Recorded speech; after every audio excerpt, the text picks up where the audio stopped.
The night shift at Somerset Medical Center in New Jersey hummed with its usual quiet efficiency. Patients slept. Machines beeped rhythmically. And in the medication room, a nurse named Charles Cullen prepared syringes that would never appear in any medical chart. He was unremarkable, soft-spoken, diligent, the kind of nurse who volunteered for extra shifts and never complained about the hardest patients. Co-workers called him dependable. Patients found him gentle. Hospital administrators valued his willingness to work nights and weekends. What none of them fully grasped was that Charles Cullen was America's most prolific healthcare serial killer. Over 16 years, he would murder at least 29 patients, confess to 40, and potentially kill as many as 400. Even more disturbing? Hospital after hospital suspected him, yet passed him along with glowing recommendations rather than sound an alarm that might expose their own liability. This is the story of how one man's methodical evil was enabled by an entire system's calculated silence. The making of a killer. Charles Edmund Cullen was born in West Orange, New Jersey, on February 22, 1960. His childhood was marked by loss from the beginning. When Charles was just 7 months old, his father died. His mother struggled to raise 9 children alone, and young Charles described his upbringing as miserable. By age 9, he'd made his first suicide attempt. The pattern would repeat throughout his adolescence, multiple suicide attempts that marked him as deeply troubled long before he ever entered healthcare. But in 1977, at 17, Cullen found what seemed like salvation. He enlisted in the Navy, becoming a corpsman on the submarine USS Woodrow Wilson. It didn't last. Discharged in 1984 under mysterious circumstances, Cullen returned to New Jersey carrying secrets and scars. He'd attempted suicide multiple times during his service. Rumors swirled that he'd stolen drugs from the medical dispensary. The Navy wanted him gone. So he did what troubled people with medical training often do. He became a nurse. Graduating from nursing school in 1987, Cullen landed his first job at St. Barnabas Medical Center in Livingston, New Jersey. He worked the intensive care unit, where death was common enough that one more might not raise suspicions. He was 27 years old. Within months, patients began dying in unusual ways. A pattern emerges. The murders followed a horrifyingly simple blueprint. Cullen would access the hospital's medication supply, sometimes with authorization, often without. His drugs of choice were digoxin and insulin. Both are common in hospitals. Both are deadly in the wrong doses, and both, conveniently, can be difficult to detect in autopsy if you're not specifically looking for them. He injected patients through their IV lines, quick, quiet, unwitnessed. The drugs would trigger cardiac arrest or catastrophic drops in blood sugar. Sometimes patients died immediately. Sometimes they lingered, suffering through seizures and organ failure while doctors scrambled to understand what was happening. Cullen later claimed he was ending suffering, acting as a mercy killer for patients in pain. But the evidence tells a different story. Many of his victims weren't terminal. They were recovering, getting better, about to go home. Helen Dean was 82 and ready for discharge when Cullen killed her. Lucy Mugavero was in the hospital for a routine procedure. James Strickland was a 68-year-old recovering from heart surgery who'd been cleared to leave. These weren't mercy killings. These were murders of convenience, patients who happened to be available when Cullen felt the compulsion to kill. And he felt that compulsion often. Hospital 1, St. Barnabas Medical Center at St. Barnabas, Cullen's career nearly ended before it truly began. In 1988, a judge ordered him to undergo psychiatric evaluation after his behavior raised concerns. He attempted suicide twice more that year, once by overdosing on medication, once by carbon monoxide poisoning in his car. Then, in September 1988, a 91-year-old cancer patient reported something alarming. Cullen, who wasn't her assigned nurse, had come into her room and injected her with a needle. She died the next day. Her son protested that the death wasn't natural. The hospital administered lie detector tests to Cullen and several other nurses. Cullen passed. He continued working at St. Barnabas until the following spring. How many patients died during those months? We'll never know with certainty. Hospital records from that period were destroyed years before Cullen's arrest in 2003. The system protects itself. Here's where the story becomes less about one killer and more about systemic failure. After leaving St. Barnabas, Cullen moved to Warren Hospital in Phillipsburg, New Jersey, where he worked for 2 years. Then Hunterdon Medical Center in Flemington, 3 years in the ICU. During his time at Hunterdon, he admitted to murdering 5 patients between January and September 1996. Again, hospital records for his first 2 years there had been destroyed by the time investigators came asking questions. At each hospital, the pattern was the same: suspicious deaths, investigations that went nowhere, and Cullen quietly moving on. But here's the truly damning part. Hospitals weren't just failing to stop him. They were actively helping him move to the next facility. When Cullen left Warren Hospital in 1993, they gave him a positive recommendation despite internal concerns about patient deaths. When he was forced out of Hunterdon in 1996, they wrote him a glowing reference letter. At Morristown Memorial Hospital, where he worked for just 6 months in 1996, administrators suspected him of accessing unauthorized medications. They let him resign rather than face consequences. Why? Because firing a nurse for suspected murder opens hospitals to massive liability, lawsuits from victims' families, criminal investigations, media attention, plummeting patient confidence, financial ruin. It was safer to let Charles Cullen quietly resign and become someone else's problem. And that's exactly what they did. 9 hospitals, 9 times. The killing accelerates. By the late 1990s, Cullen had refined his method and was killing with increasing frequency. At Liberty Nursing and Rehabilitation Center in Allentown, Pennsylvania, 1998, he murdered at least 1 patient, a death that was initially blamed on another nurse. At Easton Hospital, 1998-1999, he killed a patient with digoxin on December 30, 1998. A coroner's blood test showed lethal levels of the drug. An internal investigation found the evidence inconclusive. Cullen moved on. At Lehigh Valley Hospital, 1999, he murdered 1 patient and attempted to kill another. 1 month into the job, he voluntarily resigned. At St. Luke's Hospital in Bethlehem, Pennsylvania, 1996-2002, he murdered at least 5 patients and attempted to kill 2 more. On January 11, 2000, he attempted suicide again, this time by lighting a charcoal grill in his bathtub, hoping for carbon monoxide poisoning. Neighbors smelled smoke and called 911. He was briefly hospitalized psychiatrically, then returned to work the next day. Think about that. A nurse with a documented history of mental instability, multiple suicide attempts, and growing suspicion around patient deaths was allowed to return to work within 24 hours. Why? Because there was a national nursing shortage. Hospitals needed bodies in scrubs. Questions could wait. Detectives Tim Braun and Danny Baldwin of the Somerset County Prosecutor's Office began building a case. They had medication records showing unauthorized drug access. They had suspicious deaths clustering around Cullen's shifts. But they needed more. They needed a confession. That's where Amy Loughran became crucial.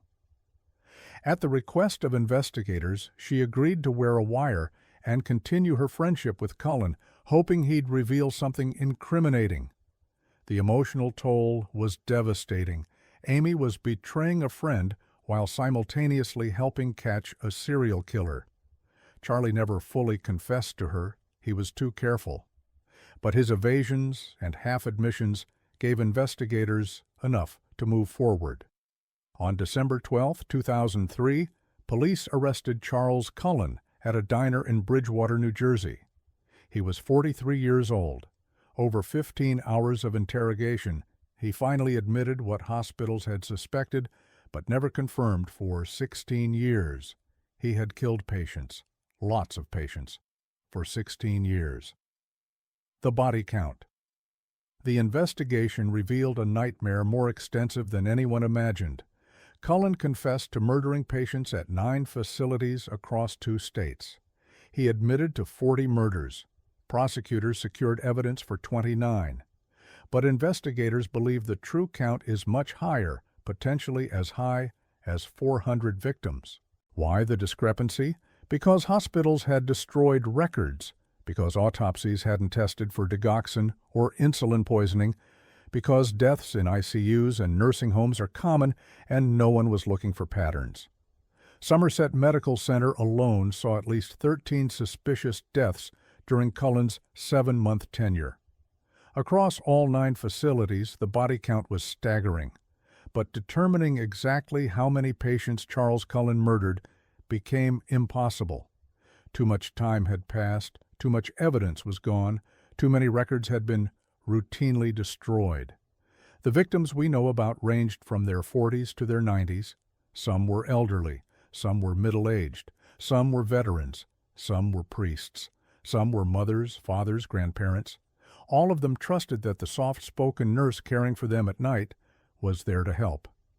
None of them suspected that behind Charles Cullen's gentle demeanor was a man who'd appointed himself the arbiter of who lived and who died. The legal reckoning. Cullen's case presented a unique legal challenge. Prosecutors in New Jersey and Pennsylvania both wanted him to face justice for the murders in their jurisdictions. But trying him for all suspected murders would take years, potentially decades. So, a deal was struck. In April 2004, Cullen pleaded guilty to killing 13 patients and attempting to kill 2 others at Somerset Medical Center. He agreed to cooperate with investigations in other jurisdictions. In exchange, prosecutors took the death penalty off the table. In March 2006, he pleaded guilty to 7 more murders in New Jersey and 3 in Pennsylvania. Judge Paul Armstrong sentenced him to 18 consecutive life sentences, effectively 11 life terms, meaning Cullen would need to serve a minimum of 397 years before becoming eligible for parole. During his allocution, Cullen showed little emotion. When asked why he'd killed, he offered the mercy killing narrative. He wanted to spare patients from code blue emergencies and unsuccessful resuscitation attempts. He claimed he couldn't bear to watch or hear about their suffering. Prosecutors called this nonsense. Nurse Lynn Tester, who worked with Cullen at St. Luke's, described many victims as people on the mend, not terminal patients, but individuals recovering and heading home. The truth is likely simpler and more disturbing.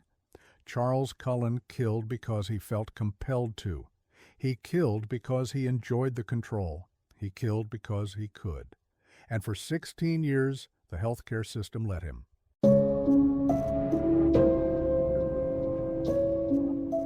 In the pediatric intensive care unit at Bexar County Hospital in San Antonio, Texas, the 3 to 11 p.m. shift had become synonymous with terror. Babies who'd been stable for hours would suddenly crash. Tiny hearts would stop without warning, alarms would scream, doctors would rush in to find an infant in full cardiac arrest, and standing nearby, always nearby, was a nurse named Janine Jones, ready to help. Between 1981 and 1982, this pattern repeated with horrifying frequency. During a 15-month epidemic period, children on the 3 to 11 shift were 25 times more likely to suffer cardiac arrest and 10 times more likely to die than at any comparable facility in the country. The Centers for Disease Control would later call it statistically impossible. Doctors called it a nightmare, and one nurse, Janine Jones, called it an opportunity. She didn't just witness these emergencies, she created them. With syringes full of paralyzing drugs and a desperate need for attention, she turned the pediatric ward into her personal stage, where she could play the hero while babies died in her arms.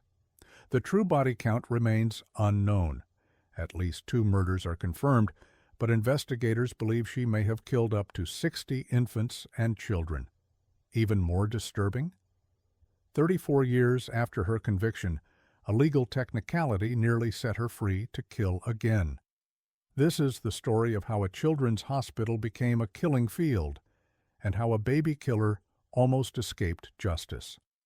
The making of a killer Janine. Ann Jones was born on July 13, 1950, in San Antonio, Texas. Adopted as an infant, she grew up in a middle-class family that seemed, from the outside, perfectly normal. But Janine was never content with normal. From early childhood, she craved attention, needed it, demanded it. As a teenager, she cultivated a persona of drama and crisis. Friends remember her as manipulative, someone who always needed to be at the center of things.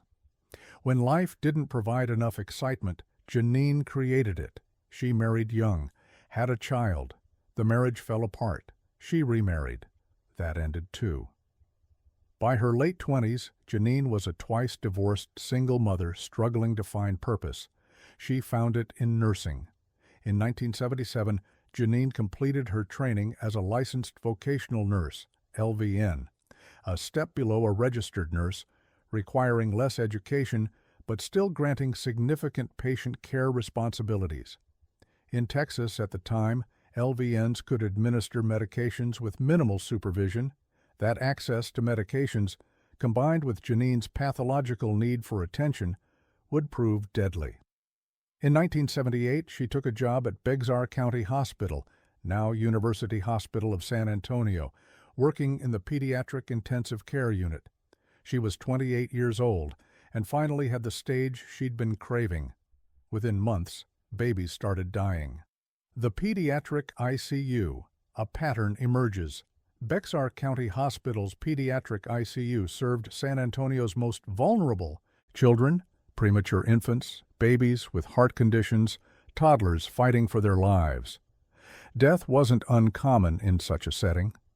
But what happened between 1981 and 1982 was unprecedented. The statistics tell a chilling story. During Janine Jones's shifts, children experienced cardiac arrests at a rate 25 times higher than normal. Deaths occurred 10 times more frequently. A Centers for Disease Control investigation would later determine that during the epidemic period when Jones worked the 3 to 11 p.m. shift, the mortality rate was statistically impossible to explain by natural causes. But statistics were just numbers.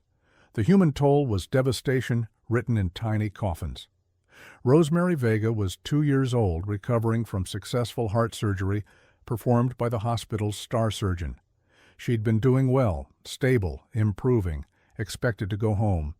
Then, on Janine Jones's shift, Rosemary's breathing tube was mysteriously removed. She suffered breathing problems, seizures, and multiple cardiac arrests over 2 consecutive nights. Janine Jones was present for every crisis. Rosemary died in agony.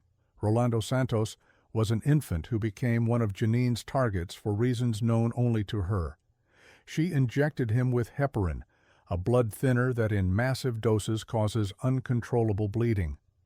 Rolando survived, but barely. He would be the basis for one of Janine's convictions, attempted murder. And then there were the others, baby after baby, code after code, tiny bodies going into cardiac arrest, while Janine stood ready to heroically respond, performing CPR, calling for doctors, playing the dedicated nurse, fighting to save lives. Except she was the one ending them. The method? Playing God. Janine Jones's weapon of choice was succinylcholine chloride, a powerful paralytic drug used during anesthesia to temporarily stop a patient's breathing so a breathing tube can be inserted. In medical settings, it's invaluable. In the wrong hands, it's a perfect murder weapon. Succinylcholine works fast. Within seconds, every muscle in the body, including those needed for breathing, becomes paralyzed. The patient remains conscious, aware, terrified as they suffocate. Death comes quickly if intervention doesn't. For a nurse craving drama and attention, succinylcholine was ideal. Inject a baby with it, wait for the inevitable cardiac arrest, then rush to save the child while doctors praised her quick thinking and dedication. Sometimes she succeeded in the resuscitation. The baby would survive, and Janine would be the hero. Sometimes she didn't. The baby would die, and Janine would be the grieving nurse who'd fought so hard. Either way, she got what she wanted: attention, drama, the thrill of life and death stakes. She also used heparin and digoxin, drugs that could trigger bleeding or cardiac events. Her methods varied, but the goal was always the same: create an emergency where she could be at the center. And for over a year, it worked. The hospital knew here's where the story becomes less about one killer and more about institutional cowardice. By early 1982, doctors and nurses at Bexar County Hospital knew something was wrong. The spike in deaths and cardiac arrests on the pediatric ICU was impossible to ignore. Medical staff whispered suspicions. Some noticed that emergencies seemed to cluster around Janine Jones. Dr. James Robotham, the head of the pediatric ICU, became convinced they had a killer in their midst. He reviewed records, tracked patterns, and came to a horrifying conclusion: children were dying at impossible rates when Jones was working. He took his concerns to hospital administrators. Their response? Cover it up. Instead of calling police or launching a formal investigation, hospital administrators chose a different path.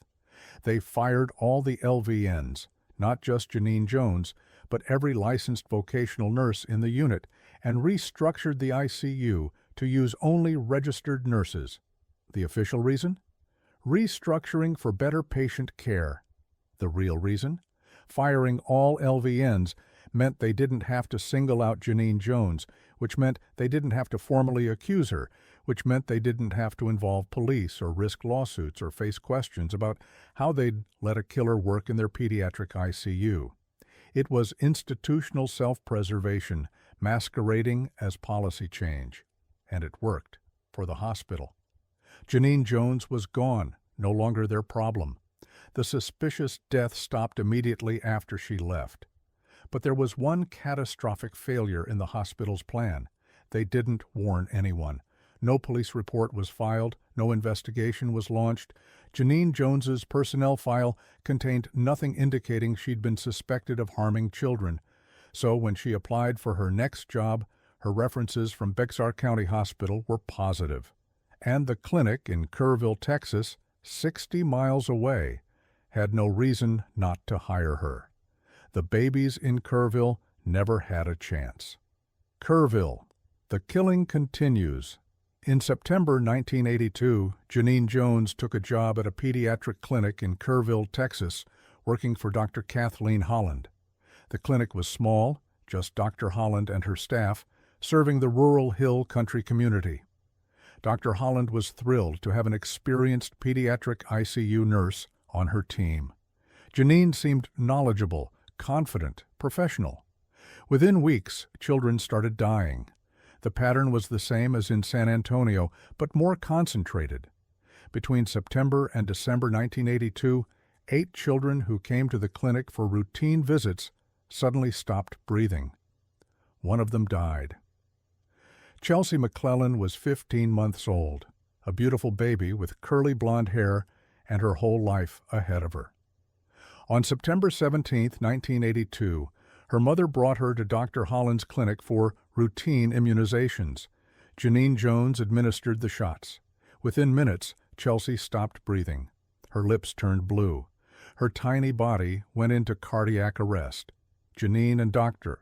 Holland worked frantically, performing CPR, calling an ambulance. They rushed Chelsea to the hospital in nearby San Antonio. Chelsea died that evening, held in her mother's arms. Petty McClellan, Chelsea's mother, was devastated. She'd brought her healthy baby in for shots, routine, simple, safe shots, and her daughter had died. The grief was unimaginable. But Petty didn't suspect anything beyond a tragic medical mystery. Not yet. Over the next weeks, more children came to Dr. Holland's clinic and experienced sudden, unexplained respiratory crises. Some survived, others didn't. The common factor was always the same. Janine Jones had been administering their care. Finally, Dr. Holland noticed something that would crack the case wide open. The discovery. In the clinic's medication supply, Dr. Holland found something disturbing: 2 puncture marks in a bottle of succinylcholine. The bottle had been freshly diluted, and it should have been sealed, but someone had accessed it with a syringe. Only 2 people had access to the medication room: Dr. Holland and Janine Jones. Dr. Holland hadn't punctured the bottle. When she confronted Janine, the nurse's explanation was vague and unconvincing. Dr. Holland contacted hospital officials in San Antonio asking about Janine's employment history. That's when she learned the truth. Janine had been quietly forced out of Bexar County Hospital amid suspicious infant deaths. No one had warned her. On December 20, 1982, Dr. Holland fired Janine Jones and contacted authorities. Finally, after at least 2 murders, dozens of suspicious deaths, and over a year of terror, law enforcement was notified. The investigation that followed would take 2 years and uncover one of the most disturbing cases of healthcare serial killing in American history. The trial, Face to Face with Evil. In February 1984, Janine Jones went on trial for the murder of 15-month-old Chelsea McClellan. The prosecution's case was methodical. They presented expert testimony about succinylcholine and its effects. They showed the jury the punctured medication bottle. They walked through the timeline. Healthy baby arrives for shots. Janine administers care. Baby stops breathing. Baby dies. They called Petty McClellan to the stand. Chelsea's mother described bringing her happy, healthy daughter to the clinic that day. She described watching her baby stop breathing. She described holding Chelsea as she died in the hospital hours later, not understanding how a routine doctor's visit had ended in death. The courtroom was silent except for Petty's testimony and the sound of jurors crying. Janine Jones showed no emotion. The defense argued that the deaths were tragic but natural, that Janine was being scapegoated for medical mysteries beyond anyone's control. They pointed out that succinylcholine is difficult to detect and that correlation doesn't prove causation. The jury didn't buy it. On February 15, 1984, Janine Jones was convicted of murder by injection. She was sentenced to 99 years in prison, the maximum sentence available under Texas law at the time. Later that year, she was convicted of injuring Rolando Santos with a near-fatal dose of heparin. She received an additional concurrent sentence of 60 years. 2 convictions, 2 babies. Justice served, or so everyone thought. The body count remains unknown. While Janine Jones was convicted of only 2 crimes, investigators believe her true victim count is far higher. Prosecutors considered charging her with additional murders, but faced a difficult reality. Many of the suspected deaths at Bexar County Hospital were impossible to prove. Bodies had been cremated, medical records were incomplete, time had passed, and evidence had degraded. A Centers for Disease Control investigation concluded that during the epidemic period when Janine worked the 3 to 11 p.m. shift, children were 10 times more likely to die. Statistical models suggested she may have been responsible for as many as 60 deaths, 60 babies and children. The families of those victims, families who'd been told their children died of natural causes, who'd spent years believing it was God's will or tragic medical complications, now faced a horrifying new reality.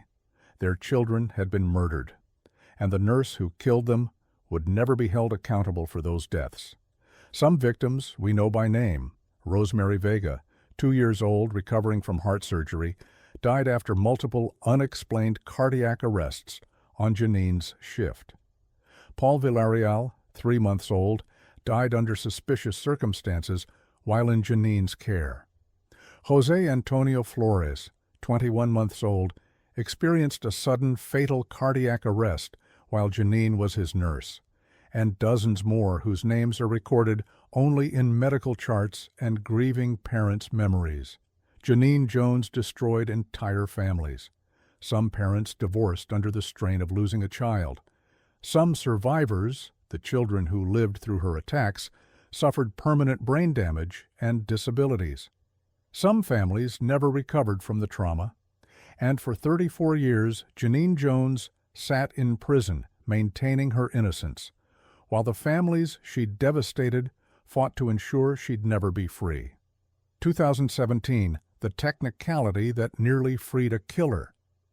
In the early 1990s, Patty McClellan, Chelsea's mother, was working to help other victims' families when a Texas congressman approached her with devastating news.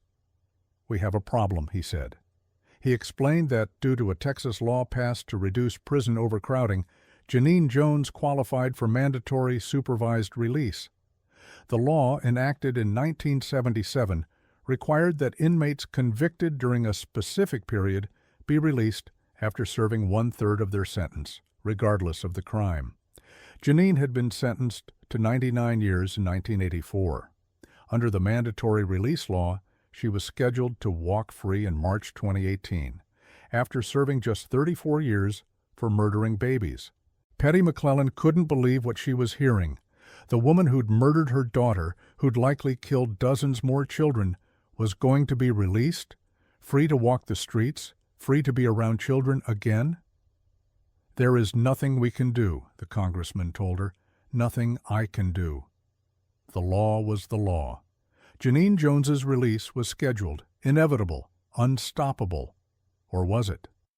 The fight for justice. Patty McClellan refused to accept that outcome. She contacted other victims' families, formed advocacy groups, and lobbied state officials. The message was clear: Janine Jones cannot be released. But the legal reality was stark. The mandatory release law didn't care about the nature of the crime or the risk to public safety. Janine had served her required time. She was getting out. Then, in May 2017, something extraordinary happened. The Bexar County District Attorney's Office, led by Nicholas "Nico" LaHood, quietly reopened the investigation into the deaths at Bexar County Hospital. They'd been working for months in secret, re-examining old cases, consulting new forensic experts, searching for charges they could prove. On May 25, 2017, less than a year before Janine's scheduled release, a grand jury indicted her for the murder of 11-month-old Joshua Sawyer. Joshua had died on December 12, 1981, at Bexar County Hospital. His death had been attributed to natural causes at the time, but new forensic analysis and witness testimony supported murder charges. Additional indictments followed. By the end of 2017, Janine Jones faced 5 new murder charges, one for each baby. Investigators believed they could prove she'd killed. The new charges meant Janine's mandatory release was suspended. She would be transferred from prison to jail to await trial on the new murders.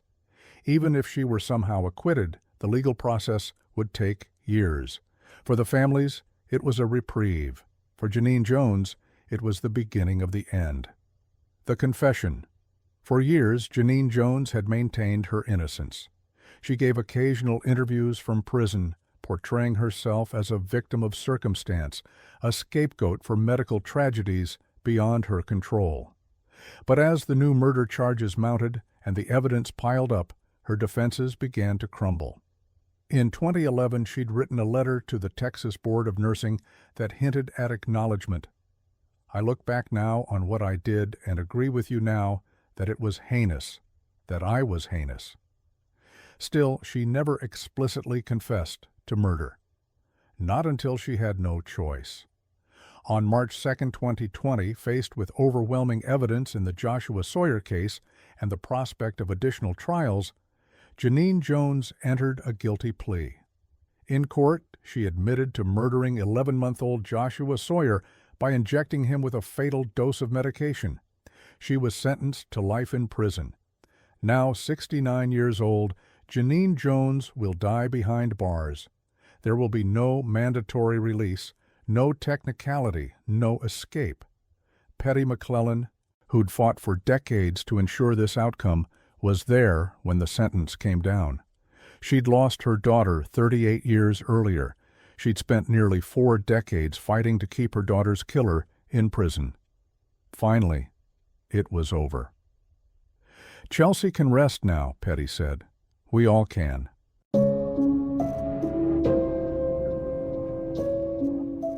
On the evening of February 21, 1991, Chris and Joanne Taylor brought their 7-week-old son Liam to Grantham and Kesteven Hospital in Lincolnshire, England. He had a chest infection, nothing serious, the doctors assured them. A day or two in the children's ward, some antibiotics, and their baby boy would be home. It was supposed to be routine, safe. After all, wasn't a hospital the safest place for a sick child? By the next morning, Liam Taylor was dead. His parents were told it was a tragic but natural death. Sometimes babies with respiratory infections simply don't recover. The Taylors were devastated, but they trusted the hospital's explanation. They had no reason to suspect that a 22-year-old nurse named Beverly Allett had murdered their son. They had no reason to suspect that Liam was just the first. Over the next 59 days, Beverly Allett would attack 13 children on Ward 4 of Grantham and Kesteven Hospital. 4 would die. 9 would survive with varying degrees of trauma and injury. All would be attacked by the same nurse, a young woman with a friendly smile who befriended devastated parents while plotting to murder their children. This is the story of Britain's most notorious pediatric serial killer and how a children's ward became a hunting ground for a predator in scrubs. The making of an angel of death. Beverly Gale Allett was born on October 4, 1968, in the village of Corby Glen, near Grantham, Lincolnshire. She grew up in what appeared to be an ordinary working-class family. Her father, Richard, worked at an off-license. Her mother was a school cleaner. She had 2 sisters and a brother. But from early childhood, Beverly was far from ordinary. She craved attention in ways that alarmed those around her. As a child, she wore bandages and casts over imaginary injuries, seeking sympathy and concern from anyone who would give it. She would injure herself deliberately, minor wounds that she'd then display dramatically, reveling in the attention they brought.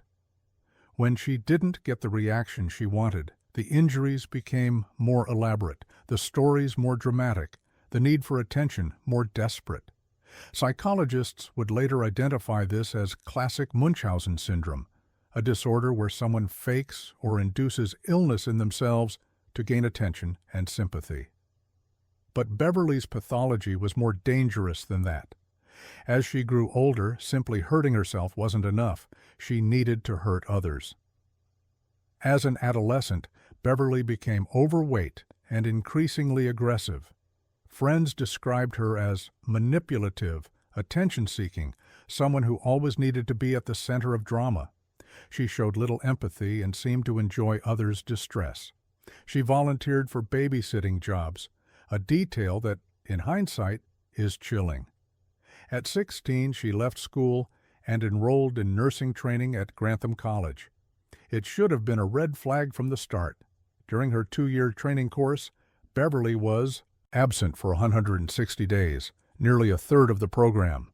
She claimed a string of mysterious illnesses that required hospital visits, though doctors never found anything definitively wrong. She was manipulative with romantic partners, too. Her boyfriend at the time later testified that she was aggressive, deceptive, and claimed false pregnancies and even rape to get attention and manipulate him emotionally. Despite her terrible attendance record and successive failures in her nursing examinations, Beverly Allett somehow qualified as a state-enrolled nurse in 1991, a lower qualification than a registered nurse, but one that still granted significant patient care responsibilities.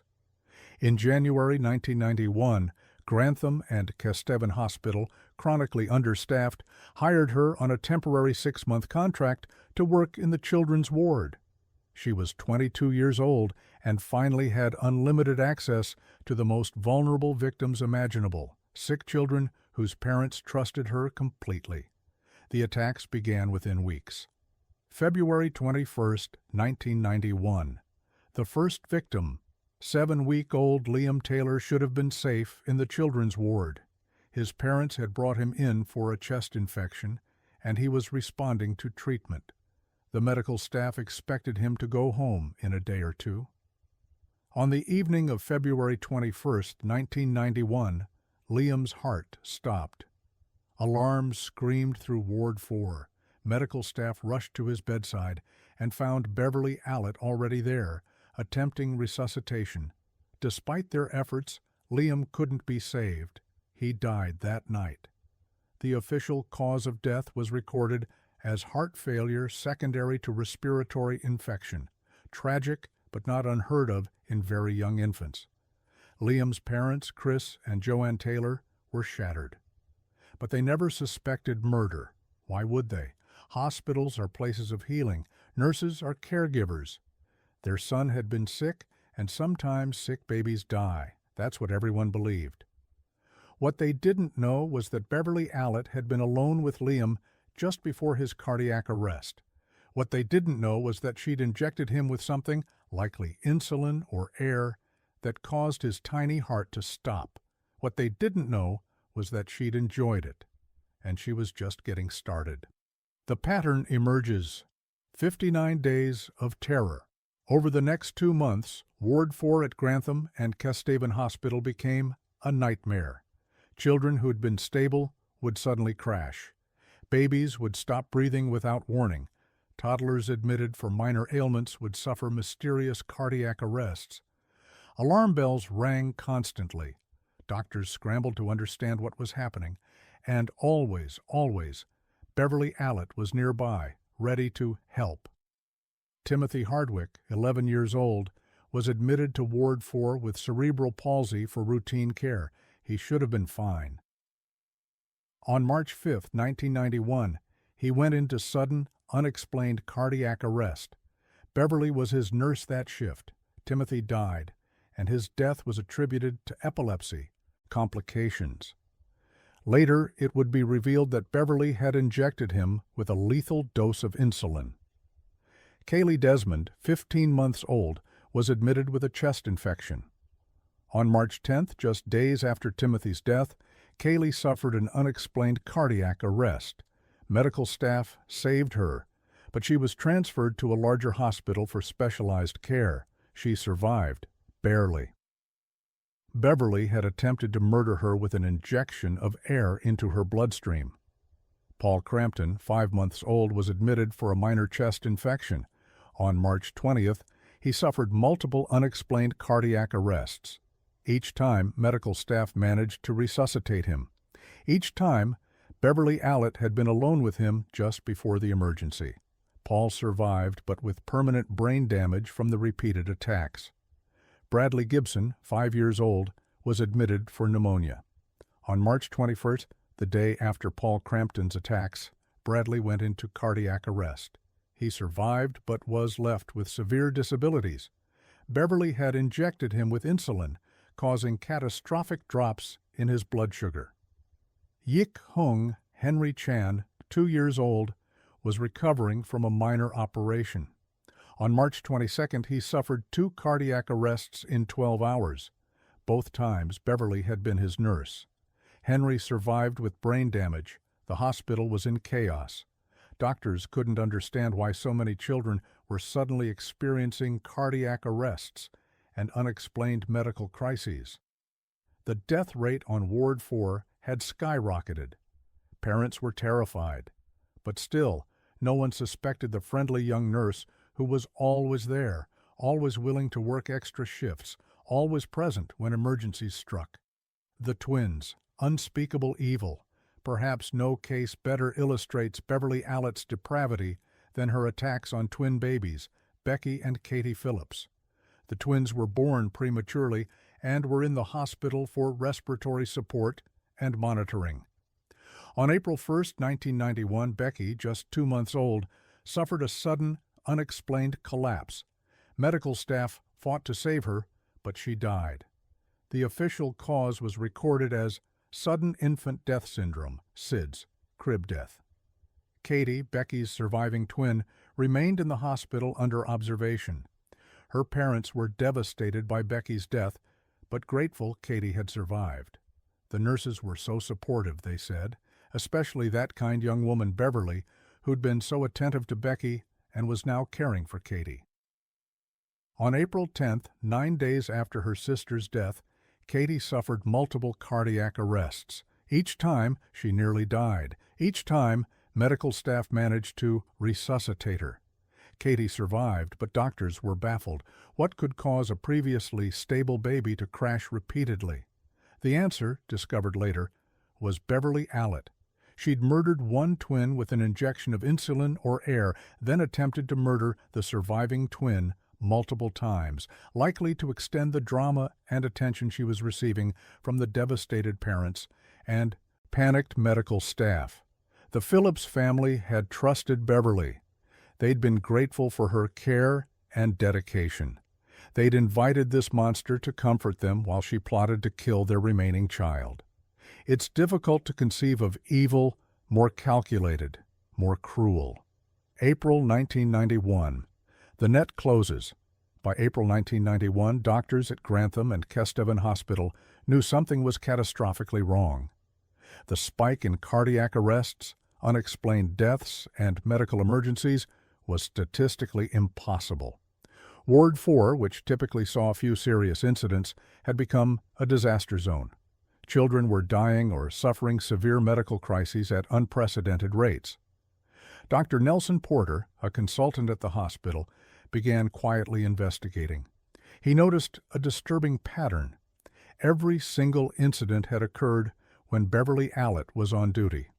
On April 22, 1991, after the death of 15-month-old Claire Peck, who'd been admitted for an asthma attack and died of cardiac arrest while in Beverly's care, the hospital finally contacted police. Detective Superintendent Stuart Clifton of Lincolnshire Police was assigned to investigate. What he discovered horrified him. Clifton reviewed every suspicious incident on Ward 4 since February.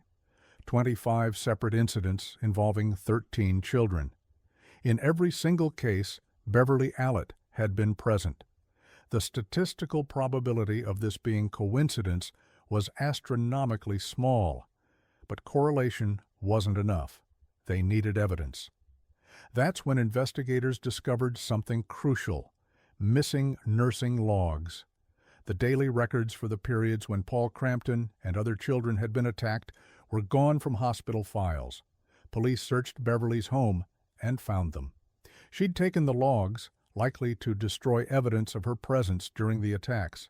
Finding them in her possession was damning, but the most conclusive evidence came from toxicology tests. The evidence: murder by injection. Blood samples from surviving children revealed something shocking: abnormally high levels of insulin paired with abnormally low levels of C-peptide. When the human body produces insulin naturally, it also produces C-peptide in equal amounts.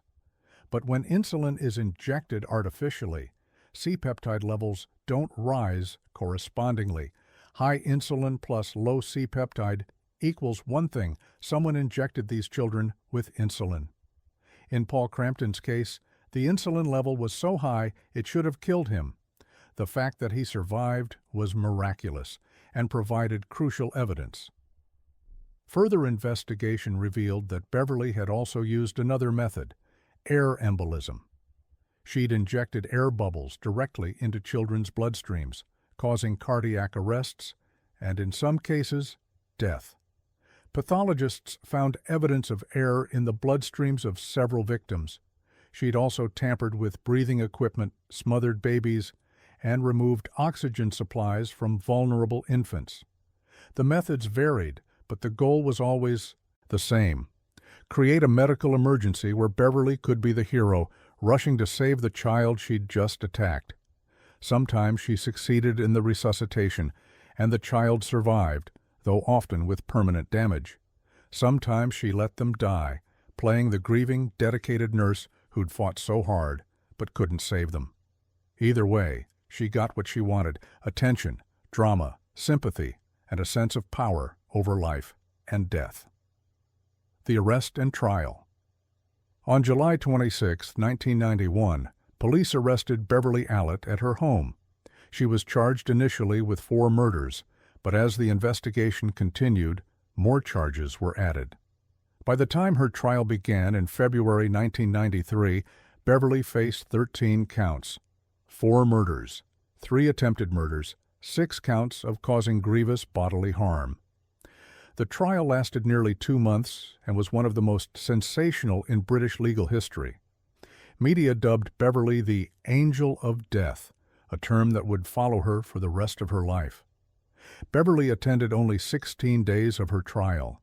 For the rest, she claimed illness, a pattern consistent with her lifelong Munchausen behavior.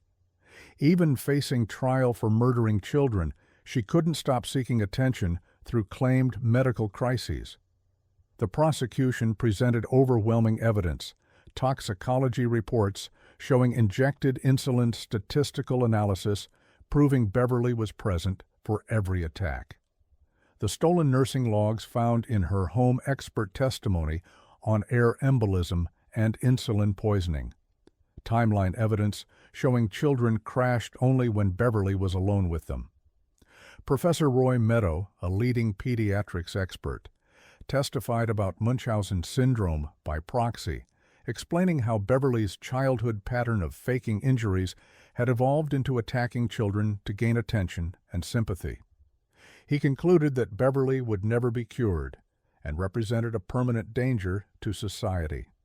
The defense argued that Beverly was being scapegoated, that the deaths were tragic coincidences, that the evidence was circumstantial. The jury didn't believe them. On May 23, 1993, after deliberating, the jury found Beverly Allitt guilty on all 13 counts.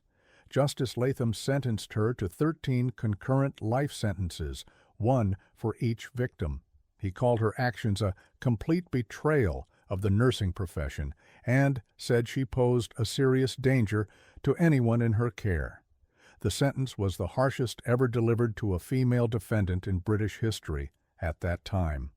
The victims: 4 dead, 9 forever, changed the murdered. Liam Taylor, 7 weeks old, died February 23, 1991.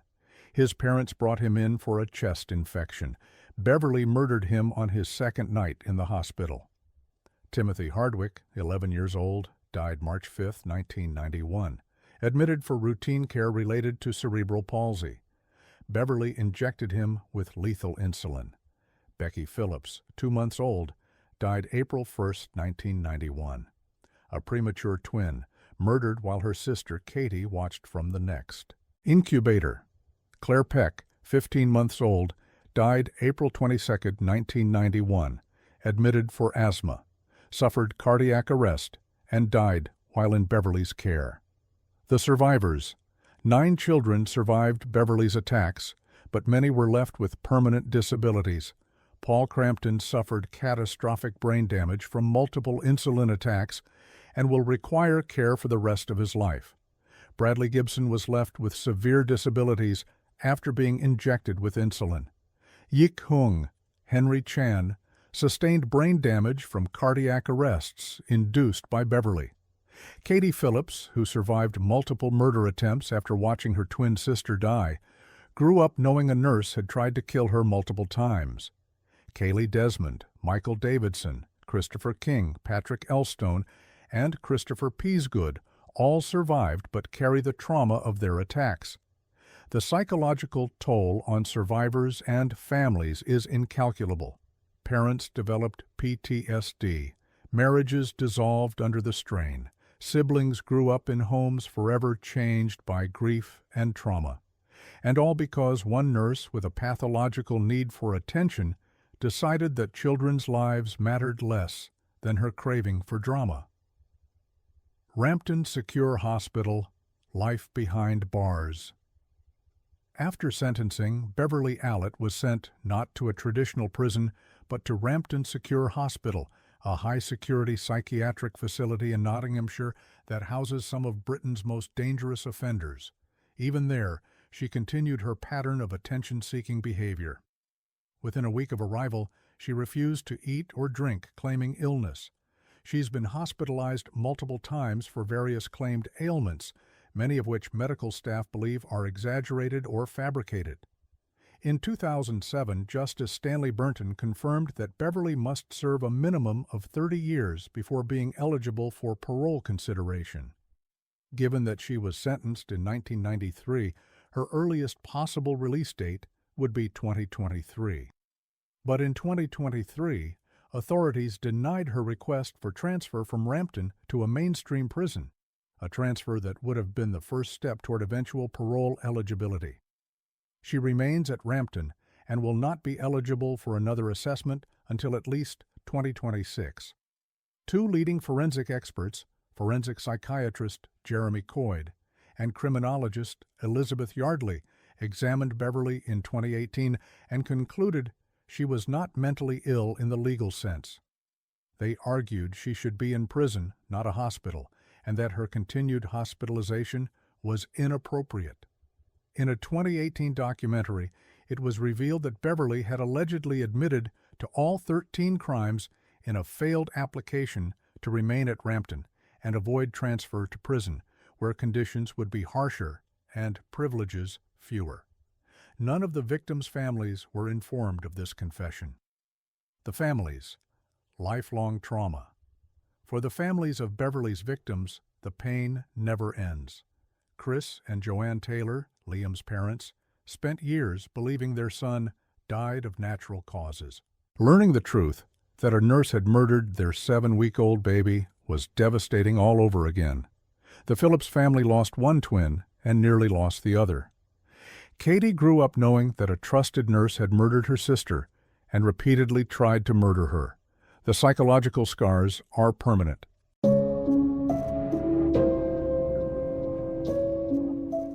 A Veterans Hospital nurse created cardiac emergencies to impress her boyfriend, leaving a trail of 350-plus suspicious deaths in her wake. The ultimate betrayal. Men who survived the beaches of Normandy, the jungles of the Pacific, and the battlefields of Korea didn't die in combat. They died in a Massachusetts hospital, murdered by a woman who was supposed to care for them, all so she could manufacture a few minutes with her boyfriend. Kristen Gilbert wasn't killing for money, revenge, or even mercy. She was killing for attention, for excitement, for the thrill of playing hero during the chaos she created. And the most chilling part? She almost got away with it. The Angel of Death Ward. Between 1995 and 1996, Ward C at the Veterans Affairs Medical Center in Northampton, Massachusetts, became a death trap. Patients who'd been stable for weeks would suddenly crash without warning. Cardiac arrests became so routine that staff started calling certain shifts the killing floor. The common denominator? 27-year-old Kristen Gilbert. Gilbert was a registered nurse, competent, even skilled when she wanted to be. But she craved drama. She fed off crisis. And she'd discovered the perfect way to get both, by creating medical emergencies on her ward. Her weapon of choice was epinephrine, a powerful stimulant that, in unprescribed doses, can trigger massive heart attacks. She'd inject it into IV lines when no one was looking, then stand back as alarms blared, and her patients' hearts exploded in their chests. Then came the part she really loved, the code blue response, the rush of doctors and nurses, the crash cart, the desperate attempts at resuscitation, and most importantly, the arrival of her boyfriend, James Perot, a Veterans Affairs police officer who was required to be present at every medical emergency. Death as foreplay. That's what this was really about. Gilbert orchestrated the deaths of American veterans so she could have a few stolen moments with her boyfriend during the chaos. While families watched their loved ones die, she was flirting across the crash cart. The numbers tell a damning story. On shifts when Gilbert worked, the death rate was extraordinary. When she was off duty, patients did fine. When she returned, they started dying again. Hospital staff began noticing medications were going missing, specifically epinephrine. The pharmacy couldn't account for the discrepancy, and Gilbert always seemed to be at the center of every crisis, playing the concerned nurse while secretly savoring the drama she'd created. One nurse finally said what everyone was thinking. "People only die on her shifts. That's not a coincidence. That's a pattern." The investigation closes in. By 1996, 3 nurses had gone to administrators with their suspicions. The hospital launched an internal investigation. Gilbert's world started closing in. Her response? She called in a bomb threat. In February 1996, someone phoned the hospital claiming there was a bomb in the building. The call was traced back to Gilbert's home. She'd hoped the threat would disrupt the investigation, force an evacuation, destroy evidence, anything to buy herself time. Instead, it sealed her fate. The FBI got involved. Meanwhile, her relationship with Perot was falling apart. When he finally tried to end things, Gilbert couldn't let go. She harassed him, threatened him, and in a series of desperate phone calls, she confessed to killing at least one patient. Perot, horrified, went to the authorities. He told them everything about her obsession with emergencies, her need for attention, her admission of murder. The game was over. The body count investigators began exhuming bodies. They tested tissues for epinephrine. They reviewed medical records going back years. The evidence was devastating. 4 murders definitively proven through autopsies and toxicology. 3 attempted murders documented with survivors. Over 350 suspicious deaths during her tenure. More than 300 unexplained medical emergencies on her shifts. Her victims ranged from 41 to 80 years old. Many were World War II veterans, men who'd survived the worst humanity had to offer, only to be murdered in their beds by someone they trusted. Stanley Jagodowski, 66, Henry Huden, 35, Kenneth Cutting, 41, Edward Squira, 69. These weren't just statistics. They were fathers, husbands, brothers, heroes. And they died gasping for air while their hearts gave out, all because a narcissistic nurse wanted to manufacture excitement in her mundane life. Justice, but not enough. In March 2001, Kristen Gilbert was convicted of 4 counts of first-degree murder, 3 counts of attempted murder, and conspiracy. The jury sentenced her to 4 consecutive life terms plus 20 years. She initially faced the death penalty, but after her conviction, she dropped all appeals to avoid a retrial where prosecutors would seek execution again. She accepted life in prison, a mercy none of her victims received. Today, she's incarcerated at FMC Carswell in Fort Worth, Texas. She'll die behind bars, which is more than she deserves.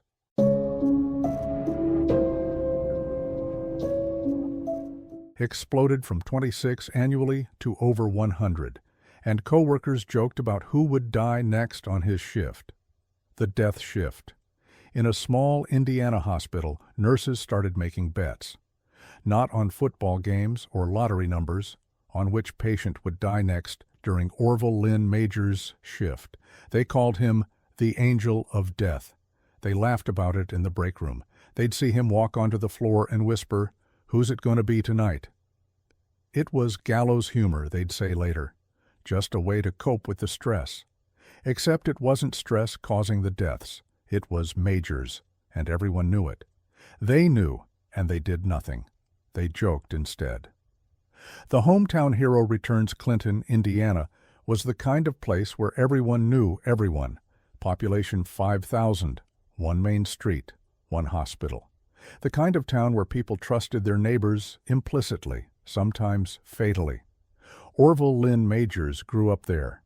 In 1993, at age 32, he returned to work at Vermilion County Hospital as a licensed practical nurse. He was personable, charming. Elderly patients adored him. He had that small-town warmth that made people feel safe. Behind closed doors, he called those same elderly patients whiny. He complained that old people were a burden. He told co-workers that the elderly should be gassed. His colleagues laughed it off as dark humor. Nurses say inappropriate things sometimes, right? The job is stressful. Everyone vents. Except Majors wasn't venting, he was confessing. The numbers don't lie. The pattern was impossible to miss. Before Majors returned, Vermilion County Hospital averaged 26 deaths per year. During Majors' tenure, 1993 to 1995, deaths exploded to over 100 annually. In just 22 months, 147 people died in the ICU. Majors was on duty for 130 of them. Let that sink in. 130 deaths, one nurse, 22 months. That's a death every 23 hours when he worked. Patients who were stable when he clocked in would code out before his shift ended. People scheduled for discharge would suddenly crash. The hospital's ICU, which served a small rural county, started looking like a war zone, and still, the hospital did nothing. The nurses made jokes instead. They placed bets.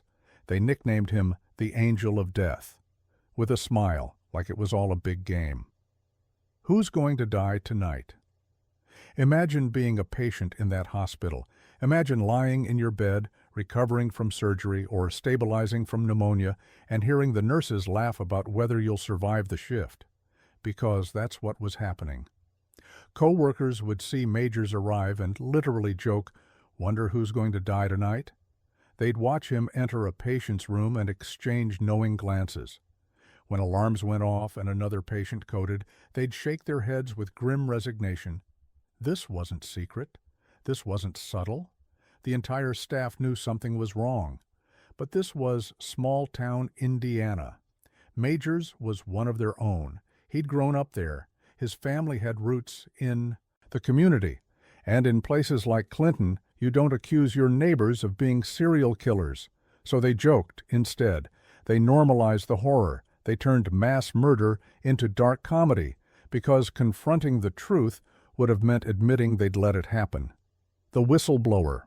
Finally, in 1995, one person had the courage to do what everyone else was too afraid to do. Charlene Ketterling, a nursing supervisor, sat down with the hospital's death records and did the math. When she saw that Majors was present for 130 of 147 deaths, she didn't laugh. She didn't make a joke. She went to the hospital administration and demanded an investigation. The hospital's response?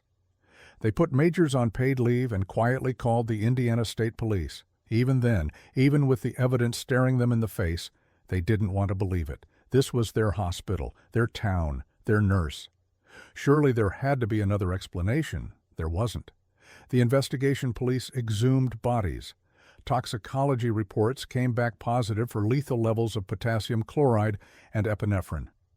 Medical records showed a clear pattern. Patients were stable, Majors entered the room, and within hours they were dead. Witnesses came forward, not to condemn Majors, but to defend him. This was a man who coached Little League, who attended church, who had elderly patients requesting him by name because he was so kind and attentive. How could someone like that be a killer? Easily. Because the kindness was a mask. Behind it was a man who saw vulnerable people as inconveniences to be eliminated. A man who murdered for the simple reason that caring for sick people bored him. And everyone around him, everyone who joked about the angel of death, everyone who placed bets on which patient would die next, had enabled it through their silence. The trial and conviction. In 1999, Orville Lynn Majors was convicted of 6 counts of murder. The jury deadlocked on a 7th, 6, out of 130 suspicious deaths. That's all prosecutors could definitively prove. He was sentenced to 360 years in prison, 6 consecutive 60-year terms. It was symbolically satisfying, but practically meaningless. Majors was 38 years old. He'd die in prison regardless. The hospital lost its accreditation.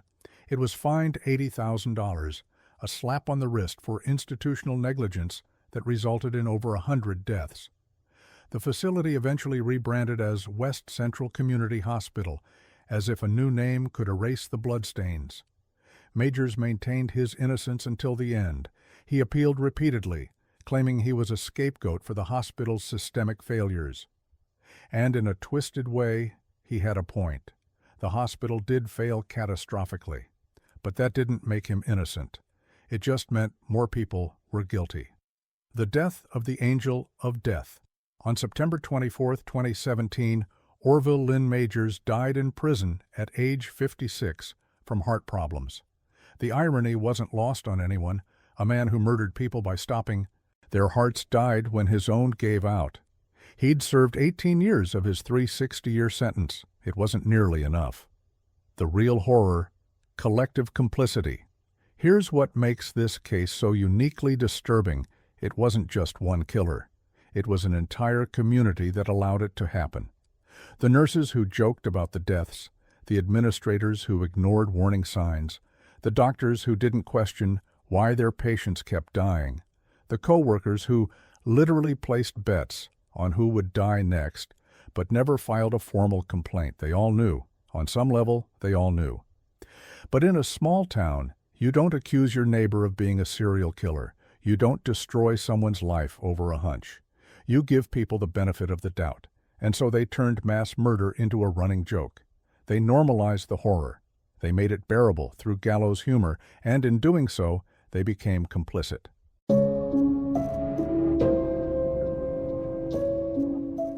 A disgruntled dialysis nurse with a syringe full of bleach turned a life-saving treatment into a death sentence for 5 kidney patients. The machine that kills. Imagine being hooked up to a dialysis machine. You're tethered to it for hours, completely dependent on it to clean your blood and keep you alive. You can't move. You can't leave. You're trapped in a chair while your life literally flows through tubes. Now imagine your nurse, the person you trust to keep you safe, filling a syringe with bleach and injecting it directly into your bloodstream. You don't have to imagine it. 5 people experienced it, and they died in agony. This is the story of Kimberly Sayans, a woman who weaponized healthcare and turned a dialysis clinic into a torture chamber. And the most terrifying part? People watched her do it. A nurse with nothing to lose, Kimberly Clark Sayans, was 38 years old in 2008, working as a licensed vocational nurse at a DaVita dialysis clinic in Lufkin, Texas. On paper, she was qualified. In reality, she was a ticking time bomb. She had a history of drug dependence. She'd been caught stealing prescription medications. She had a domestic violence arrest on her record. She was depressed, volatile, and openly resentful of her job.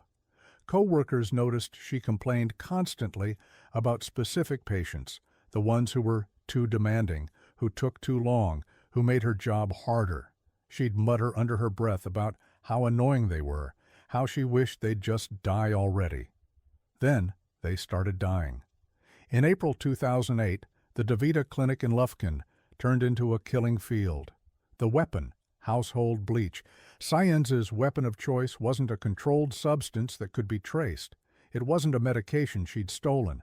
It was something far more mundane and infinitely more brutal: bleach. The same chemical used to clean floors and disinfect bathrooms. The same stuff sitting in a cleaning bucket in the clinic's supply closet. She'd fill syringes with bleach, pure sodium hypochlorite, and inject it directly into patients' IV dialysis lines. The bleach would enter their bloodstream and trigger catastrophic reactions: hemolysis, red blood cells exploding on contact with the chemical, massive internal bleeding, blood turning toxic and clotting simultaneously, cardiac arrest, the heart overwhelmed by poisoned blood, excruciating pain, a burning, searing agony as bleach corroded tissue from the inside out. Dialysis patients are already vulnerable. Their kidneys don't work. They're elderly, frail, dependent on machines to survive. They can't run, they can't fight back. They're literally strapped into chairs with needles in their arms. Sayans knew this, and she exploited it. The killing spree, April 2008, was supposed to be just another month at the clinic. Instead, it became a nightmare. The victims, Clara Strange, 78, died April 1, 2008. Thelma Metcalf, 80, died April 10, 2008. Garland Kelly, 82, died April 16, 2008. Cora Bryant, 88, died April 28. 2008, Opal Few, 94, died April 28, 2008. 5 people, 1 month, all during Science's shifts, but the death toll doesn't capture the full horror. 5 more patients survived bleach injections with permanent injuries. Their blood was poisoned, their organs damaged. They lived, but they'd never be the same. And here's the part that makes your skin crawl. People saw her do it. Witnesses to murder. Multiple staff members and patients witnessed Science drawing liquid from the cleaning bucket with syringes. They saw her approach patients' IV lines. They saw her inject the syringes into the tubing. At first, they didn't understand what they were seeing. It looked strange. Why would a nurse use a syringe from a cleaning bucket? But surely there was an explanation. Surely she knew what she was doing. Then patients started coding. One witness, another nurse, saw Science inject something into a patient's line, and immediately the patient began screaming in pain. The alarms went off. The patient's blood turned dark and viscous. Their body seized. Within minutes, they were in cardiac arrest. The witness was so horrified she had to step outside to vomit. But even then, even with people literally watching patients collapse after Science injected them, it took weeks for anyone to formally report her. Why? Because the truth was too horrifying to accept. Because accusing a co-worker of mass murder with household bleach sounded insane. Because in the moment, your brain refuses to process what your eyes are seeing. So they second-guessed themselves. They rationalized. They waited. And people kept dying. The pattern becomes undeniable. By mid-April, the clinic's EMS call rate had become statistically impossible to ignore. Previous 15 months, 2 emergency calls total April 2008 alone. 30 emergency calls, 30 in 1 month. Patients who'd been stable for years were suddenly having cardiac events. People scheduled for routine dialysis were being rushed to hospitals. The clinic had transformed from a place of treatment to a place of death. Hospital staff started asking questions. Why were so many dialysis patients from the same clinic arriving with hemolysis? Why were their symptoms so severe and so sudden? Why did their blood look like it had been chemically poisoned? Because it had been. The investigation. When authorities finally began investigating, the evidence was overwhelming. Witness testimony. Multiple staff members saw Science drawing from the bleach bucket and injecting patients. Statistical analysis. Deaths clustered exclusively during Science's shift's medical records. Victims exhibited signs of chemical poisoning consistent with bleach exposure. Physical evidence. Syringes with bleach residue found in areas where Science worked. But here's the problem.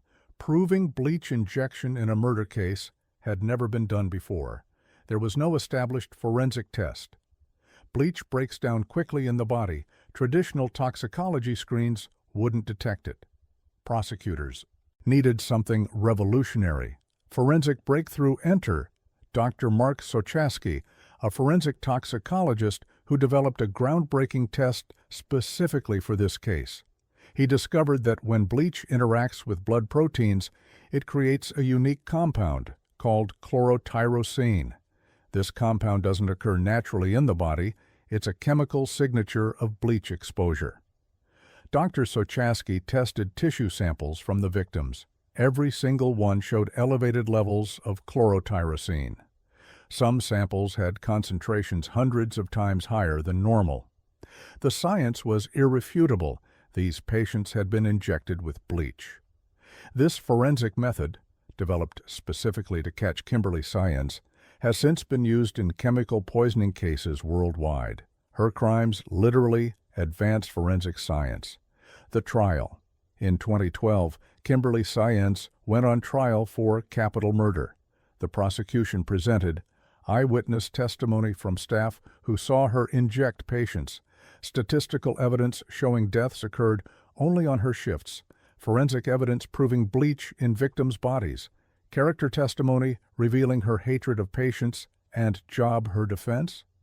She claimed it was all a coincidence, that the patients were old and sick, and just happened to die, that the witnesses were mistaken, that the forensic evidence was unreliable. The jury didn't buy it. After deliberating, they convicted her of 1 count of capital murder and 3 counts of aggravated assault. She was sentenced to life in prison without parole, plus 60 additional years. The prosecutor had sought the death penalty. The jury declined.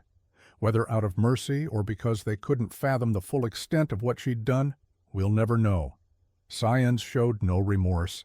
She maintained her innocence. She still does. The victims, more than statistics. Clara Strange, 78, a grandmother who loved gardening. She'd been on dialysis for 3 years and was doing well, until Saenz decided she was too much trouble. Thelma Metcalf, 80, a retired schoolteacher.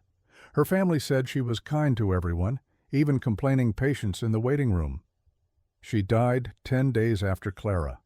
Garland Kelly, 82, a Korean War veteran. He survived combat only to be murdered by someone wearing scrubs. Cora Bryant, 88, a great-grandmother who quilted blankets for her church. She coded during dialysis and never regained consciousness. Opal Few, 94, the oldest victim.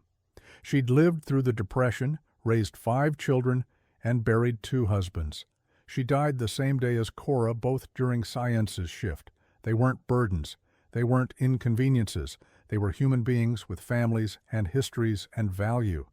And they died in agony because one nurse couldn't handle her job. Current status Kimberly Saenz is incarcerated at the Christina Melton Crane Unit in Gatesville, Texas. She will die in prison. She's filed multiple appeals. All have been denied. The evidence against her is simply too strong. She continues to maintain her innocence, claiming she's the victim of a rush to judgment. But the science doesn't lie. The witnesses don't lie. The bodies don't lie. She's exactly where she belongs.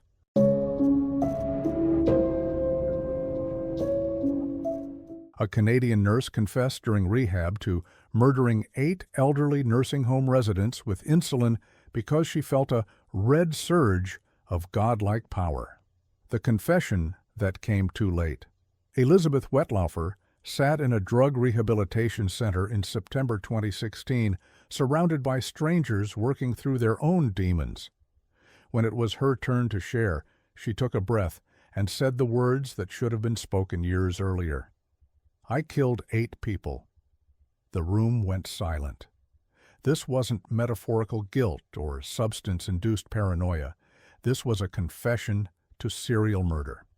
And here's the part that should make your blood boil. She'd already confessed before, multiple times, to multiple people. A lawyer knew in 2014. Colleagues suspected for years. Warning signs were everywhere. But no one stopped her. And so, for 9 years, Elizabeth Wetlaufer played God in Ontario nursing homes, deciding who lived and who died with a syringe full of insulin and what she described as a red surge of power coursing through her veins. By the time anyone finally listened, 8 people were dead. The nurse with a darkness. Inside Elizabeth Wetlaufer seemed on the surface like a dedicated healthcare worker. She was a registered nurse who'd spent decades caring for Ontario's most vulnerable, the elderly, the dying, those completely dependent on others for survival. But beneath that professional exterior was a woman drowning in addiction, mental illness, and something far darker.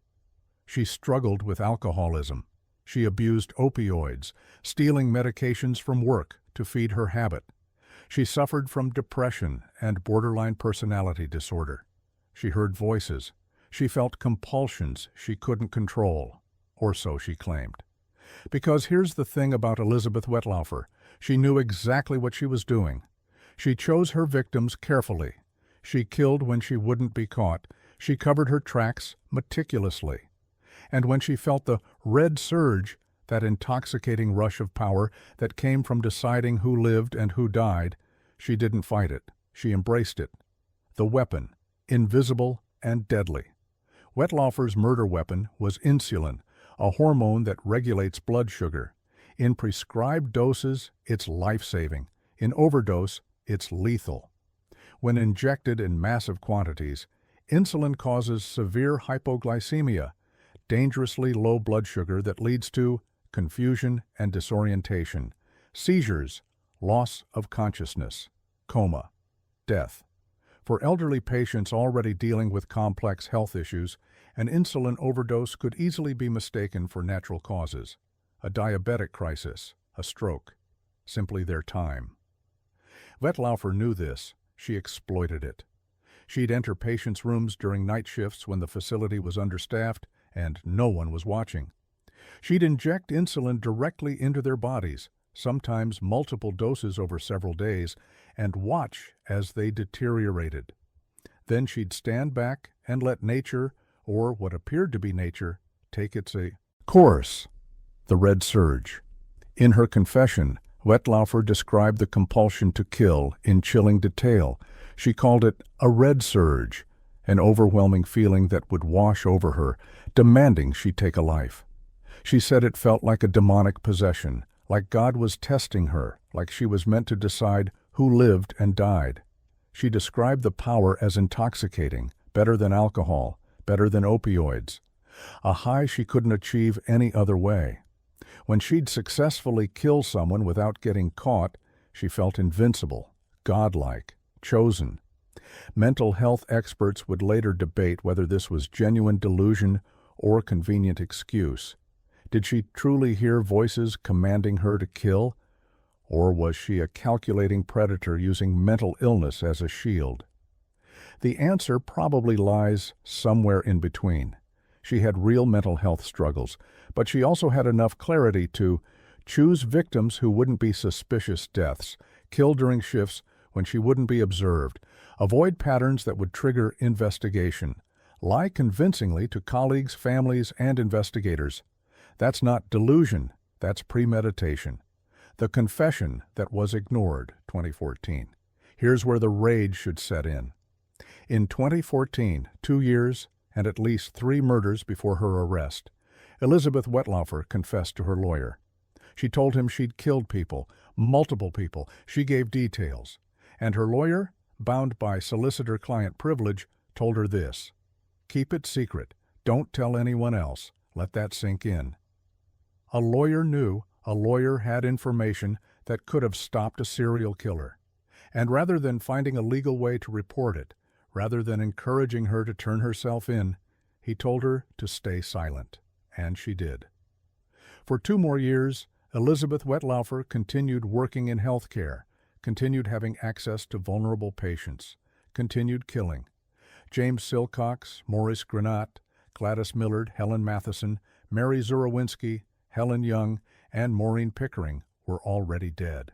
But Arpad Horvath died in August 2014, after her lawyer knew his death was preventable.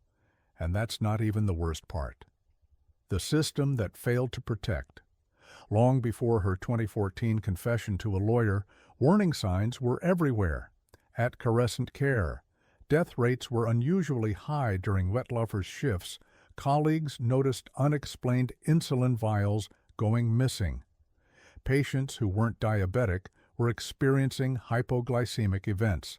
Families questioned sudden deteriorations in their loved one's health. Wettlaufer's behavior. She was caught stealing drugs from the facility. She showed up to work intoxicated. She made bizarre, inappropriate comments about patients dying. She was disciplined multiple times for medication errors. In 2014, after years of concerns, Carescent Care finally fired her. But they didn't report her to police. They didn't report her to the College of Nurses. They didn't warn other facilities. They just let her go. And she immediately got another job as a private care nurse in patients' homes where oversight was even weaker. That's how Arpad Horvath died. He hired Wettlaufer to care for him in his own home. She killed him there in August 2014, just months after being fired from the nursing home. The system didn't just fail, it handed her new victims. The confession that finally mattered, 2016. By September 2016, Wettlaufer's addictions had spiraled. She checked herself into a drug rehabilitation facility, finally seeking help. And there, during a group therapy session, she confessed again. I killed 8 people. Unlike her lawyer, the rehab staff didn't tell her to keep it secret. They reported it immediately. Police launched an investigation. Within days, they had enough evidence to arrest her. Within months, she was charged with 8 counts of first-degree murder, 4 counts of attempted murder, and 2 counts of aggravated assault. The question that haunted everyone, why did it take this long? The investigation reveals the horror. When police exhumed bodies and reviewed medical records, the scope of Wettlaufer's crimes became clear. 8 patients murdered over 9 years, 6 patients who survived murder attempts, dozens of suspicious incidents that may never be confirmed. A pattern so obvious in hindsight that investigators were stunned. No one had caught it sooner. Toxicology confirmed massive insulin levels in the exhumed bodies, levels that could only result from deliberate overdose. Wettlaufer's confession was detailed and damning. She knew exactly what she'd done. She remembered each victim. She described the red surge and the godlike power she felt. And she showed no remorse. The guilty plea.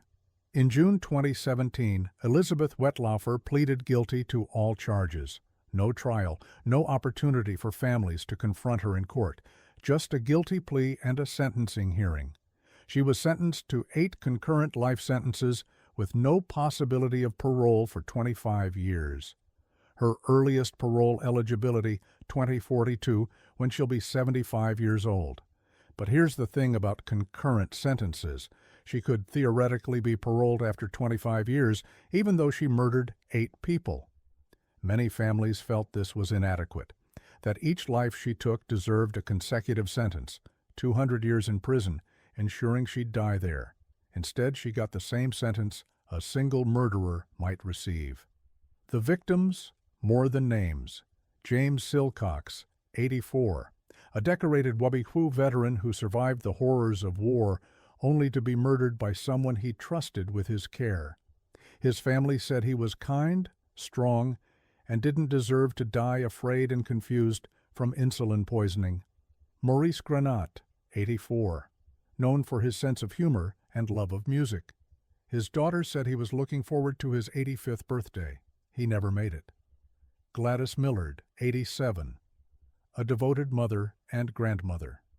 Her family noticed she seemed unwell in her final days, but trusted the nursing home to care for her. That trust was betrayed. Helen Matheson, 95, the oldest victim. She'd lived through 2 world wars, the Depression, and nearly a century of history. She died in terror and confusion. Mary Zurawinski, 96, described as a firecracker by her family. She was sharp-minded and independent until Wettlaufer decided she had to die. Helen Young, 90, a beloved wife and mother. Her death was initially ruled natural causes. It took years before her family learned the truth. Maureen Pickering, 79, the youngest murder victim. She had years of life ahead of her. Wettlaufer stole them. Arpad Horvath, 75, hired Wettlaufer as a private nurse, not knowing she'd been fired from her previous job for drug theft and suspicious behavior. He died in his own home, killed by someone he'd welcomed into his life. These weren't statistics. They were people with histories, families, value. And they died because a broken system protected their killer instead of them. The lawyer's dilemma. The revelation that Wettlaufer's lawyer knew about the murders in 2014 sparked fierce debate. Solicitor-client privilege is sacred in the legal profession. It ensures people can speak honestly with their lawyers without fear of being reported. It's a cornerstone of the justice system. But what happens when that privilege protects a serial killer? The Law Society of Ontario reviewed the case and determined the lawyer acted appropriately under existing rules. At the time, privilege could only be broken if there was imminent danger of serious harm, and since Wettlaufer wasn't actively threatening specific, identifiable victims at that moment, the lawyer believed his hands were tied. But Arpad Horvath died months later. Was he not in imminent danger? Were all future patients she'd encounter not in danger? The case exposed a gaping hole in legal ethics. In response, Ontario expanded the exceptions to solicitor-client privilege. Lawyers can now report if they reasonably believe someone will commit a crime causing serious bodily harm or death. That change came too late for Wetlaufer's victims, but it might save future lives.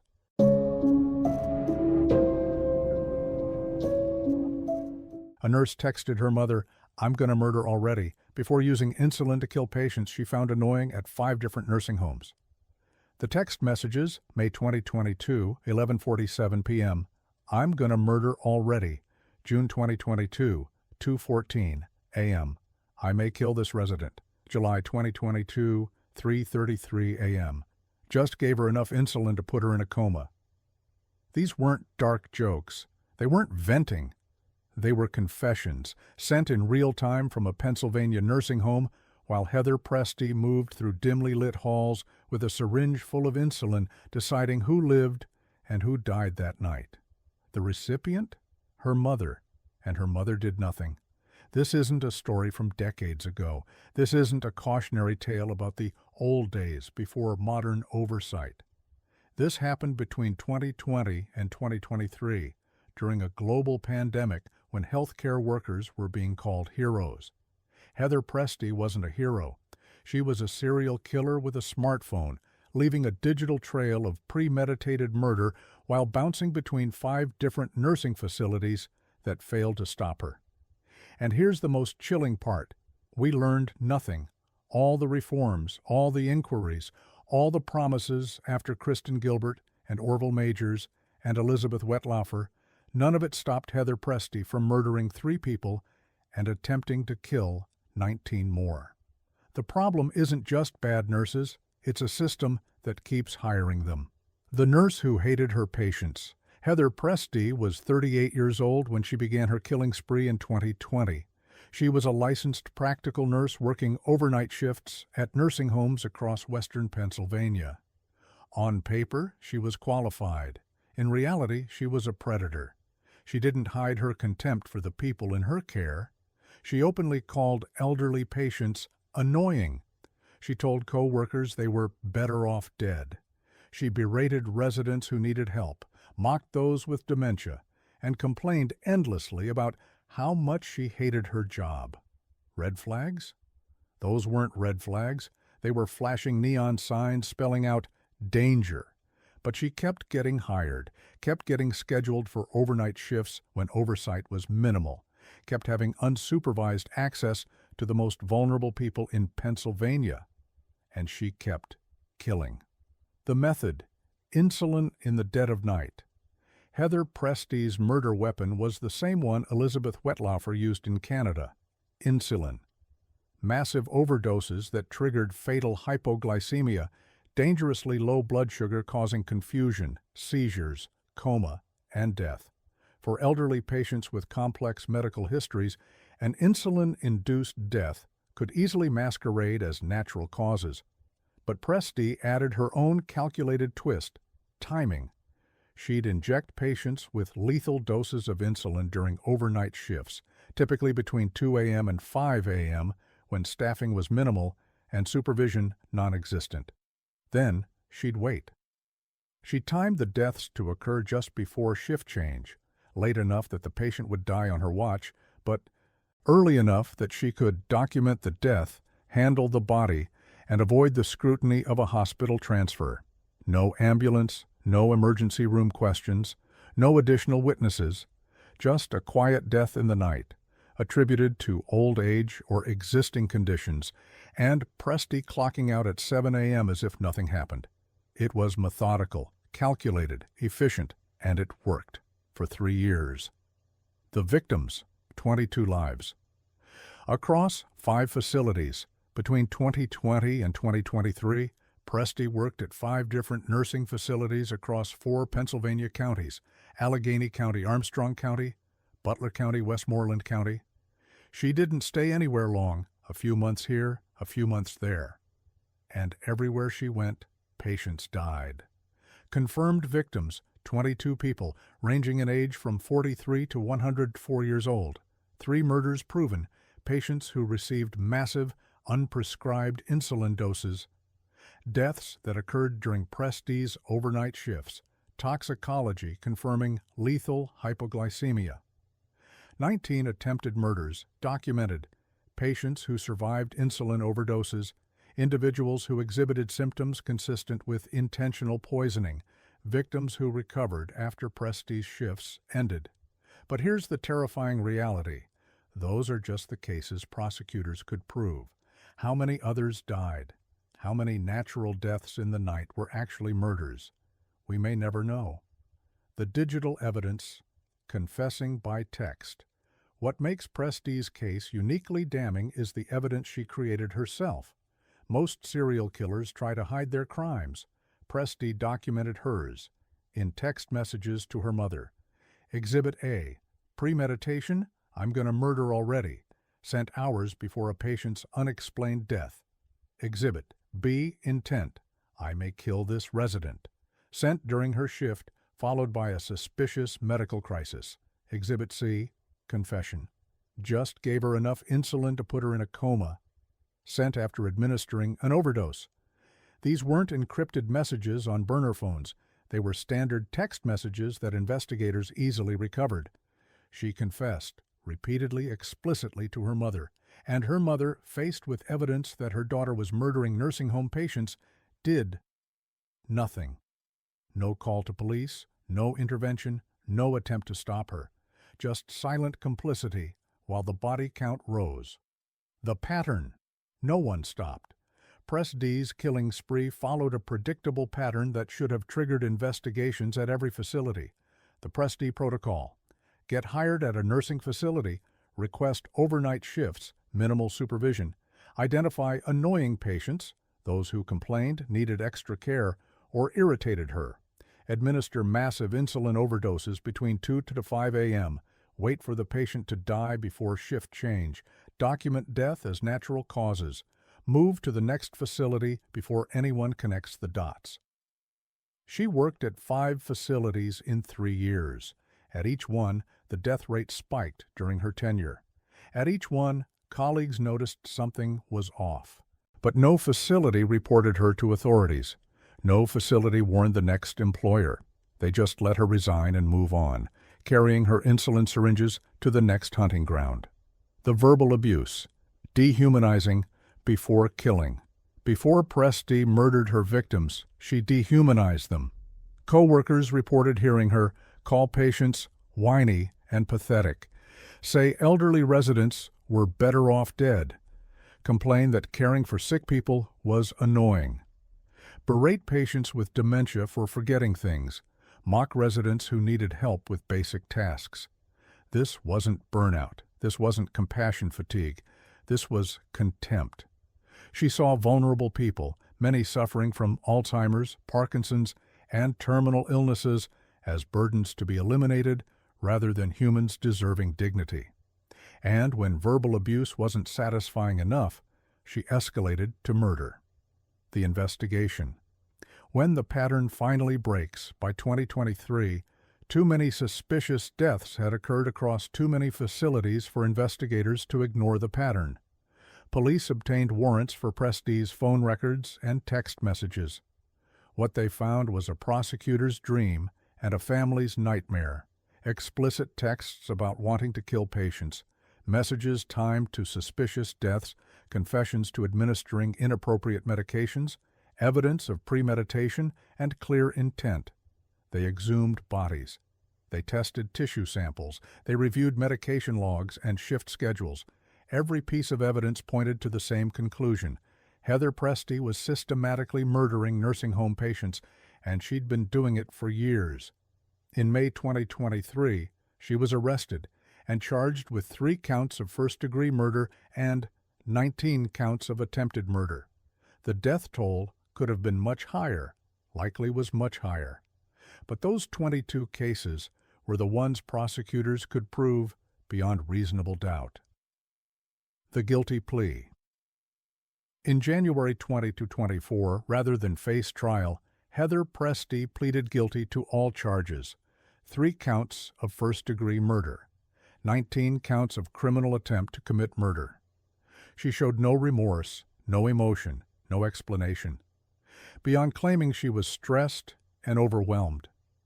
The judge wasn't sympathetic. Sentence: 3 consecutive life terms plus 380/760 years in prison. She will never be eligible for parole. She will die in prison. And even then, it won't be enough. The victims, ages 43 to 104.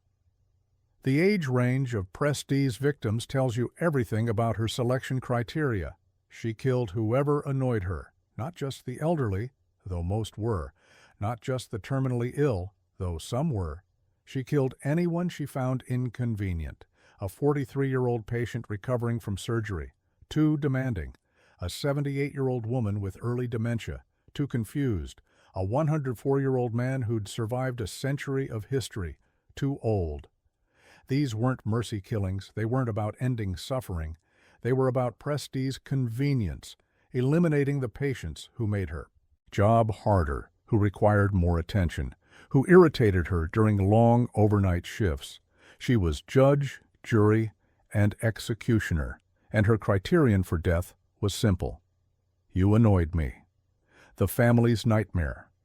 Imagine getting a call that your mother, father, or grandparent passed away peacefully in their sleep at the nursing home. You grieve. You have the funeral. You begin the long process of accepting their death. Then, months or years later, you get another call. Actually, they were murdered. That nurse you thanked for taking care of them. She injected them with insulin and watched them die. And she texted her mother about it while she did it. That's what happened to 22 families in Pennsylvania. Their grief was stolen. Their closure was shattered. And they learned that the system they trusted to protect their loved ones had failed catastrophically. Multiple families have filed wrongful death lawsuits against the facilities that employed Presti. Not for money, though that's part of it, but for accountability. Because every facility that hired her, ignored warnings, and failed to report suspicious deaths shares responsibility for those murders. The mother who knew. Let's talk about the elephant in the room. Heather Presti's mother received those texts and did nothing. She read messages about murdering patients. She saw confessions about administering lethal doses of insulin. She knew her daughter was working overnight shifts in nursing homes with unsupervised access to vulnerable people, and she stayed silent.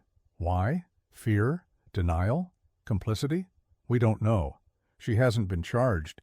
There's no law requiring a mother to report her daughter for murder confessions via text, but morally, ethically, she bears responsibility. If she'd called police after the first "I'm gonna murder already" text, how many lives could have been saved? 19 attempted murder victims might never have been attacked. 3 people might still be alive. But she chose family loyalty over human decency, and people died because of it. The systemic failures, same story, different decade. Here's what should terrify you. We've seen this exact case before. Elizabeth Wetlaufer in Canada, 2007-2016.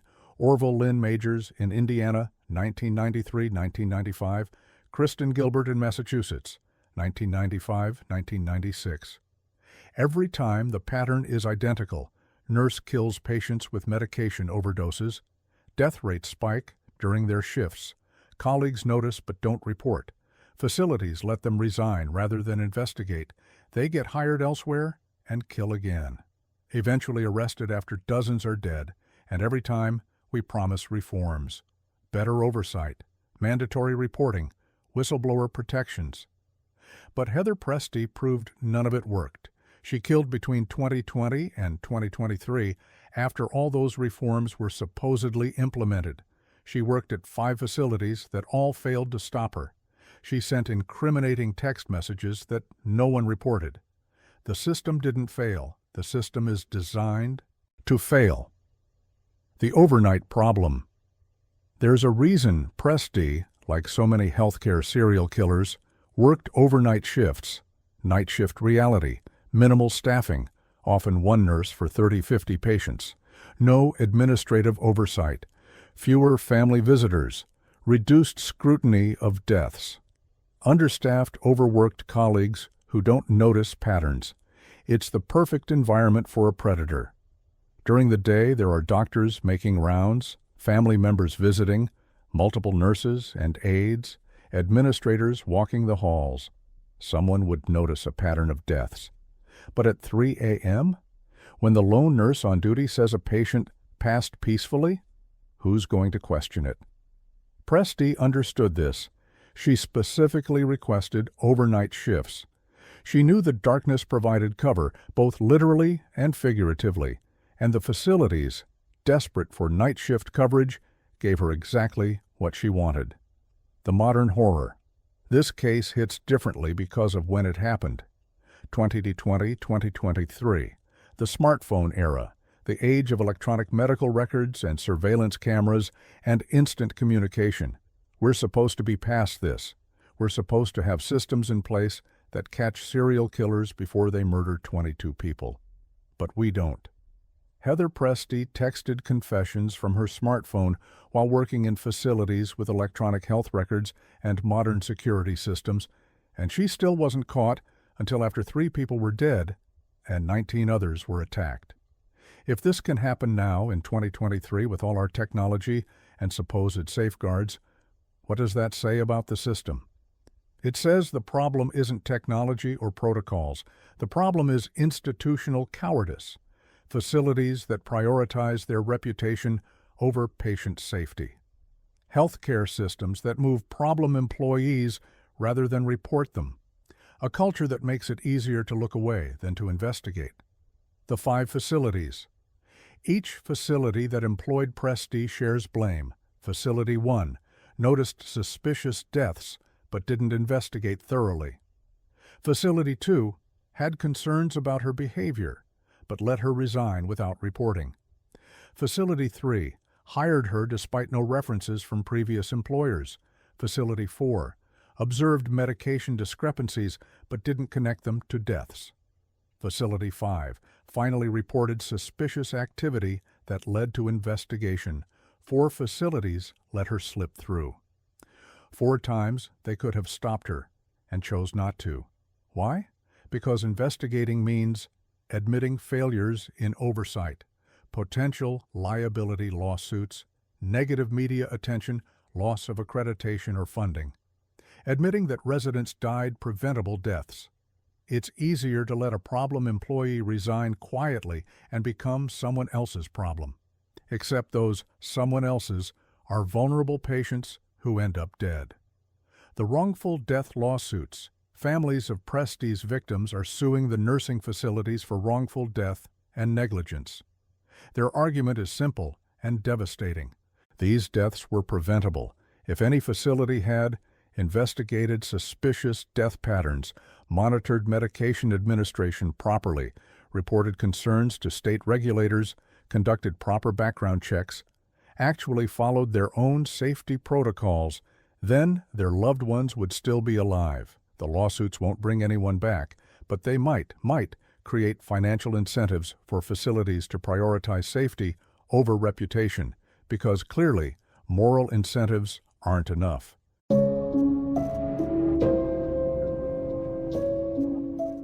The banality of evil.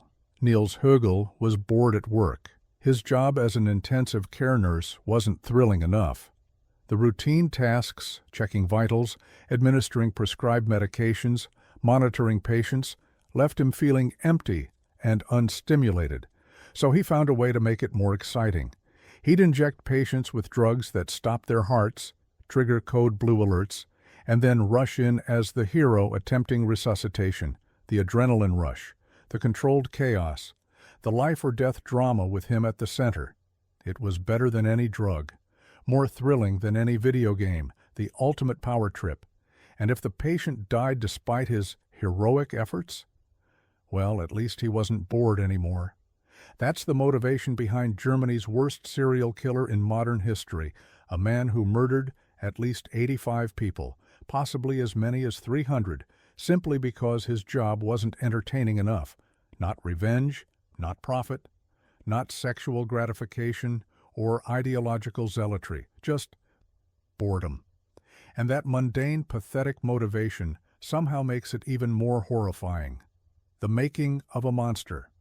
Niels Högel was 22 years old in 1999 when he began working as an intensive care nurse at Oldenburg Hospital in northern Germany.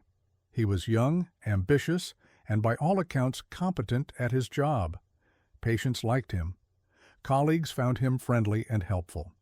He seemed like a dedicated healthcare professional with a promising career ahead. But something was wrong beneath the surface. Högel craved excitement.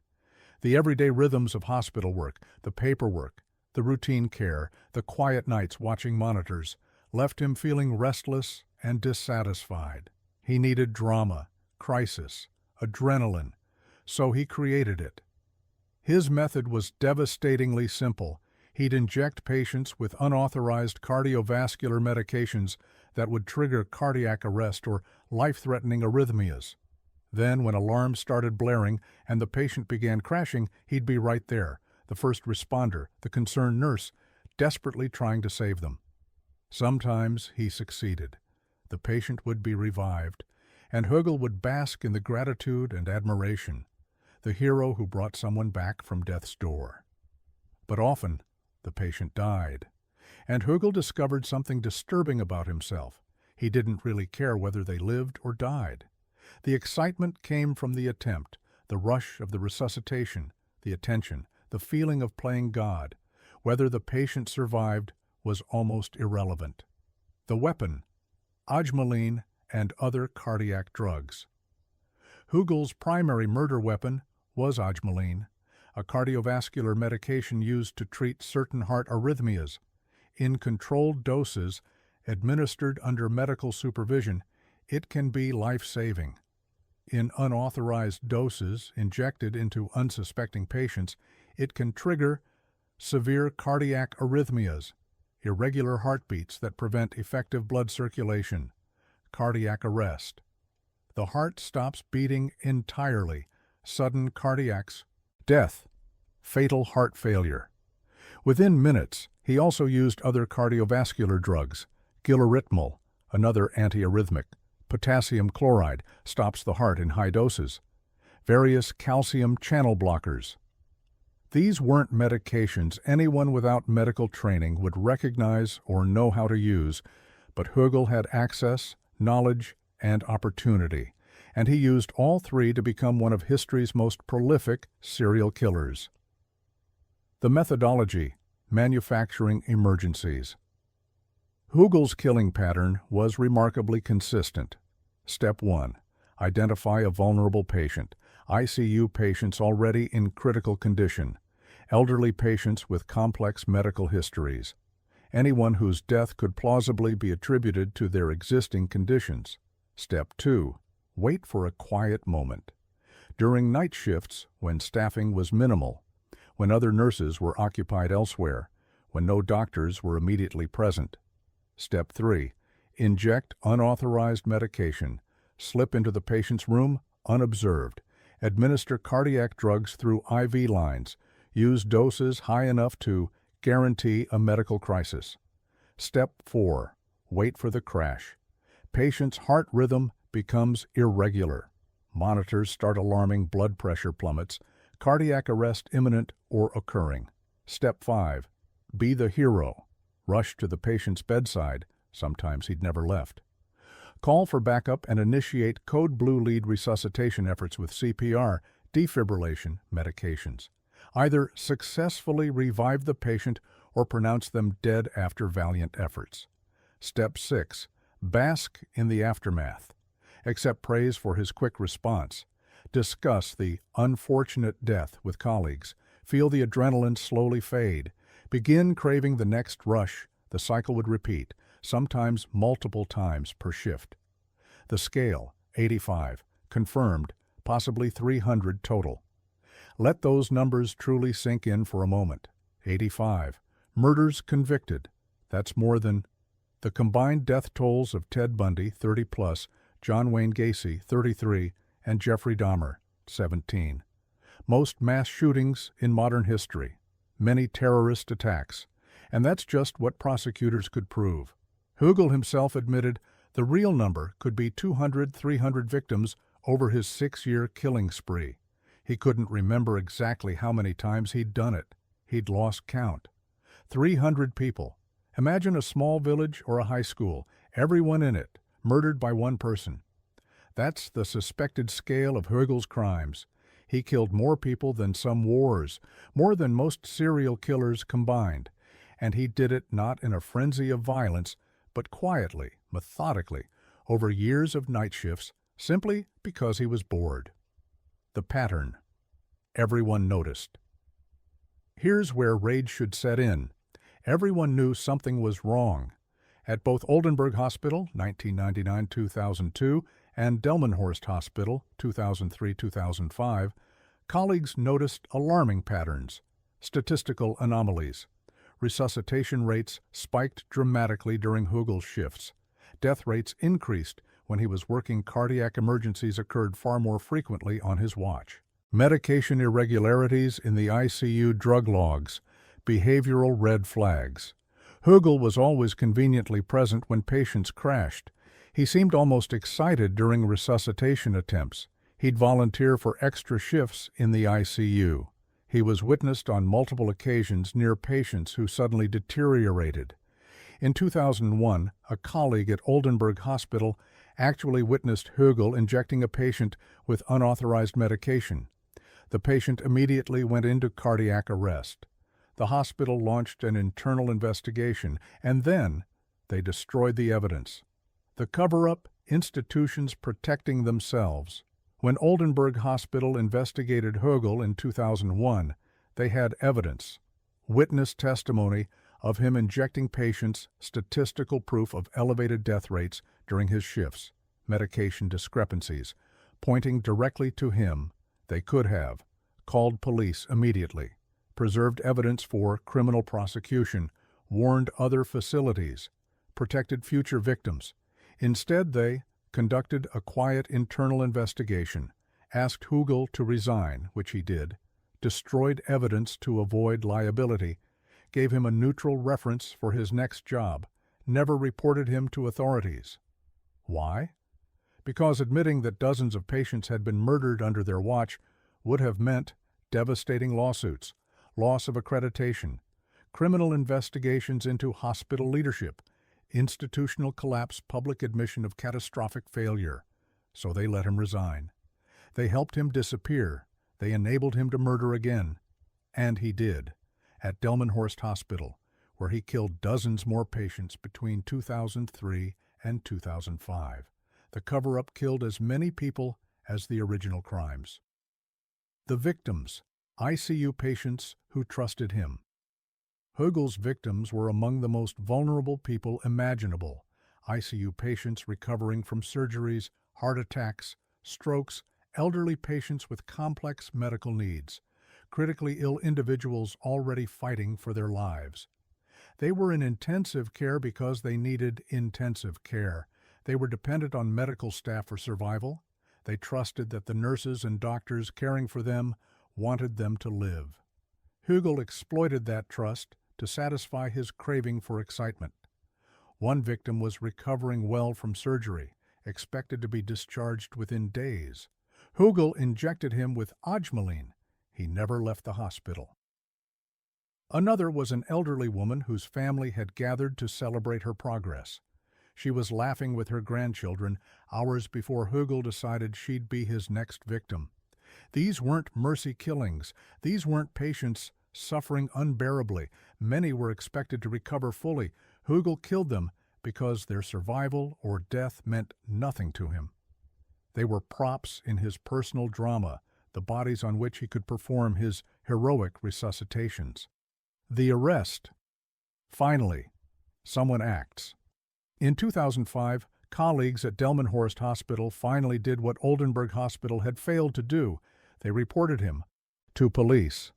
The evidence was overwhelming, 90-plus unexplained deaths during Hugel's shifts. Statistical impossibility of that many cardiac emergencies occurring by chance. Witness statements about his suspicious behavior.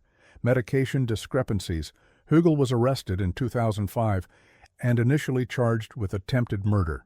In 2006, he was convicted and sentenced to 7 years in prison. 7 years. For attempting to murder a patient, while investigators suspected he'd killed dozens, possibly hundreds. Why such a light sentence? Because Oldenburg Hospital had destroyed the evidence that would have proven the full extent of his crimes. The exhumations, uncovering the truth. After Hugel's initial conviction, investigators began the grim work of exhuming bodies. Over several years, they exhumed more than 130 bodies of patients who'd died under Hugel's care. They tested tissue samples for traces of the cardiovascular drugs he'd used. The results were damning. Multiple bodies showed elevated levels of agmaline and other cardiac medications. Patients who weren't prescribed these drugs had them in their systems. The concentrations were consistent with lethal overdoses. The pattern matched Hugel's shift schedules perfectly. But here's the tragedy. Many bodies were too decomposed to test. Others had been cremated. The evidence was gone. Investigators believe Hugel killed 200, 300 people, but they could only prove 85 murders, and only because those bodies were exhumed in time to detect the drugs. The rest? We'll never know for certain. Hundreds of families will never have definitive answers about whether their loved one died naturally or was murdered. The second trial, 85 murders.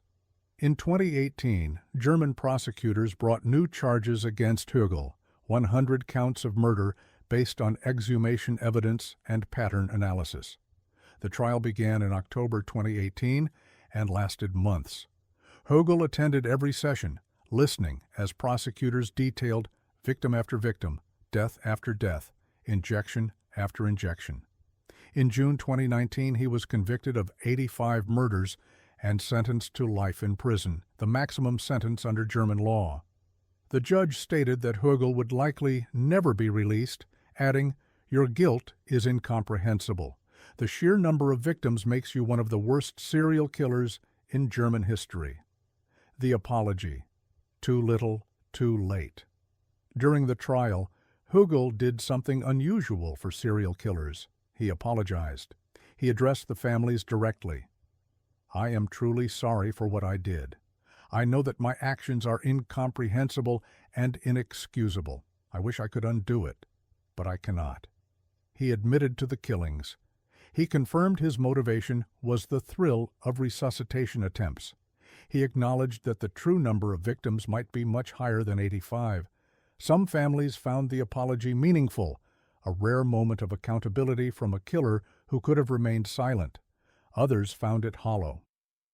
How do you apologize for murdering possibly 300 people? Because you were bored. Words can't bridge that chasm.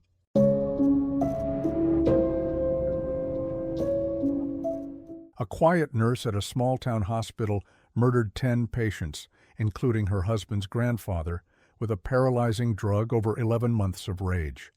The town that trusted her, Nocona, Texas, is the kind of place where everyone knows everyone. Population 3,000. One main street, one hospital. The kind of town where you grow up with the same people you'll grow old with, where your nurse might be your neighbor's daughter, where trust isn't earned, it's assumed. Vicki Dawn Jackson grew up there. She married there. She worked at Nocona General Hospital, the 40-bed facility that served the surrounding rural community. She wasn't just a nurse, she was their nurse, a local girl taking care of local people, which made what she did so much more devastating. Between December 2000 and February 2001, Vicki Dawn Jackson murdered 10 elderly patients at Nocona General Hospital using a paralyzing drug that stopped them from breathing. She watched them suffocate, unable to move, unable to cry out, unable to do anything but die in silent terror. One of those victims was Boyd Bruce Burnett, her own husband's grandfather. She murdered her husband's grandfather. Let that sink in. And she would have kept killing if one patient hadn't survived long enough to tell investigators, "The nurse did this to me." This is the story of a woman whose personal life collapsed into chaos, who turned that chaos outward onto the most vulnerable people in her community, and whose own daughter ultimately had to choose between protecting her mother and seeking justice for the dead. It's tragedy compounded by tragedy, betrayal layered on betrayal. And it all happened in a tiny Texas town that never saw it coming. A life unraveling. By the time Vicki Dawn Jackson began killing in December 2000, her life was in free fall. She was 34 years old and on her third marriage, this one also failing. She'd lost custody of her children from previous relationships. Her family relationships were fractured.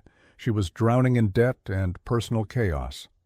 Co-workers at Nocona General described her as quiet, withdrawn, increasingly bitter. She'd show up for her night shifts exhausted and irritable. She complained about the patients, about the work, about her life. But she never talked about what was really happening inside her head. A growing rage at everyone and everything, a feeling that the world had treated her unfairly, and a dangerous sense that she had nothing left to lose. Psychologists would later describe her state as a catastrophic collapse, when someone's life circumstances become so overwhelming that they stop seeing other people as human beings and start seeing them as targets for their rage. And in a small-town hospital, where she had unsupervised access to powerful drugs and vulnerable patients, that rage found an outlet. The weapon, mivacurium chloride, Vicki Jackson's murder weapon, was mivacurium chloride, a neuromuscular blocking agent used during surgeries to paralyze patients, temporarily so doctors can intubate them or perform procedures. In controlled medical settings with patients on ventilators and under anesthesia, it's safe and necessary. Injected into conscious, unmonitored patients, it's a nightmare. What mivacurium does, paralyzes all voluntary muscles within 2 to 3 minutes. Patient remains fully conscious and aware, unable to move, speak, or breathe. Complete respiratory paralysis, death by suffocation. Patient experiences full terror of drowning while conscious.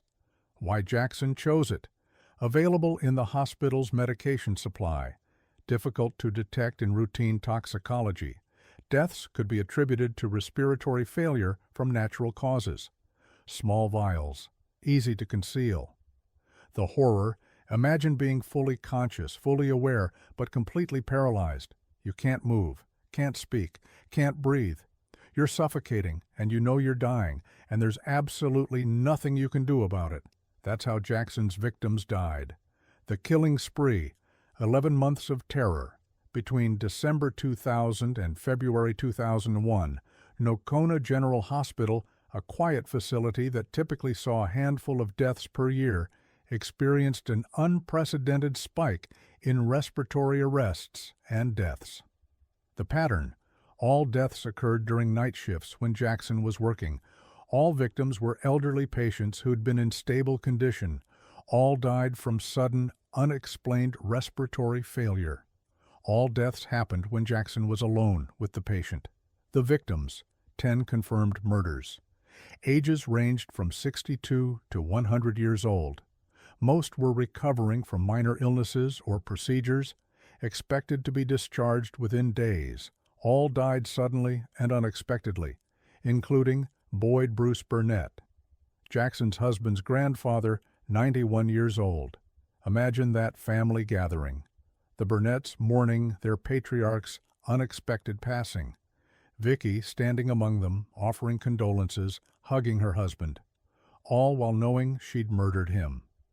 The betrayal extends beyond the patients into family itself. She looked her husband in the eyes at his grandfather's funeral and said nothing. The missing vials. By early 2001, pharmacy staff at Nocona General noticed something alarming. Vials of mivacurium chloride were disappearing. The hospital conducted an inventory. Multiple vials were unaccounted for. They weren't documented in patient charts. They weren't in the medication waste logs. They were just gone. And the disappearances coincided with the spike in unexplained deaths. Hospital administrators began asking questions. who had access to the locked medication cabinets, who worked the shifts when the vials went missing. The answer kept pointing to the same person, Vicki Dawn Jackson. But they needed proof. They needed to catch her in the act or find direct evidence linking her to the missing drugs. Then one patient survived. The survivor, Donnelly Reed's testimony. In February 2001, patient Donnelly Reed was recovering at Nocona General Hospital when Vicki Jackson entered his room during the night shift. She approached his bedside with a syringe. Reed later testified that he asked her what she was giving him. She said something vague about medication. Then she injected him. Within minutes, Reed felt his muscles weakening. He couldn't move his arms. His legs stopped responding. His chest felt heavy. Breathing became difficult. He was conscious, fully aware, as paralysis spread through his body. He managed to press the call button before losing control of his hands entirely. Other nurses responded. They found Reed in respiratory distress, unable to speak or move. They initiated emergency protocols, provided respiratory support, and stabilized him. He survived. And when he could finally speak again, he told investigators exactly what happened. "The nurse injected me with something. I couldn't breathe. I thought I was going to die." He identified Vicki Dawn Jackson. The investigation, armed with Reed's testimony and the evidence of missing mivacurium vials, authorities launched a full criminal investigation. They reviewed medical records of recent deaths. 10 patients had died unexpectedly during Jackson's night shifts. All died from respiratory failure without clear medical explanation. All had been in stable or improving condition before their deaths. Statistical probability of that many unexpected deaths occurring by chance: negligible. They exhumed bodies and tested for mivacurium. The results were complicated. Mivacurium breaks down quickly in the body, making detection difficult. But in several cases, they found trace evidence consistent with the drug's presence. They interviewed co-workers who confirmed Jackson had access to the medication cabinets. She was often alone with patients during night shifts. The death rate had spiked dramatically since she'd been working there.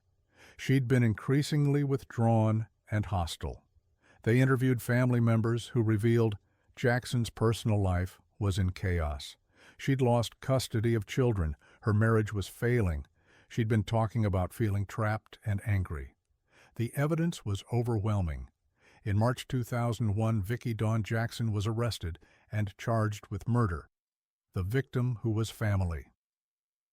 Among the 10 confirmed victims was Boyd Bruce Burnett, Vicki Jackson's husband's grandfather.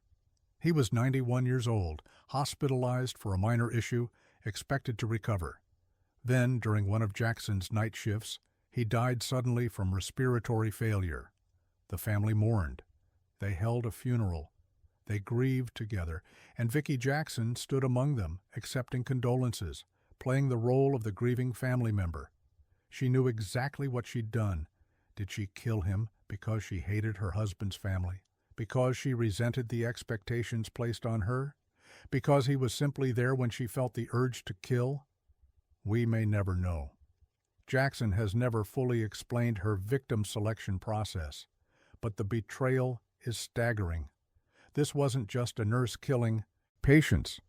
This was a family member murdering her husband's grandfather and then attending his funeral as if she had nothing to do with it. How do you process that level of deception? The daughter's impossible choice. The investigation revealed something even more devastating. Jackson's adult daughter had information that could incriminate her mother. The daughter had witnessed suspicious behavior.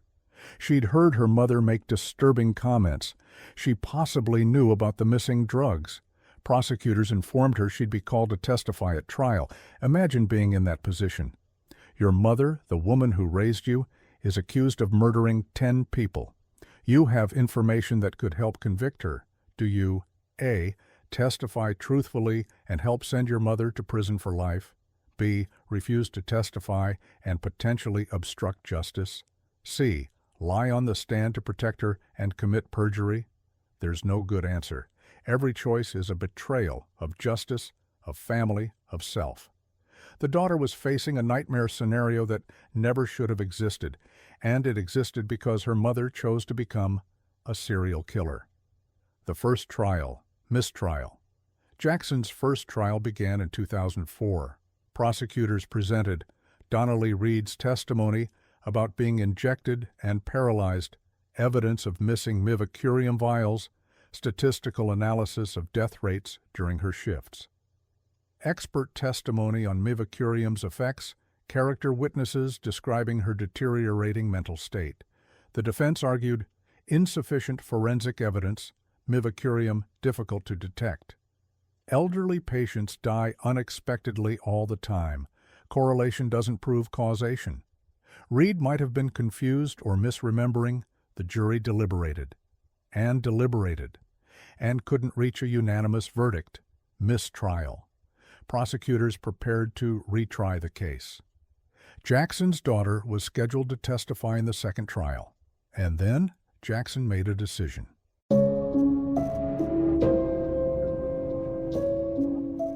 A VA nursing assistant watched Netflix's Nurses Who Kill while murdering 7 elderly veterans with insulin, claiming she wanted them to pass gently.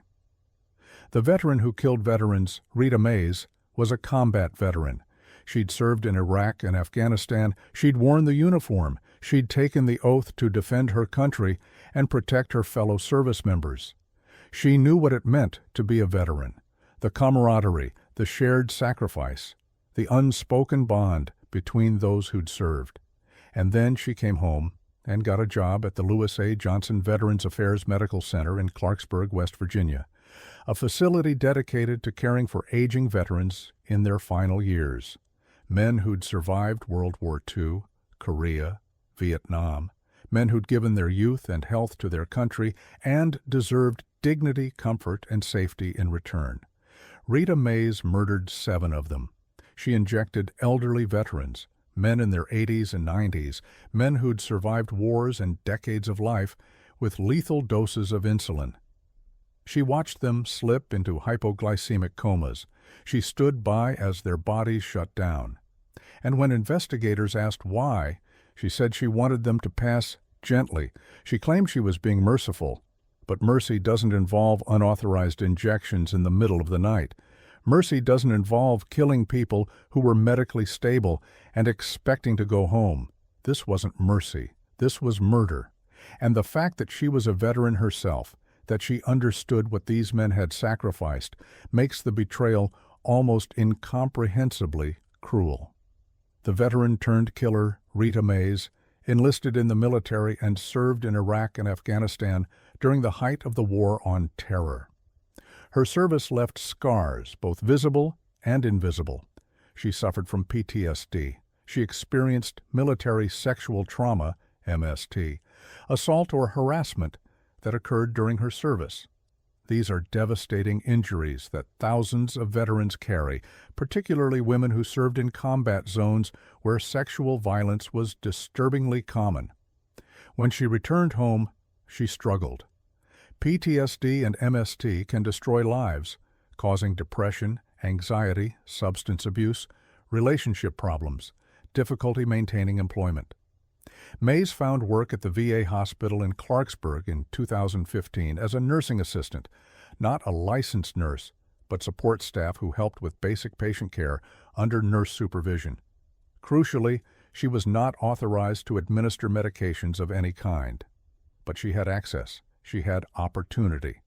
And somewhere in her damaged psyche, she developed the belief that she had the right to decide when elderly veterans should die. The Netflix research. In the months before and during her killing spree, Rita Mays was conducting research. Her Google search history revealed searches for female serial killers, queries about nurses who murdered patients, research on insulin overdoses, and detection. Her Netflix viewing history showed multiple episodes of Nurses Who Kill and similar true crime documentaries about healthcare serial killers. She was studying, learning, preparing. This wasn't impulse. This wasn't a sudden psychotic break. This was premeditated murder informed by research into how other healthcare killers had operated. She knew what she was planning to do. She researched how others had done it. She learned from their methods. And then she started killing. The weapon. Insulin. Like so many healthcare serial killers before her, Mays chose insulin as her murder weapon. It's devastatingly effective, readily available in hospital settings, causes death that can mimic natural hypoglycemia, difficult to detect without specific testing. In elderly patients with complex medical histories, insulin-induced death can be attributed to other causes. What insulin overdose does to the body. Blood sugar drops to dangerously low levels, hypoglycemia. Brain is starved of glucose, its primary fuel. Confusion, disorientation, loss of consciousness, seizures, coma, death. If untreated, typically within hours. For elderly patients, especially those weakened by age and illness, insulin overdose is often fatal before anyone recognizes what's happening. And for non-diabetic patients, people who aren't prescribed insulin and whose bodies aren't accustomed to it, the effects are even more severe. Mays knew this, and she exploited it. The victims, those who served between July 2017 and June 2018, Rita Mays murdered 7 veterans and attempted to murder an 8th, the murdered, ages 81-96. World War II, veterans who'd survived the deadliest conflict in human history, Korean War veterans who'd fought in brutal conditions, Vietnam veterans who'd come home to a country that didn't want the men who'd given their youth, their health, sometimes their sanity, to serve their country. The survivor, Russell Posey, 92, Korean War veteran who survived May's injection and later provided testimony. Many of these men were in stable condition. They weren't dying. They weren't in excruciating pain. They were recovering from minor illnesses or injuries and expected to be discharged. They were going to go home until Rita Mays decided they wouldn't. The method, night shift murders. Mays worked the overnight shift, the same hunting ground preferred by so many healthcare serial killers. Her pattern? Wait until late at night when supervision was minimal. Enter patient rooms when alone with victims, inject insulin, a medication she was not authorized to administer. Leave the room. Wait for the patient to slip into hypoglycemic coma. Either discover the patient in distress or let others find them. Watch as medical staff try to save them. Document the death as natural causes. She killed during shifts when she was the only staff member in certain areas, when there were no witnesses, when elderly patients were sleeping and vulnerable, just like Kristen Gilbert, Orville Majors, Heather Presty, and so many others before her. The pattern is always the same because the vulnerabilities of the system are always the same. The staggering numbers. During Rita Mays' employment at the VA hospital, 2015-2018, 112 patients died on Ward 3A where she worked. 66 of those patients experienced hypoglycemic events before death, dangerously low blood sugar consistent with insulin overdose. Mays was present for nearly all of them. Read that again. 112 deaths, 66 hypoglycemic events, 1 nursing assistant present for almost all of them, and nobody noticed until 2018. The VA hospital, an institution specifically designed to care for veterans, funded by taxpayers, supposedly held to high standards, let a nursing assistant kill for 3 years. 3 years. How many of those 112 deaths were actually murders? We'll never know. Prosecutors could only prove 7 cases definitively, but the real number is almost certainly higher, possibly much higher. The investigation, bodies exhumed. In June 2018, after the pattern finally became impossible to ignore, the VA Inspector General launched an investigation. They reviewed medical records. They analyzed death patterns. They interviewed staff. Every indicator pointed to Rita Mays. They exhumed bodies, the grim work of digging up veterans who'd been buried with military honors, extracting tissue samples, testing for insulin. The results confirmed what investigators suspected: lethal levels of insulin in non-diabetic patients who shouldn't have had any insulin in their systems. This wasn't medical error. This wasn't accidental overdose. This was intentional poisoning. Investigators interviewed Mays 3 times. In the first 3 interviews, she denied everything. Then, facing overwhelming evidence, she finally confessed. The confession: "I wanted them to pass gently." When Rita Mays finally admitted to the murders, her explanation was chilling in its presumption. "I wanted them to pass gently." She claimed she was being merciful, that these elderly veterans were suffering, that she was ending their pain. But the facts contradict her justification. Many victims were not in pain. Many were medically stable and expected to recover. Many were awaiting discharge to go home. None had requested assisted death. None were in end-stage terminal illness requiring palliative intervention. She was not authorized to make those decisions. She wasn't a doctor. She wasn't even a licensed nurse. She was a nursing assistant whose job was to help with basic care, bathing, feeding, moving patients. She had no medical authority to administer any medication, let alone to decide who should live or die. Her claim of mercy was a lie she told herself to justify her actions.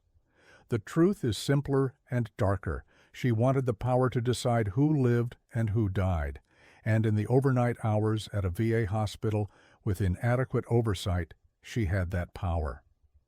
The 3 interviews before her confession, investigators interviewed Mays 3 times. Interview 1. She denied any involvement, said she was just doing her job. Seemed shocked anyone would suspect her. Interview 2. She maintained her innocence, suggested maybe someone else was responsible, deflected, and evaded. Interview 3. Faced with forensic evidence, witness statements, and statistical analysis, she finally broke down and confessed. She admitted to injecting patients with insulin. She admitted she wasn't authorized to do so. She admitted she knew it could kill them. And she admitted she'd done it at least 7 times, possibly more. Once the confession came, the case was over. No trial needed, just sentencing. The guilty plea. In July 2020, Rita Mays pleaded guilty to 7 counts of second-degree murder, 1 count of assault with intent to commit murder, Russell Posey, who survived. She avoided a trial. She avoided forcing families to relive their loved ones' deaths in testimony. She accepted responsibility, at least legally, if not morally. Sentence imposed May 2021.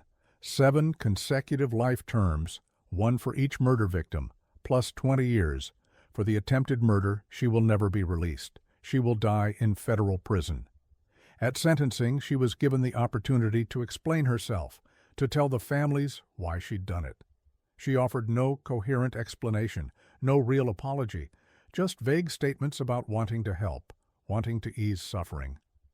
The families were left with no answers, just the knowledge that someone they'd trusted had murdered their loved ones. The veteran betrayal. Here's what makes this case uniquely painful. Rita Mays was one of them. She'd served.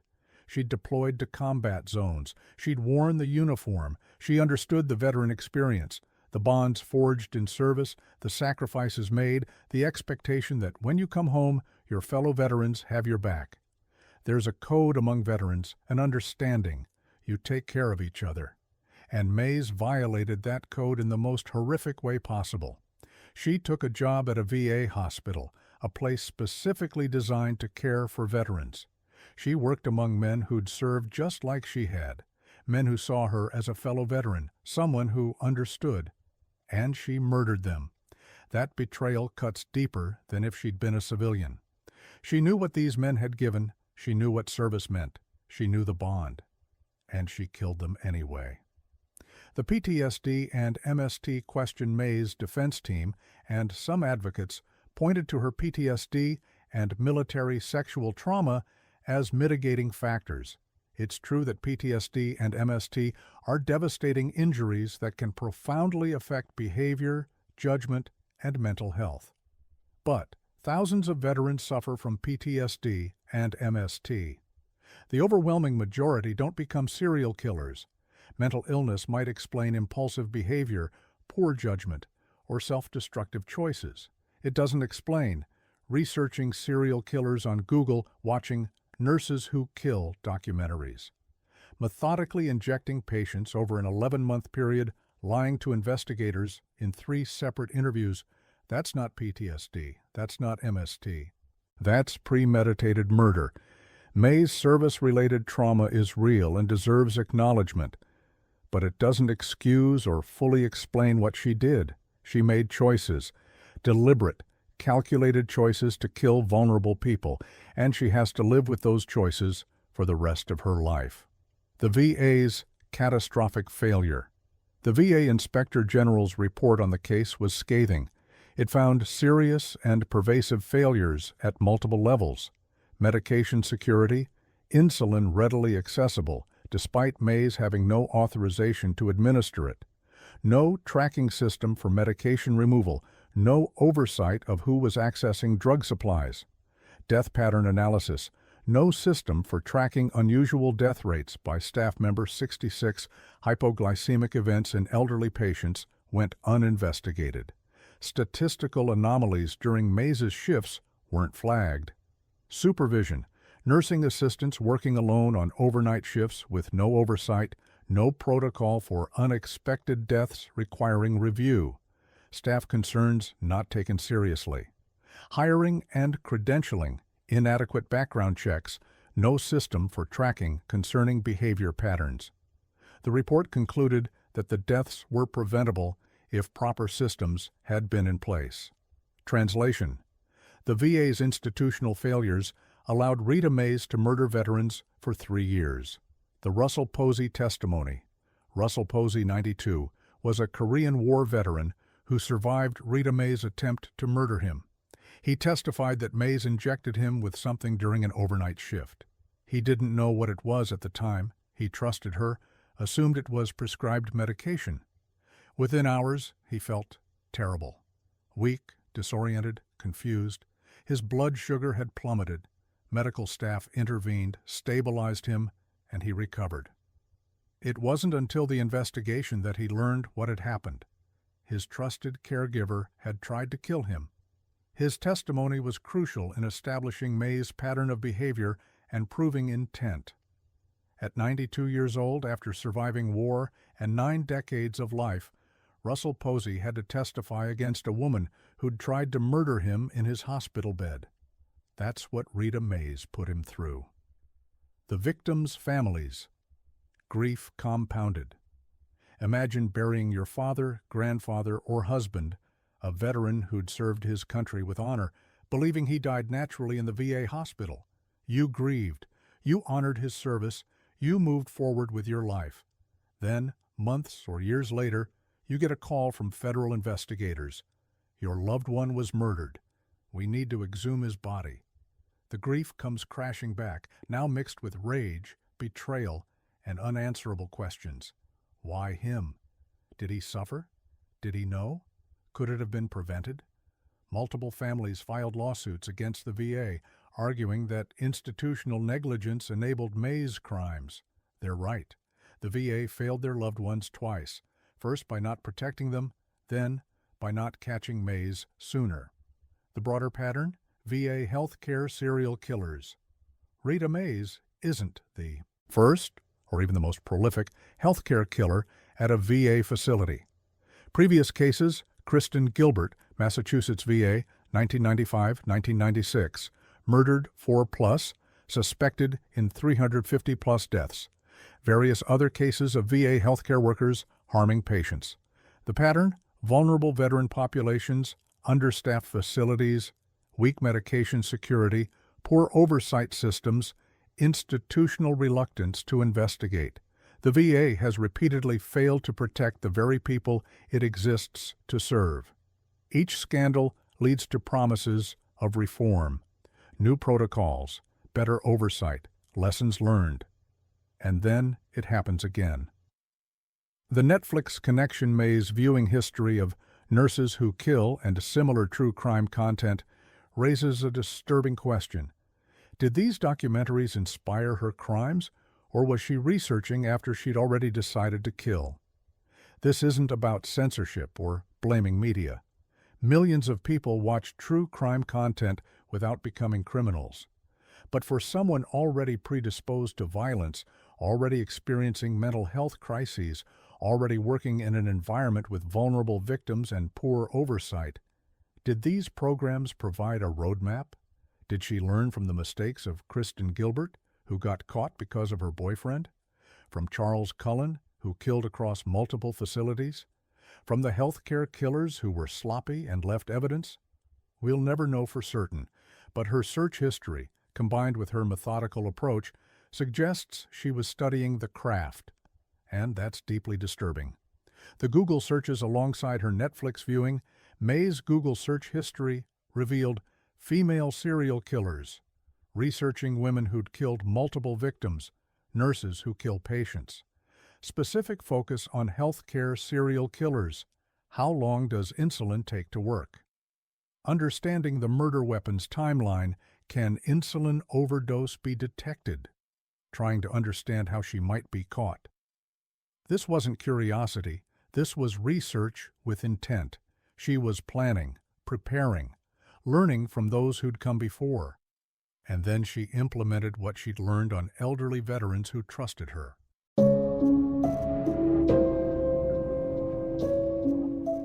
Britain's most prolific child killer murdered 7 premature babies in a neonatal unit, while doctors who suspected her were forced to apologize to her.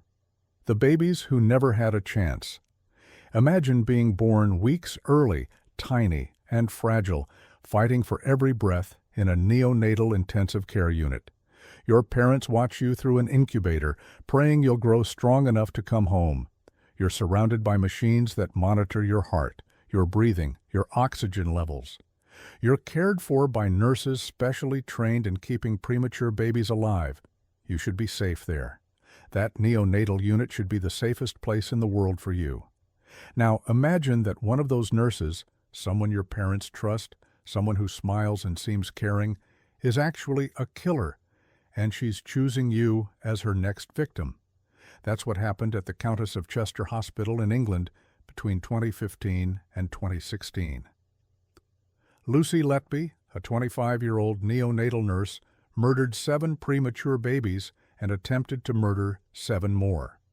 She injected air into their bloodstreams. She force-fed them milk until their stomachs ruptured. She poisoned them with insulin. She physically assaulted infants too weak to fight back. And when doctors noticed the pattern and tried to stop her, hospital administrators silenced them, protected her, and forced them to apologize to her in writing. This is the story of Britain's most prolific child killer. But more than that, it's the story of institutional cowardice that prioritized reputation over infant lives. It's the story of babies who died while the people who could have saved them were told to shut up and apologize to their killer. The perfect neonatal nurse, or so it seemed, Lucy Letby, seemed, by all accounts, like a dedicated nurse. She'd grown up in Hereford, England, always wanting to work with babies. She trained as a neonatal nurse, one of the most demanding and emotionally challenging specialties in healthcare. Premature babies require constant monitoring, specialized care, and nurses who can make split-second decisions. Letby was hired at the Countess of Chester Hospital's neonatal unit in 2011. Her colleagues found her competent, friendly, and enthusiastic about her work. Parents appreciated her warmth and attentiveness. She seemed to genuinely love working with the babies. But beneath that professional exterior was something far darker. Letby craved attention. She thrived on drama and crisis. She became obsessed with the families of babies in her care, searching for them on Facebook, collecting mementos, inserting herself into their lives in inappropriate ways. And, most disturbing of all, she discovered that she enjoyed having power over life and death. The babies in her care were completely helpless. Their survival depended entirely on the adults around them. And Letby, for reasons that may never be fully understood, found satisfaction in exploiting that helplessness. She became Britain's most prolific child killer. The methods, a catalogue of horror. Lucy Letby didn't use just one method to murder and harm babies. She used multiple techniques, suggesting experimentation, escalation, and a disturbing level of premeditation. Method 1. Air injection. Letby would inject air into babies' bloodstreams through IV lines or feeding tubes.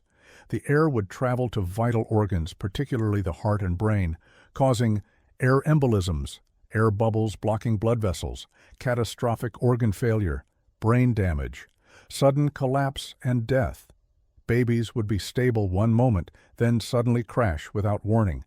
Medical staff would scramble to save them, often unsuccessfully.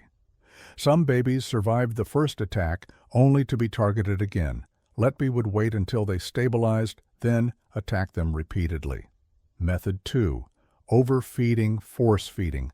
Letby would inject excessive amounts of milk directly into babies' stomachs through feeding tubes, causing stomach rupture or perforation, aspiration, milk entering the lungs, respiratory distress, sepsis from internal injuries.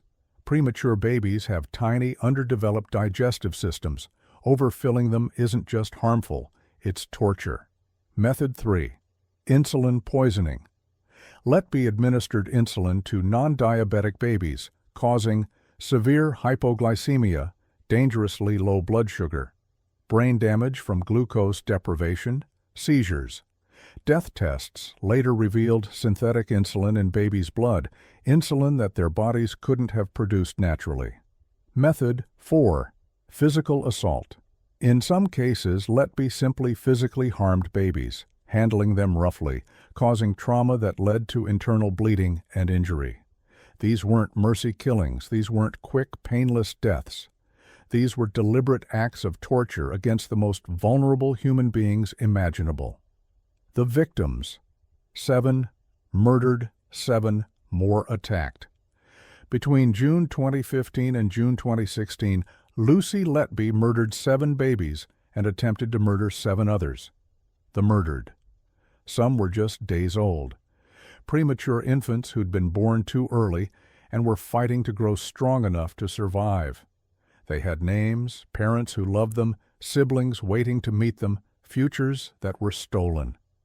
2 of the victims were twins, killed in attacks separated by just 24 hours. Imagine being parents of premature twins, watching one baby die, then losing the second one the next day. That unimaginable grief was inflicted by Lucy Letby. The survivors: 7 attempted murders. 7 more babies survived Letby's attacks, some with permanent disabilities including brain damage, developmental delays, and physical impairments.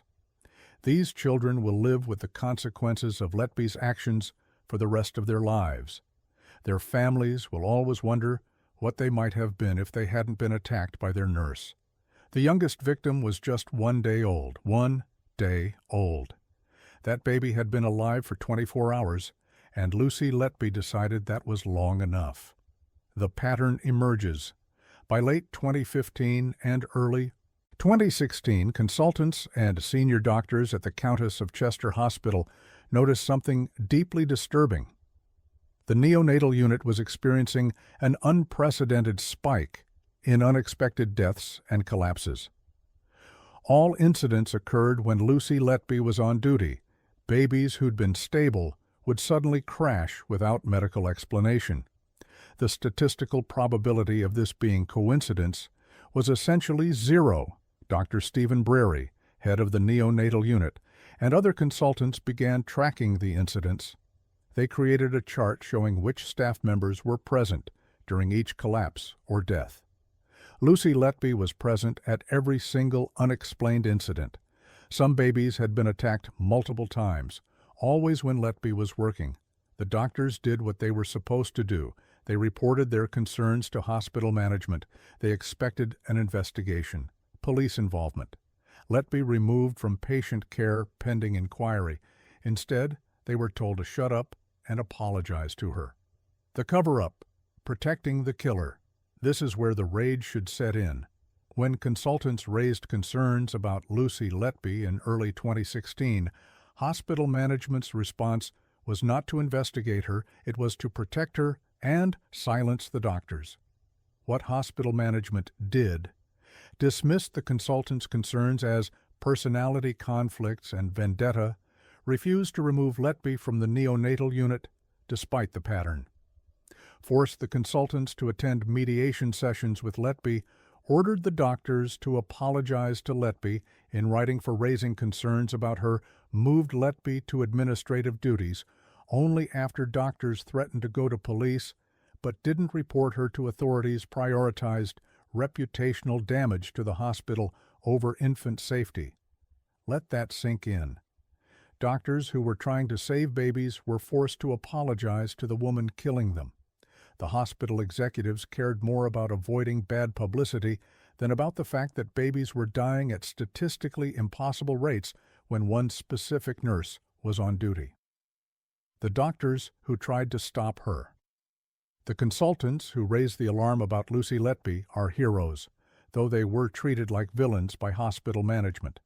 Dr. Stephen Brary and his colleagues noticed the pattern months before management acted, documented every incident meticulously, created statistical evidence showing Letby's presence at every unexplained collapse, repeatedly pushed management to investigate, refused to back down even when ordered to apologize, ultimately threatened to contact police themselves.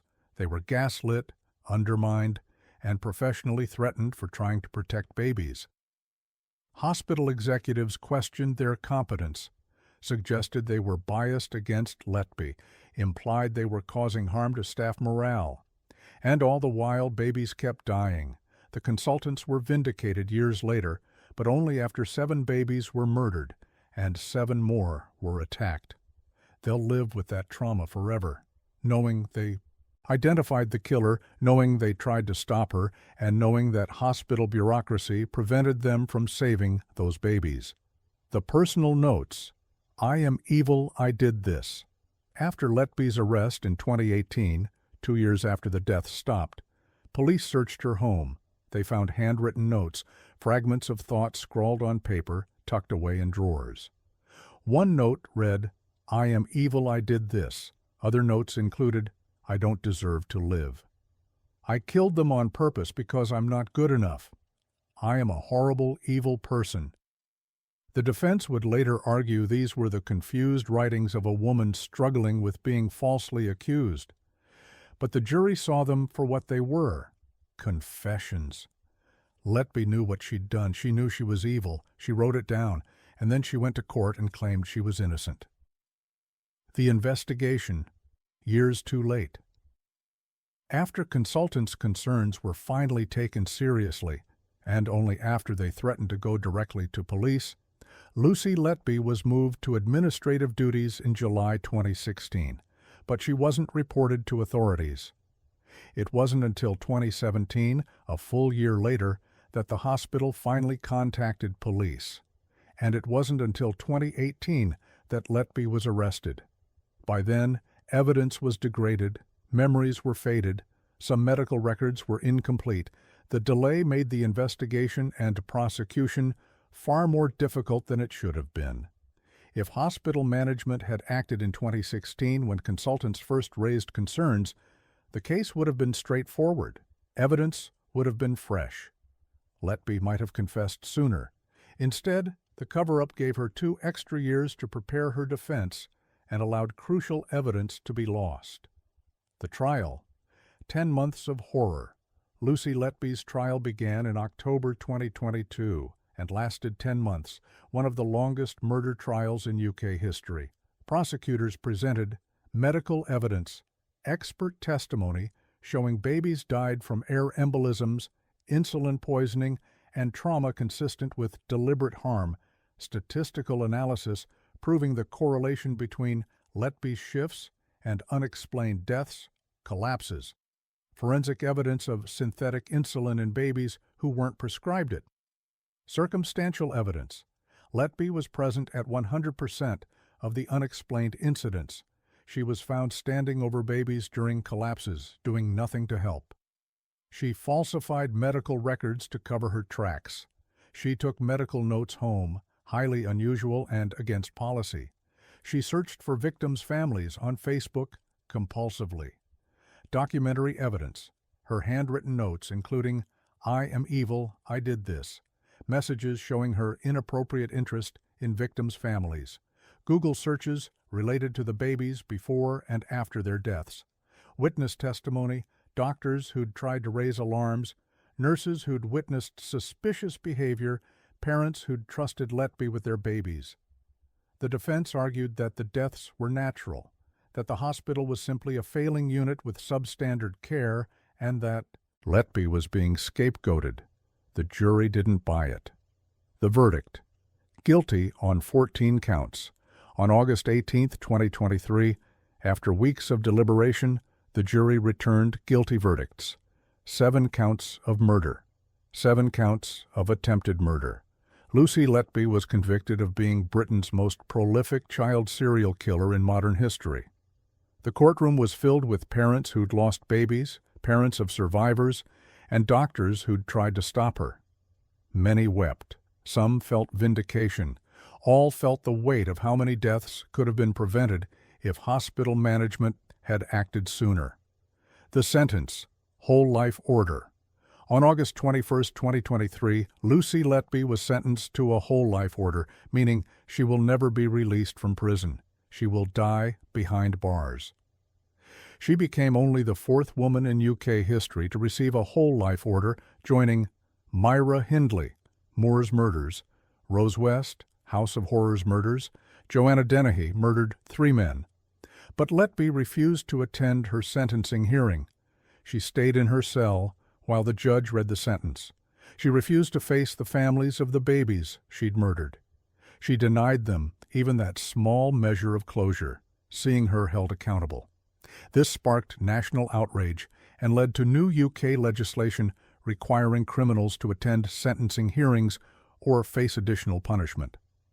The retrial. 8th conviction. In July 2024, Letby faced a retrial on 1 count of attempted murder where the original jury had been unable to reach a verdict. She was convicted again, bringing her total to 7 murders, 8 attempted murders, 15 whole life sentences. The evidence was just as damning the second time. The jury heard testimony about how Letby had attacked a premature baby girl, causing her to collapse. The baby survived, but with permanent injuries.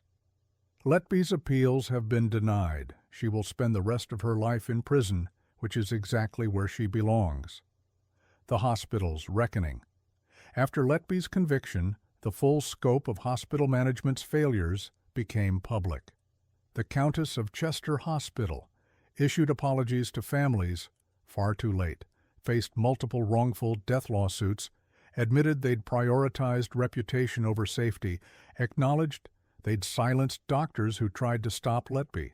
Hospital executives testified that they'd been concerned about reputational damage to the hospital, potential media scrutiny, the cost of investigating one of their nurses, upsetting staff morale. Not once did they testify that their primary concern was protecting babies. Several executives resigned or were forced out. But resignations don't bring back dead infants. The public inquiry. In September 2023, the UK government ordered an independent public inquiry into the Letby case, chaired by Lady Justice Thirlwall.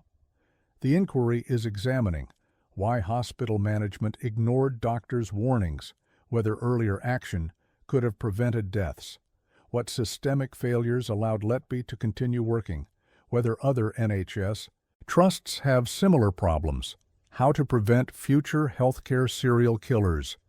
The inquiry is ongoing. Its findings won't be published until 2025 or later. But preliminary testimony has already revealed shocking details. Executives actively discouraged doctors from documenting concerns. Management threatened consultants with professional consequences if they persisted. There was a culture of protecting the institution over protecting patients. It's a damning indictment of NHS management culture, and it came at the cost of 7 babies' lives. The controversy: some defend her. Despite overwhelming evidence and 2 jury convictions, a small group of medical experts and statisticians have questioned the case against Letby. Their arguments: statistical correlation doesn't prove causation. The neonatal unit may have had systemic care problems unrelated to Letby. Some medical evidence is disputed or ambiguous. Confirmation bias may have affected the investigation.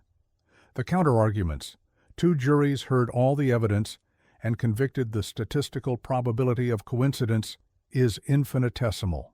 Medical experts testified to deliberate harm, air embolisms, insulin poisoning.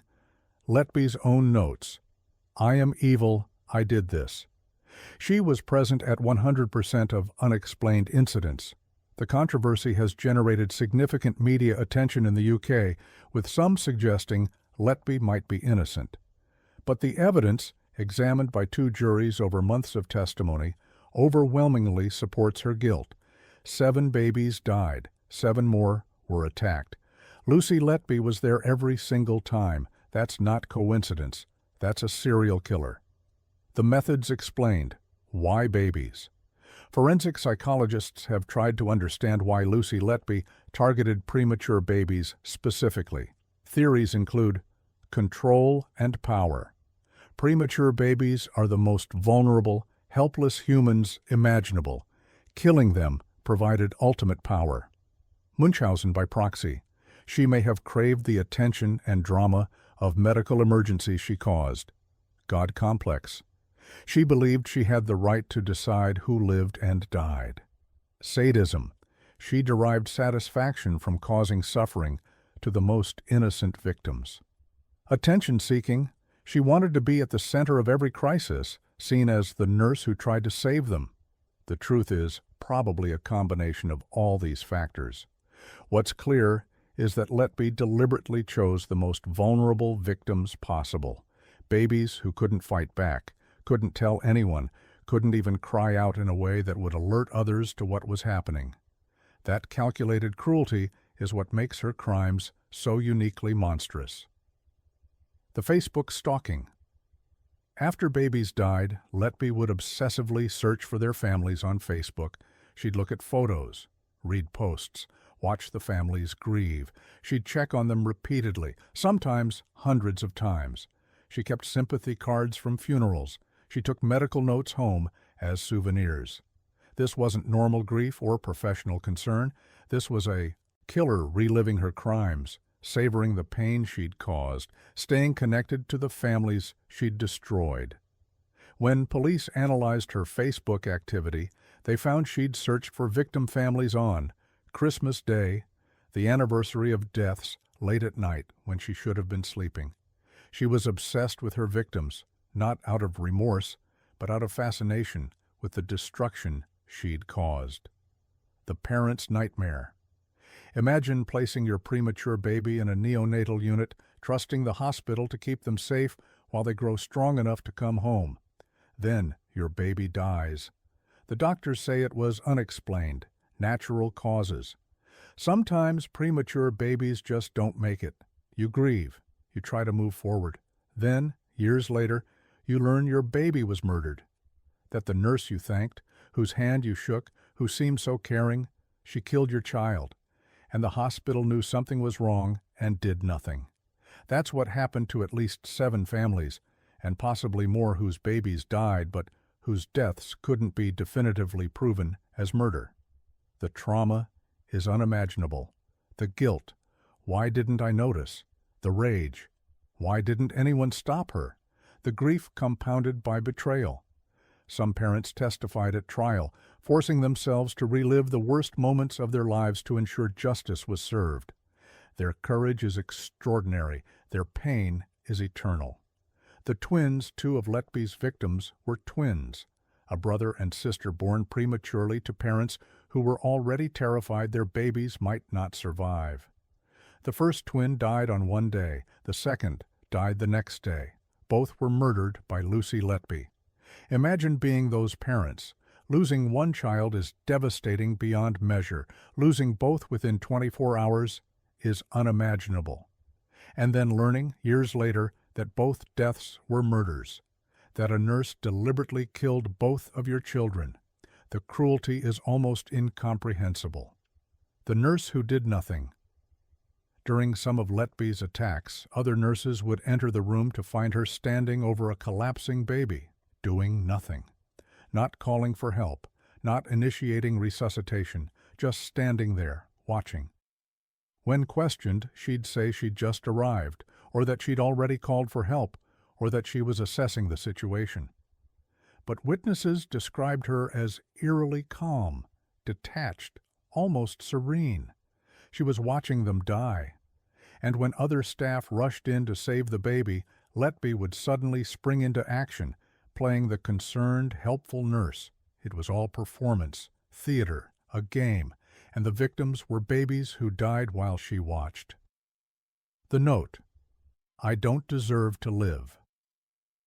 Among Letby's writings found by police, one note read, I don't deserve to live. I killed them on purpose because I'm not good enough to care for them. The defense argued this was the anguished writing of an innocent woman being falsely accused. But read it again. I killed them on purpose. That's not ambiguous. That's not, I'm being accused of killing them. That's, I killed them on purpose.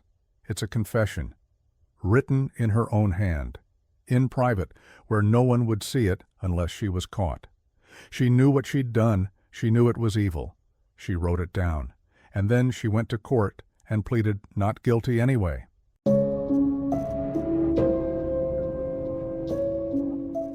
Four Austrian nurses created their own death pavilion, drowning elderly patients with water for minor annoyances like snoring, killing up to 200 over 7 years. The Death Pavilion Pavilion 5 at Linz General Hospital in Vienna was where they sent the difficult cases. The elderly patients who were confused, incontinent, demanding, patients with dementia who called out at night, patients who soiled their sheets, patients who buzzed for help too often. It was the ward nobody wanted to work on, the place where careers went to die. But for four nurses who worked the night shift together, Pavilion 5 became something else entirely, a hunting ground. Between 1983 and 1989, Waltraud Wagner, Maria Gruber, Irina Leidolf, and Stefania Meyer murdered at least 49 elderly patients, possibly as many as 200-300, for the most trivial reasons imaginable. A patient snored too loudly, death. Someone soiled their sheets, death. An elderly person buzzed the call button repeatedly, death. And the method they chose was one of the most sadistic in the history of healthcare serial killers. The water cure, forcibly drowning patients by holding their heads, pinching their noses, and pouring water down their throats until they died, a process that took 45-60 agonizing minutes. They called it giving them a ticket to God. They bragged about it at bars. They competed over who could kill more creatively. They laughed about the deaths over drinks, and for 7 years, nobody stopped them. This is the story of the Linz Angels of Death, 4 women who turned a geriatric ward into a torture chamber and who got away with it for so long that they started to believe they were untouchable. The ringleader, Waltraud Wagner. Waltraud Wagner was 23 years old in 1983 when she first killed a patient. She'd been working as a nurse's aide at Linz General Hospital, a massive 2,000-bed facility in Vienna that served the city's elderly and chronically ill population. Her first murder was almost an accident. An elderly patient was dying, suffering, calling out. Wagner later claimed she gave the patient a morphine overdose as an act of mercy to end the suffering. But something happened in that moment. Something changed inside her. She felt power, control, the ability to decide who lived and who died. And she discovered she liked it. Wagner didn't stop with mercy killings. She started killing patients who annoyed her, patients who were too demanding, patients who made her job harder, and then she started recruiting others to join her. The recruitment, building a murder squad. Wagner didn't want to kill alone. She wanted accomplices, co-conspirators, people who would share in the power and the thrill. Over the course of 1983-1984, she recruited 3 other nurses who worked the night shift on Pavilion 5. Maria Gruber, age 19, the youngest, eager to please Wagner, desperate to fit in with the group. Irene Lydolf, age 21, quiet, withdrawn, easily influenced by Wagner's stronger personality. Stefania Meyer, age 43, the oldest, a veteran nurse who should have known better, but instead became enthusiastic about the killings. Wagner groomed them gradually. She'd make dark jokes about difficult patients. She'd suggest that certain patients would be better off if they died. She'd test their reactions, see who was receptive, and when she found nurses who didn't push back, who laughed at her jokes, who agreed with her assessments, she brought them into the conspiracy. By 1984, all 4 were working together as a murder squad, coordinating their killings, covering for each other, and creating what one Austrian official would later call the most brutal and gruesome crime in Austria's history. The victims, annoying patients.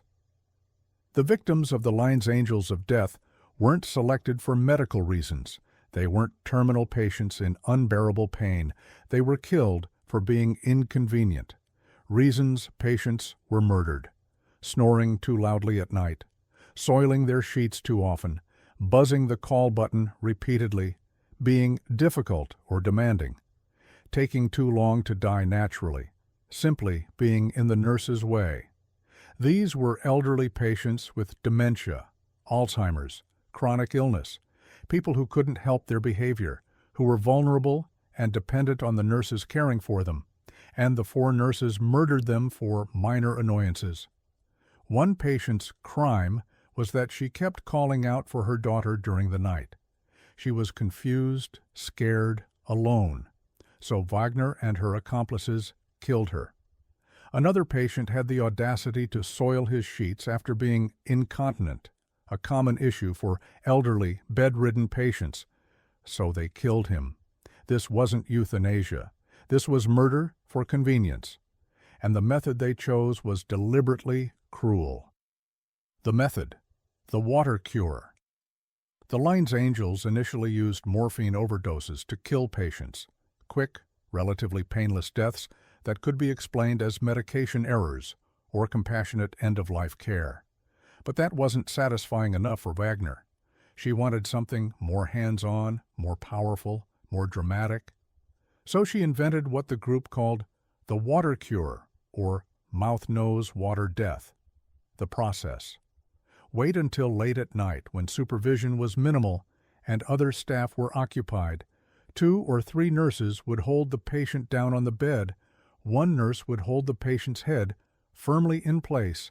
Another would pinch the patient's nose shut. A third would pour water directly into the patient's mouth.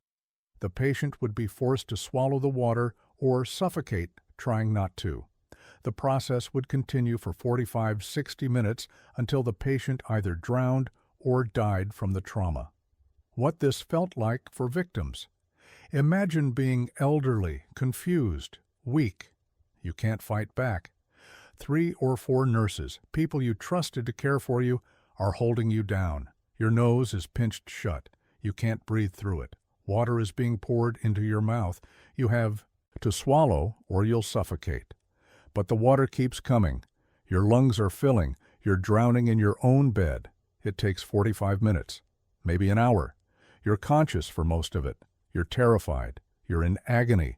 You're drowning while people watch and laugh. That's the water cure. It's not a medical procedure.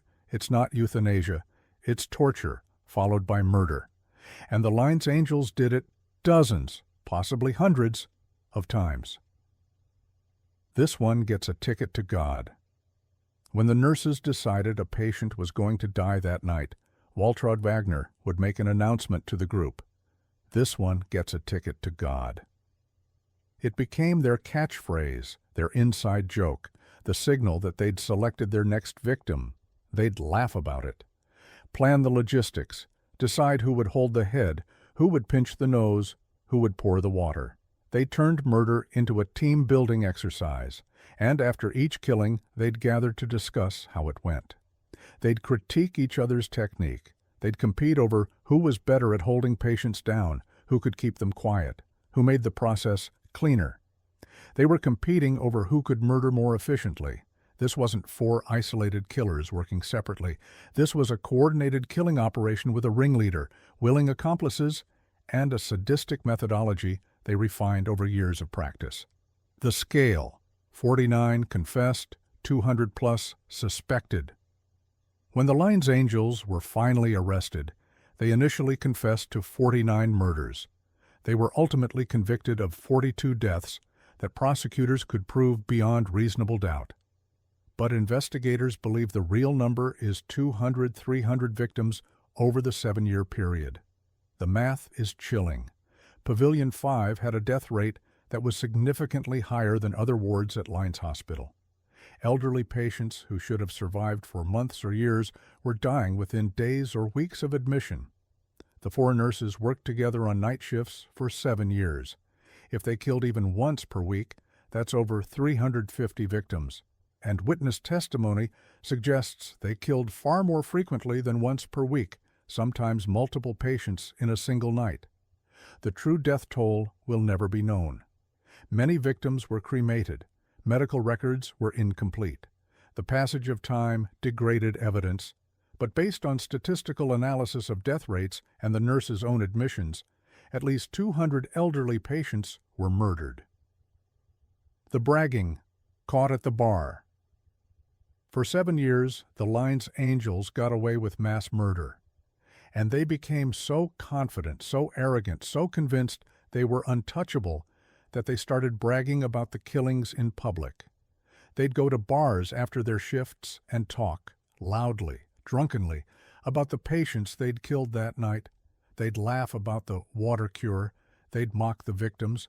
They'd describe how certain patients had struggled or cried out. And nobody reported them. Why? Because it sounded too insane to be true. People assumed they were exaggerating, making dark jokes, engaging in gallows humor that healthcare workers sometimes use to cope with difficult jobs. But one night in April 1989, a doctor from another hospital overheard them at a tavern. He heard Waltraud Wagner describing in graphic detail how they'd drowned a patient the night before. He heard the others laughing. He heard them discuss their methods. And unlike everyone else who'd overheard similar conversations, he reported it to police. That single doctor's decision to take their bragging seriously is the only reason the Lyons Angels were ever caught. If he'd dismissed it as dark humor like everyone else had, the killings would have continued indefinitely. The investigation, the wall of silence. When police began investigating in April 1989, they encountered what one investigator called a wall of silence at Lyons Hospital. Staff members were defensive, protective of their own, unwilling to believe that 4 of their colleagues could be serial killers. Hospital administrators minimized the concerns. They insisted the deaths were natural, that Pavilion 5 simply housed the sickest patients, that the death rate wasn't unusual for a geriatric ward. But investigators persisted. They interviewed patients who'd survived. They reviewed medical records. They analyzed death certificates. And the pattern became undeniable. Death rates on Pavilion 5 were exponentially higher than comparable wards. Nearly all suspicious deaths occurred during the night shift when the 4 nurses worked together. Patients who'd been medically stable would suddenly die without explanation. Multiple witnesses reported seeing suspicious behavior. On April 7, 1989, police arrested all 4 nurses. The confessions, "We did it for fun," faced with evidence, witness testimony, and the doctor's account of their bar bragging, the nurses confessed. But their confessions were chilling in their casualness and lack of remorse. Waltraud Wagner admitted to being the ringleader. She described the water cure in detail. She acknowledged killing patients who annoyed her. When asked why, she said, "It was exciting.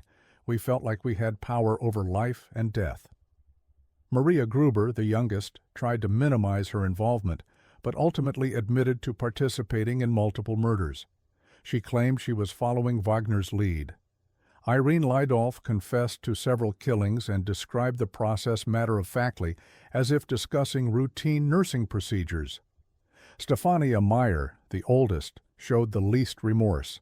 She described the killings as doing what needed to be done and suggested that the patients were going to die anyway. None of them expressed genuine remorse for the victims. Their primary concern was the consequences they faced, not the lives they'd taken.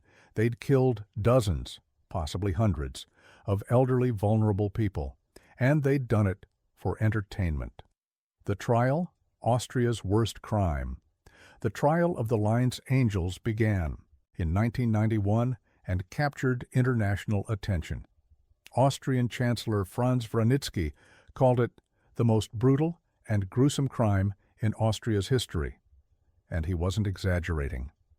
The prosecution presented confessions from all 4 nurses, witness testimony from surviving patients who described being held down, medical evidence showing suspicious patterns in patient deaths, testimony from the doctor who'd overheard them bragging statistical analysis of death rates on Pavilion 5. The defense tried to argue that the confessions were coerced, the deaths were natural, the nurses were engaging in legitimate euthanasia for suffering patients, hospital conditions, not the nurses, caused the deaths. The judges didn't buy it. The verdicts, March 1991, Waltraud Wagner, convicted of 15 murders, 17 attempted murders, 2 assaults. Life in prison. Irene Lydolf, convicted of 5 murders, life in prison. Stefania Meyer, convicted of 7 murders, 2 attempted murders, 20 years. Maria Gruber, convicted of 2 murders, 15 years. Austrian life sentences typically mean 15-25 years, with possibility of parole, not actual life imprisonment, and that would become relevant all too soon. The horrifying details from trial. During the trial, details emerged that made the crimes even more disturbing. The competitions. The nurses would compete over who could kill more creatively, who could do it more efficiently, who could keep patients quiet during the water cure. The selection process. They'd walk the ward at the start of their shift and decide which patients deserved tickets to God that night, based on who'd annoyed them most recently. The clean kills. They praised each other for killings that didn't leave obvious marks or cause too much struggle, treating murder as a skill to be perfected. The timing. They'd often kill multiple patients in a single night, moving from bed to bed like an assembly line of death. The laughter. Multiple witnesses testified that they'd heard laughter coming from rooms where patients were dying, the nurses laughing as they murdered. The souvenirs. Wagner kept a mental tally of her kills like a hunter counting trophies. This wasn't reactive violence or mercy killing gone wrong. This was systematic, premeditated, sadistic murder for entertainment. The sentencing, shockingly lenient. The sentences, life for 2, 20 years for one, 15 years for another, seemed appropriate in 1991. But Austrian life imprisonment is not life imprisonment as Americans understand it. In Austria, life typically means 15-25 years with good behavior. Prisoners can apply for parole after serving a minimum term. Good behavior in prison significantly reduces sentences. First-time offenders receive leniency. And so, despite being convicted of murdering at least 49 people, likely 200 plus, all 4 Line's Angels were released by 2008. Release dates. Maria Gruber, released 1997, served 6 years of 15-year sentence. Stefania Meyer, released 2008 after serving 17 years. Irene Lydolf, released 2008 after serving 117 years. Waltraud Wagner, released 2008 after serving 17 years of life sentence. Read that again. Waltraud Wagner, who murdered at least 15 people, likely 50 plus, served 17 years and was released. Meyer and Gruber were given new identities by the Austrian government to help them reintegrate into society. All four are now free, living somewhere in Austria or beyond, their true identities protected. The public outrage. When news broke that the line's angels were being released, especially Wagner and Ladolf, who'd been sentenced to life, Austrian citizens were outraged. Public response, protests outside the prison, calls for legislative reform, demands that the women never be released, international condemnation of Austria's lenient sentencing, but the Austrian legal system stood firm. The women had served their sentences according to the law. They'd demonstrated good behavior in prison. They were entitled to release. The families of victims were horrified. Imagine learning that the woman who drowned your mother over 45 agonizing minutes because she was annoying is now free, living under a new identity, walking the same streets you do. That's the reality for hundreds of families in Austria. The hospital's complicity, Linz General Hospital, wasn't an innocent bystander in this case. The institution itself enabled the murders through inadequate oversight, night shifts with minimal supervision, no tracking of death rates by individual nurse, no investigation of unusual patterns, no protocols for reviewing suspicious deaths, cultural problems, staff loyalty prioritized over patient safety, wall of silence protecting nurses, resistance to external scrutiny, treating elderly patients as disposable systemic failures. Pavilion 5 became known as Pavilion of Death, and nobody investigated why staff referred to it as the dumping ground for difficult patients. Families' concerns about suspicious deaths were dismissed. The hospital underwent massive reforms after the scandal, but those reforms came far too late for the 200-plus victims. The group dynamic, how four became worse than one. One of the most disturbing aspects of the Linz case is the group dynamic that enabled and escalated the killings. Psychological research shows that groups can commit atrocities that individuals wouldn't. Diffusion of responsibility. I was just helping hold her down. I wasn't the one pouring the water. Normalization of deviance. When everyone around you is killing patients, it starts to seem normal. Groupthink. Nobody in the group challenges the ringleader because dissent threatens group cohesion. Competition and escalation. Members compete to prove their commitment, leading to increasingly extreme behavior. Dehumanization. The group develops language, ticket to God, that distances them from the humanity of their victims.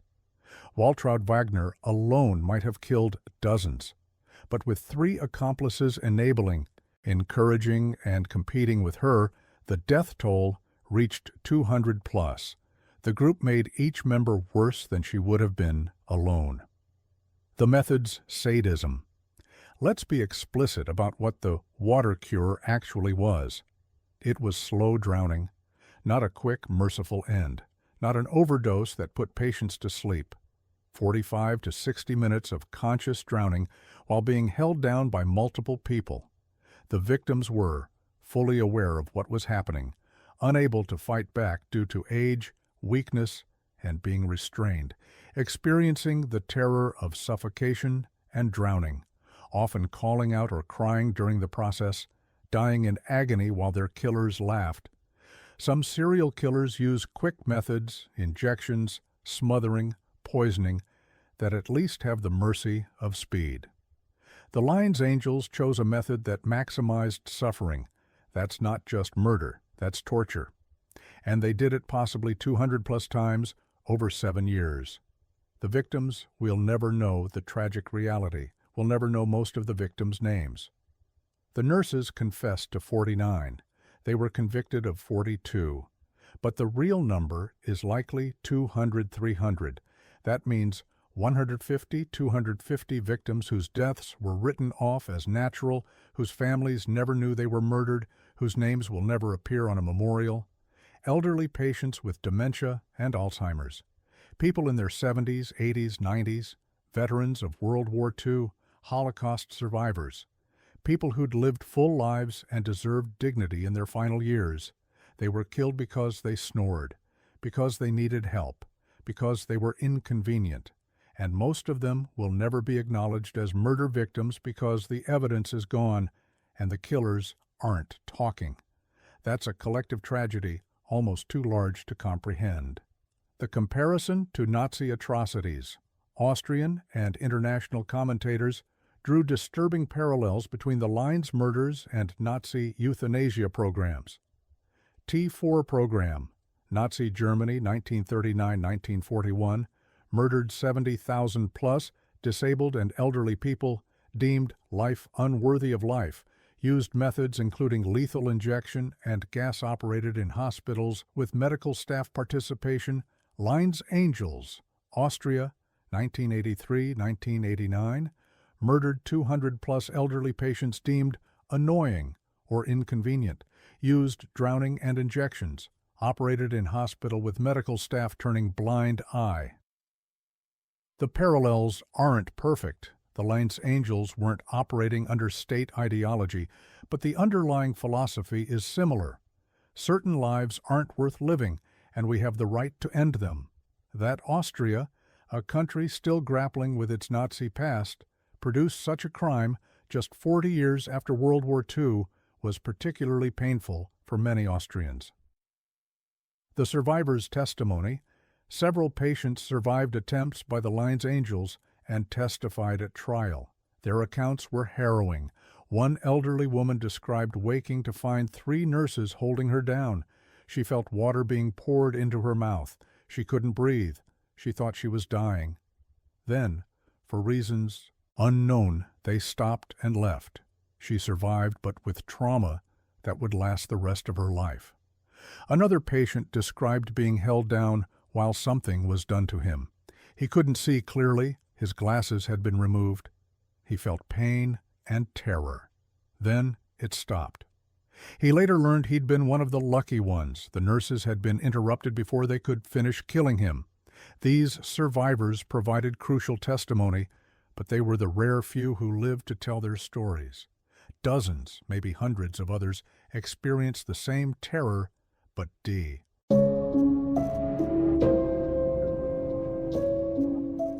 A Norwegian nursing home manager confessed to killing 27 patients with muscle relaxant, served his time, was released, and now lives free under a new identity. The man who walked free somewhere in Norway right now, maybe in Oslo, maybe in a small coastal town, maybe in a quiet suburb, there's a man in his late 80s living under a new identity. His neighbors don't know who he really is. The people he interacts with at the grocery store, at the library, at the pharmacy, they have no idea. He might be your colleague, your neighbor, the pleasant elderly man who says good morning at the bus stop. His real name is Arnfinn Nesset. And between 1977 and 1980, while working as a nursing home manager in Orkdal, Norway, he murdered at least 22 elderly patients, possibly as many as 138. He confessed to killing 27 of them with injections of succinylmethonium chloride, a muscle relaxant that caused respiratory failure and death. He was convicted of 22 murders in 1982.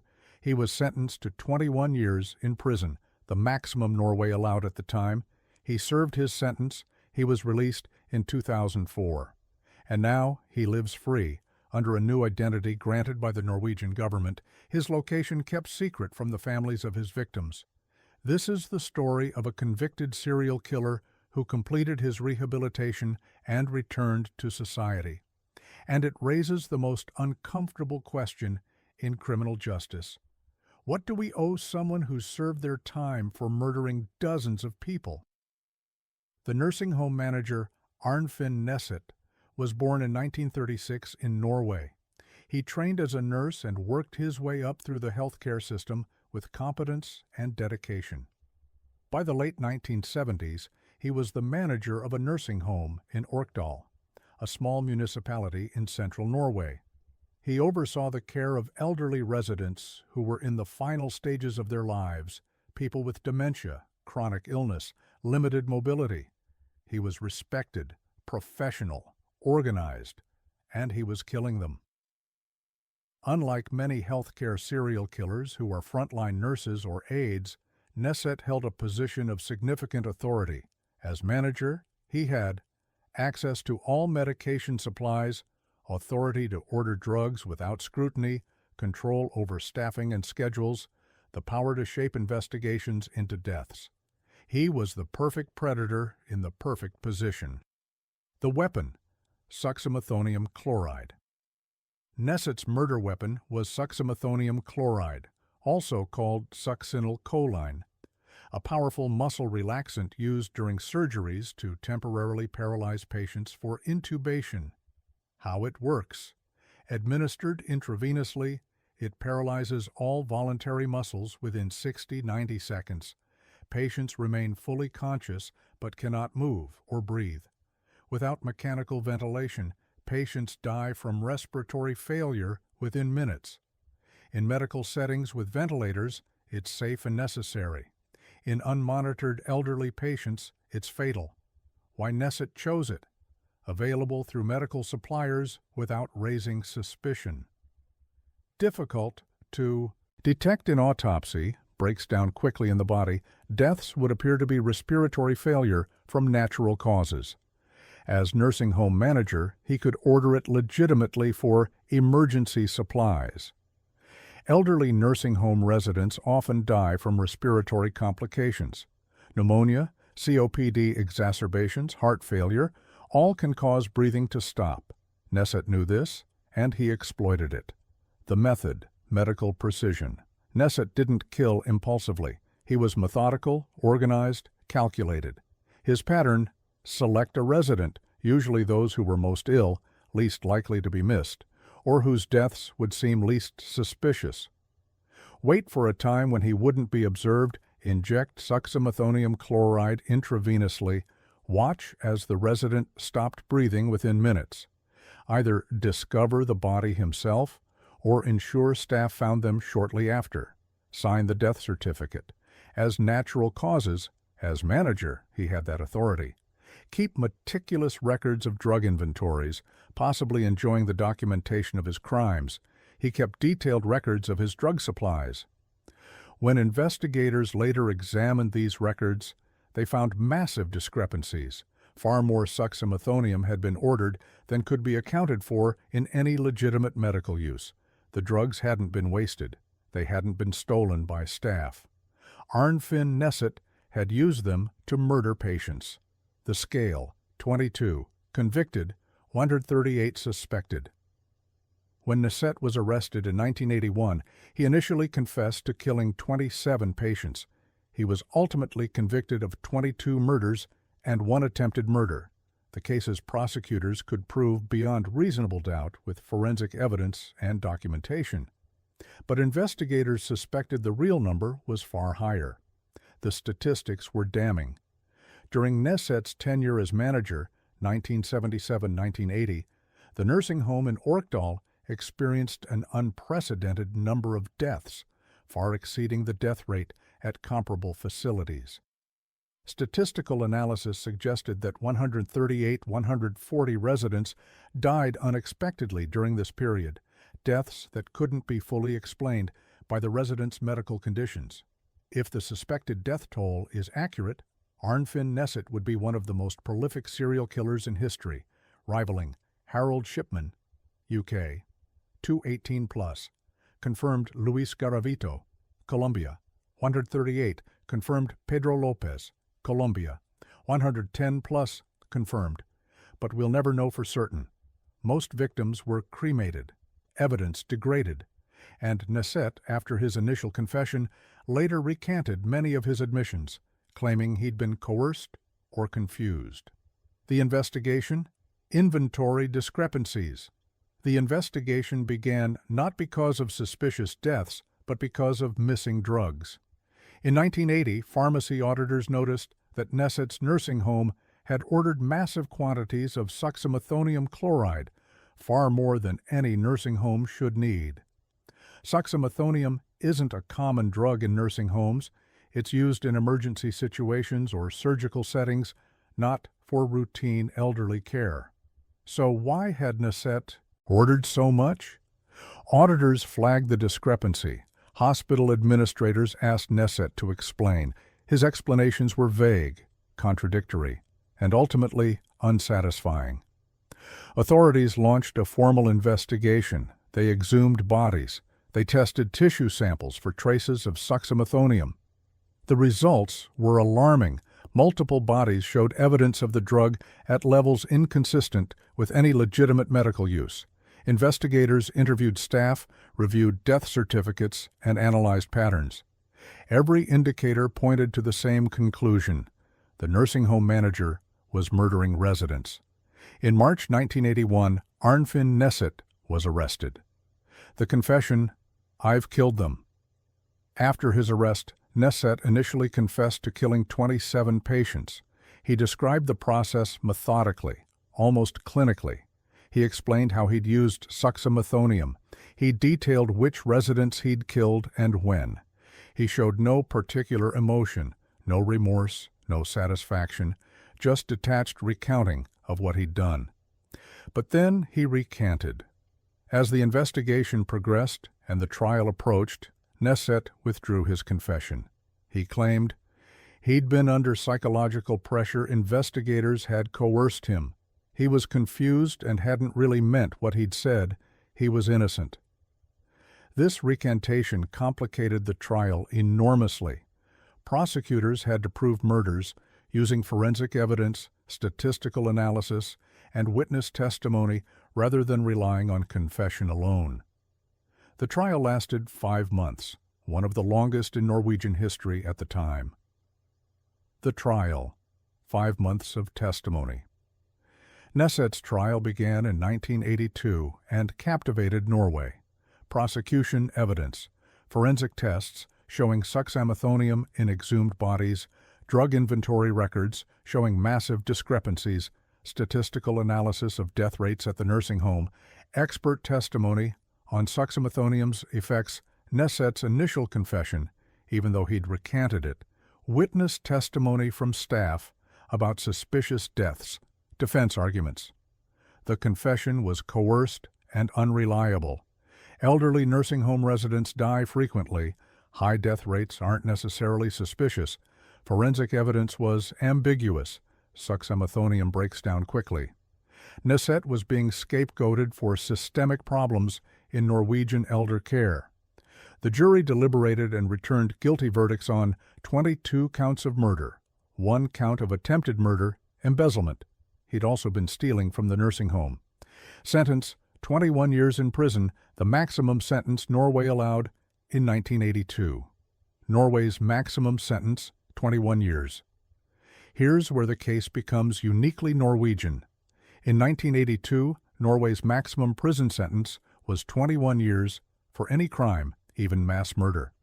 This wasn't an oversight, it was intentional. Norwegian criminal justice philosophy emphasizes rehabilitation over punishment. The belief is that even the worst offenders can be reformed and should eventually return to society. Norway doesn't have life imprisonment in the American or British sense. Instead, maximum sentence is 21 years, extended to 30 years in 2002, but Nesset was sentenced under the old system. For particularly dangerous offenders, preventive detention can extend sentences in 5-year increments, but the goal is always eventual release. Nesset was sentenced to 21 years for murdering at least 22 people, possibly 138. That's roughly 1 year per confirmed victim. Norwegian citizens were divided. Some believed in their rehabilitative system, even for someone like Nesset. Others were horrified that a mass murderer would eventually be freed. The prison years, model prisoner Arnfinn Nesset entered Norway's prison system in 1982 as prisoner Kirkeknolt 345, actual number withheld. And by all accounts, he was a model prisoner. He followed all rules and protocols, participated in rehabilitation programs, engaged in therapy, expressed remorse, at least outwardly, caused no behavioral problems, completed educational programs. Norwegian prisons focus on preparing inmates for reintegration. Even violent offenders receive therapy and counseling, educational opportunities, job training, gradual reintroduction to society through work programs and temporary releases. The philosophy is everyone will eventually be released, so we should prepare them to be functioning members of society. Neset took advantage of every program. He convinced evaluators that he'd been rehabilitated. He expressed understanding of his crimes and claimed remorse. And in 2004, after serving his full 21-year sentence plus a supervised release period, he was freed. The release, 2004.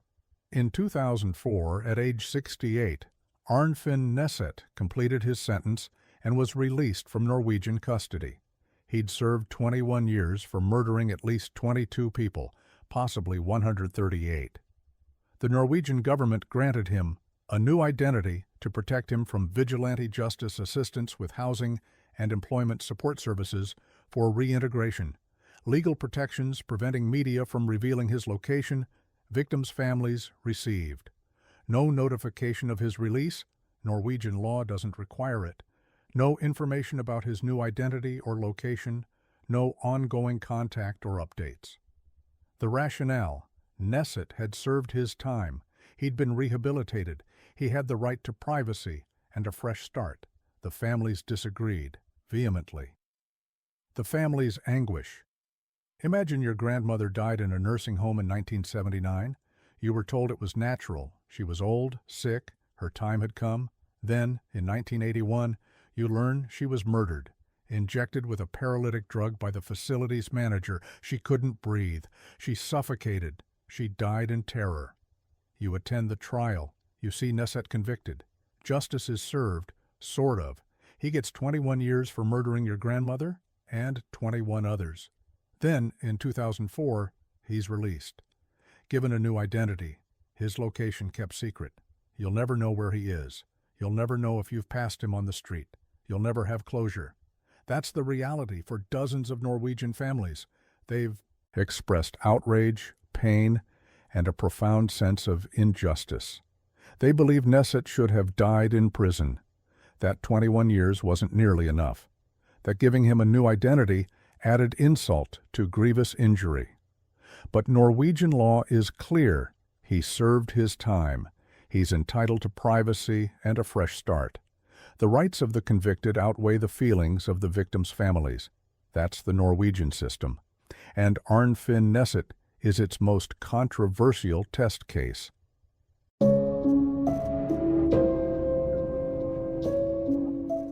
A Brazilian nursing assistant called the Angel of Death killed 4 patients he considered terminal in a twisted mercy-killing spree at a major São Paulo hospital. The global reality São Paulo, Brazil. 1990s, a major hospital in South America's largest city. If you think healthcare serial killers are a phenomenon limited to wealthy Western nations with advanced medical systems and robust oversight, the case of Edson Isidoro Guimarães will disabuse you of that notion. He was a nursing assistant, not even a licensed nurse, working at a hospital in São Paulo when he decided he had the authority to determine which patients deserved to live and which should die. He called it mercy. He claimed he was ending suffering. He positioned himself as a compassionate angel, freeing people from pain. But no one asked him to do it. No patients consented. No doctors authorized it. No ethics committees reviewed his decisions. Edson Guimarães appointed himself judge, jury, and executioner, and killed at least 4 patients before he was caught in 1999. His case proves something critical that we must understand as we close this examination of healthcare serial killers. This isn't an American problem. This isn't a European problem. This is a human problem. Healthcare serial killers exist in every country, every culture, every healthcare system. The names change, the languages change, the specific circumstances vary, but the fundamental dynamic remains the same. vulnerable patients, trusted caregivers, institutional failures, and death. São Paulo, a healthcare system. Under strain. To understand Guimarães' crimes, we must understand the context. Brazilian healthcare in the 1990s. Brazil operates a dual healthcare system, SUS, Sistema Único de Saúde, public healthcare, free but often overcrowded and under-resourced. Private healthcare, better funded, but accessible only to those who can afford insurance. In the 1990s, Brazil faced economic instability following hyperinflation periods, understaffed hospitals with nurses handling far too many patients, limited oversight of healthcare workers due to resource constraints, privacy laws that restrict public access to medical information, and criminal records. Into this strained system stepped Edson Guimarães, a nursing assistant with delusions of mercy and power. The nursing assistant Edson Isidoro Guimarães was a nursing assistant, auxiliar de enfermagem, a role roughly equivalent to a nursing aide or certified nursing assistant in the U.S. He was not a licensed nurse, enfermero. He had basic training in patient care, but no advanced medical education, no authority to make clinical decisions, and certainly no authority to determine when patients should die. Yet that's exactly what he did. Working at a hospital in São Paulo during the 1990s, Guimarães began identifying patients he considered terminal, people he believed were suffering without hope of recovery, and he started killing them, the victims. Terminal, according to whom Brazilian privacy laws limit public disclosure of victims' identities and medical details, so we know less about Guimarães' victims than we do about those in American or European cases. What we know, at least 4 confirmed murder victims all were patients, Guimarães classified as terminal or suffering without hope. All received lethal injections administered by Guimarães, ages and specific medical conditions largely protected by Brazilian privacy law, what we don't know, their names, protected by law, the full extent of their medical conditions, whether they were actually terminal or whether Guimarães misunderstood, misrepresented their prognoses, how many others he may have killed beyond the 4 convictions. The critical question, who deemed these patients terminal? Not their doctors, not medical specialists, not ethics committees. Edson Guimarães made that determination himself. A nursing assistant, someone with basic medical training, decided he knew better than physicians, better than families, better than the patients themselves. He decided they should die, and he killed them. The method, lethal injections. Like many healthcare serial killers, Guimarães used lethal injections to kill his victims. Specific details about which drugs he used are limited in public records, but the pattern is consistent with other cases.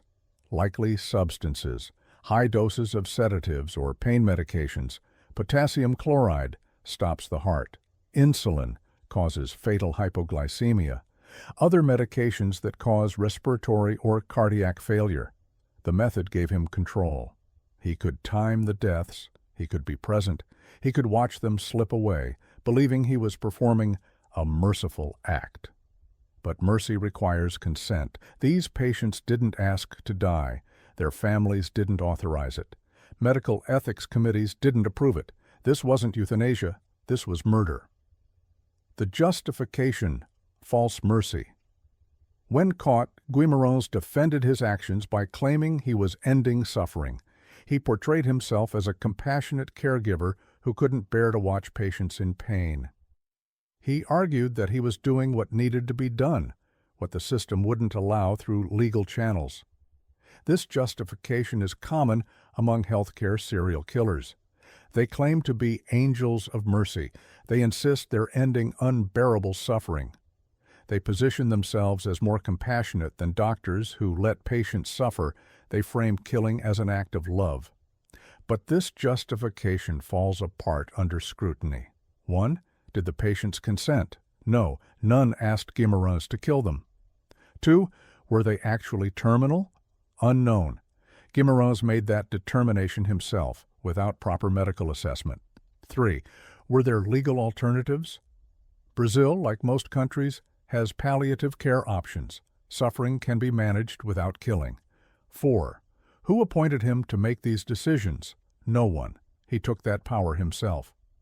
Guimarães wasn't showing mercy. He was playing God. The investigation. A pattern emerges. The investigation into Guimarães began when hospital administrators noticed a pattern of deaths among patients under his care. The exact timeline is unclear due to limited public records, but the process likely followed the familiar pattern. Stage 1. Suspicion. Staff members notice an unusual number of deaths when Guimarães is working. Stage 2.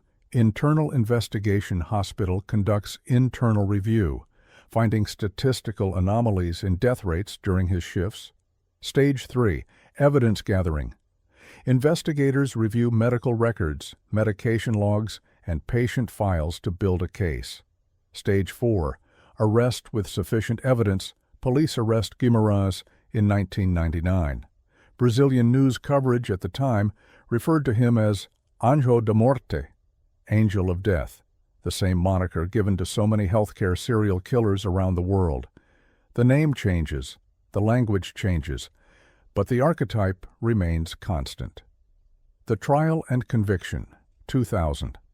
In 2000, Edson Guimarães was convicted of 4 murders in Brazilian court. Details of the trial are limited in international sources due to Brazilian privacy laws restricting disclosure of criminal proceedings, limited English language coverage of the case, the passage of time and degradation of records. What we know, he was found guilty of 4 counts of murder. He received a prison sentence under Brazilian law. The case sparked national debate about euthanasia, palliative care, and the power of healthcare workers. Brazilian sentencing context.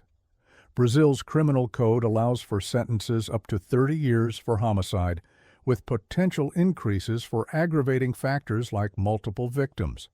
However, Brazilian law also emphasizes rehabilitation and typically results in shorter actual time served compared to U.S. or U.K. sentences for similar crimes. Guimarães served his sentence in the Brazilian prison system and was eventually released. Current status, unknown.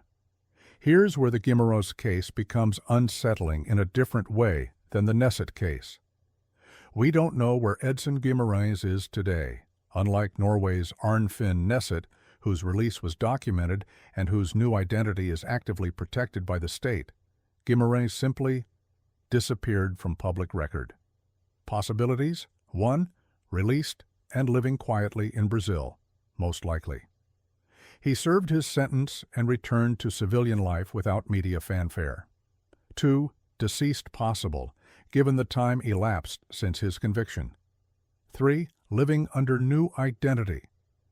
Brazil doesn't have the same systematic identity change programs as Norway, but informal name changes and relocations are possible. 4. Living abroad. Less likely but theoretically possible. The uncertainty is different from Nesset. With Nesset, Norwegian authorities actively protect his identity and location. There's a system in place. With Guimarães, there's just silence. No updates, no tracking, no official records of his whereabouts. He could be anywhere, or he could be dead. We simply don't know. And that reflects a broader reality about healthcare serial killers in countries with less robust tracking systems and less transparent criminal justice reporting. The Brazilian healthcare context. Guimarães' crimes occurred within a specific Brazilian healthcare context that shaped both the crimes and the response. System vulnerabilities, 1990s. Understaffing. Brazilian hospitals, particularly public ones, operated with far fewer staff than international standards recommended. This meant less supervision and more opportunities for misconduct. Limited oversight, medication tracking, death reviews, and pattern analysis were less systematic than in wealthier nations. Privacy protections. Strong privacy laws that protect patients also restrict transparency about healthcare crimes. Cultural factors: different cultural attitudes toward death, dying, and medical authority shaped how the case was perceived and prosecuted. Resource constraints: limited resources for investigating healthcare crimes meant some cases likely went undetected. These factors don't excuse Guimarães' crimes. They explain the environment that allowed them to occur. The euthanasia debate in Brazil. Guimarães' case intensified Brazil's ongoing debate about euthanasia and end-of-life care. Brazilian law then and now. Euthanasia is illegal in Brazil. Assisted suicide is illegal. Passive euthanasia, withdrawing life support, exists in a legal gray area. Palliative care is legal, but underfunded and underutilized. The debate Guimarães sparked, pro-euthanasia advocates argued Brazil needs legal frameworks for end-of-life choices. Patients suffer unnecessarily due to lack of options. Healthcare workers shouldn't be forced into impossible situations. Anti-euthanasia advocates responded, Guimarães' crimes prove the danger of healthcare workers having life and death power. Legalizing euthanasia would enable abuse. Better palliative care, not killing, is the answer. The key point both sides agreed on: whatever the merits of euthanasia as policy, what Guimarães did was murder, not mercy. He acted unilaterally, without consent, without proper medical assessment, without legal authority. That's not euthanasia. That's serial killing with a justification. The global pattern: healthcare killers. No borders. The Guimarães case is crucial because it internationalizes the conversation about healthcare serial killers. Geographic distribution of cases. In this series, Charles Cullen, United States Janine Jones, United States Michael Swango, United States International Kristen Gilbert, United States Orville, Lynn Majors, United States Kimberly Syens, United States Elizabeth Wetlaufer, Canada Heather Presti, United States Niels Högel, Germany Vicky Dawn Jackson, United States Rada Mays, United States Lucy Letby, United Kingdom Waltraud, Wagner and Lines Angels, Austria Arnfinn Neset, Norway Edson Guimarães, Brazil. The pattern is clear. North America, 9 cases, USA and Canada. Europe, 4 cases, UK, Germany, Austria, Norway. South America, 1 case, Brazil. But this doesn't mean South America has fewer healthcare serial killers. It means detection rates vary based on oversight systems. Reporting varies based on media infrastructure and transparency. Prosecution varies based on legal systems and resources. Documentation varies based on record-keeping and privacy laws. For every documented case, how many go undetected? In countries with limited healthcare oversight, under-resourced criminal justice systems, and strong privacy protections, healthcare serial killers may operate for years without detection. Guimarães represents the cases we know about. But what about the ones we don't? The universal vulnerabilities. The Guimarães case reveals vulnerabilities that exist in every healthcare system globally. 1. Trust patients everywhere. Trust healthcare workers. That trust is universal and universally exploitable. 2. Vulnerability. Sick, elderly, and disabled patients are vulnerable regardless of which country they're in. 3. Access healthcare workers have access to patients and medications everywhere. 4. Authority. Medical professionals hold authority in every culture, making it difficult to question them. 5. Complexity. Death in hospitals is common and expected worldwide, providing cover for killers. 6. Understaffing. Nearly every healthcare system struggles with staffing, creating supervision gaps. These vulnerabilities transcend borders, languages, and cultures. A healthcare serial killer in Brazil faces the same opportunities and exploits the same weaknesses as one in Texas or Norway or Austria. The names change. The methods vary slightly. But the fundamental dynamics are universal. The Brazilian response: limited reforms. After Guimarães' conviction, Brazil implemented some healthcare reforms, though less comprehensive than those following scandals in wealthier nations. Changes included enhanced medication tracking in some facilities, improved credentialing checks for healthcare workers, better documentation of patient deaths, increased awareness of healthcare serial killers as a phenomenon, but resource constraints limited implementation. Not all facilities could afford new tracking systems, staffing shortages persisted, oversight remained inconsistent, privacy laws continued to limit transparency. The result: Brazil, like many countries, made incremental improvements but didn't fundamentally transform its healthcare safety systems, and that means future Edson Guimarães remain possible. The 4 known victims. We may not know their names, but we know this about Guimarães' 4 murder victims. They were human beings. They had families who loved them. They had histories, experiences, value. They were sick, possibly dying, but they had the right to die naturally, surrounded by loved ones, with dignity and comfort. Instead, Edson Guimarães decided for them. He decided they were suffering too much. He decided their lives weren't worth living. He decided it was time for them to die, and he killed them. No consent, no authorization, no mercy, just murder, dressed up in compassionate language. Those 4 victims deserve to be remembered, even if we don't know their names, even if Brazilian privacy law protects their identities. They were people, they mattered, and they were murdered by someone who believed he had the right to play God. The language of mercy. Killing across cultures and languages, healthcare serial killers use remarkably similar justifications. English: I was ending their suffering. They were better off dead. I was showing mercy. German: Niels Högel. Claims of excitement and boredom, but also hints at mercy. Norwegian: Arnfinn Nesset. Similar claims of compassion. Portuguese: Edson Guimarães. Estava terminando o sofrimento. I was ending their suffering. The rhetoric is universal. Claim compassionate motivation. Frame killing as mercy. Position themselves as more caring than doctors who let patients suffer. Minimize the agency and humanity of victims. Refuse to acknowledge the lack of consent.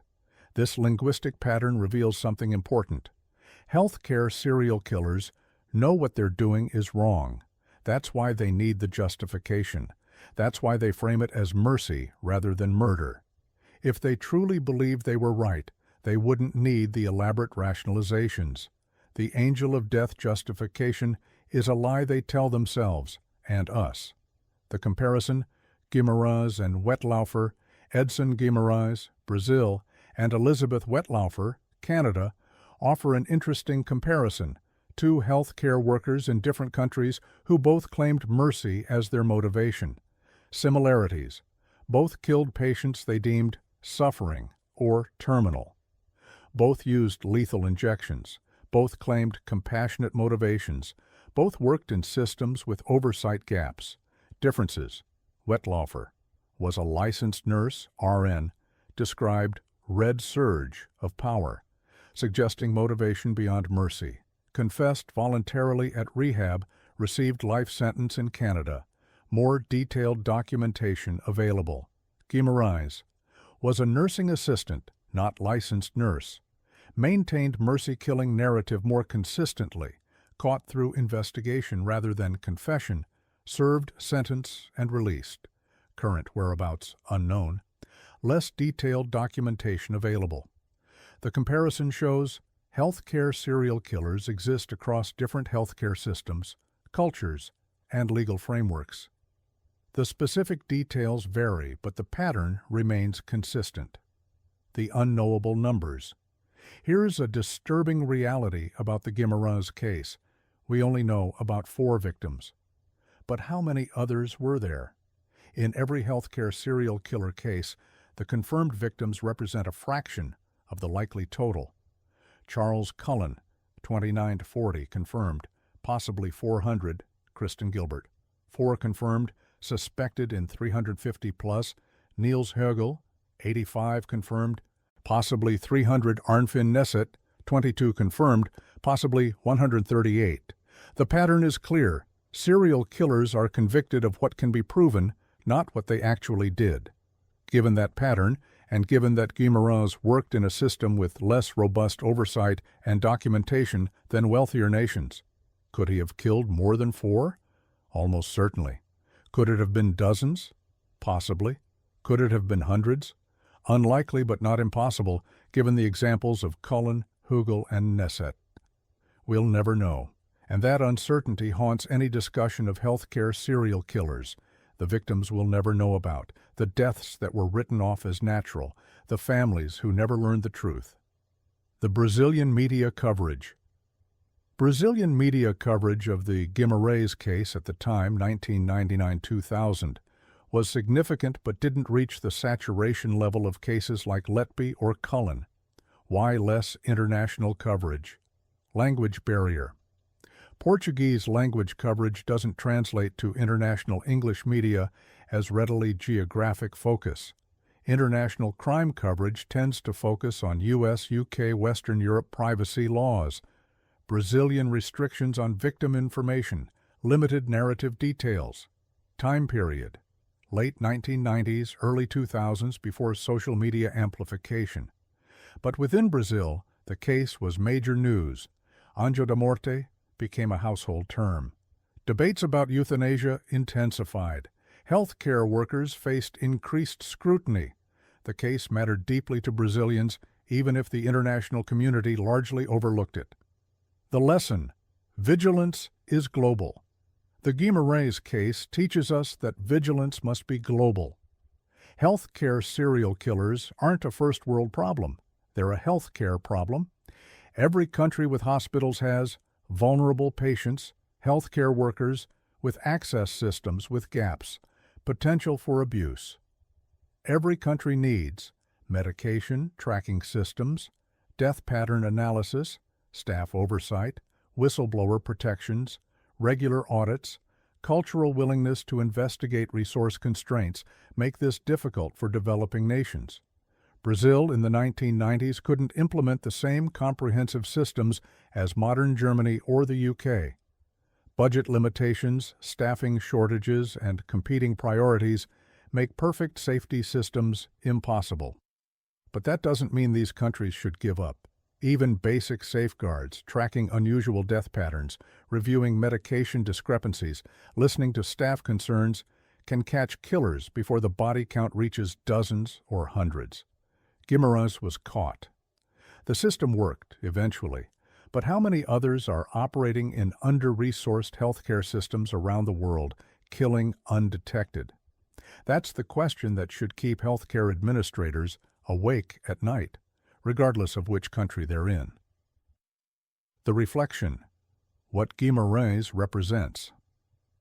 As we close this examination of healthcare serial killers, Edson Guimarães serves as a crucial reminder.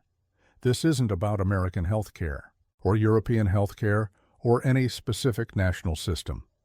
This is about the universal dynamics of trust, vulnerability, and power in healthcare settings. Guimarães proves that. Geography doesn't protect against healthcare serial killers. Wealth doesn't guarantee safety. Different cultures produce the same types of predators. The angel of death archetype transcends borders. Every patient in every hospital in every country is vulnerable to this threat. Not because healthcare workers are inherently dangerous. The overwhelming majority are dedicated, compassionate professionals. But because the rare few who cross that line can do catastrophic damage before they're caught. And detection depends on systems that many countries simply don't have resources to implement fully.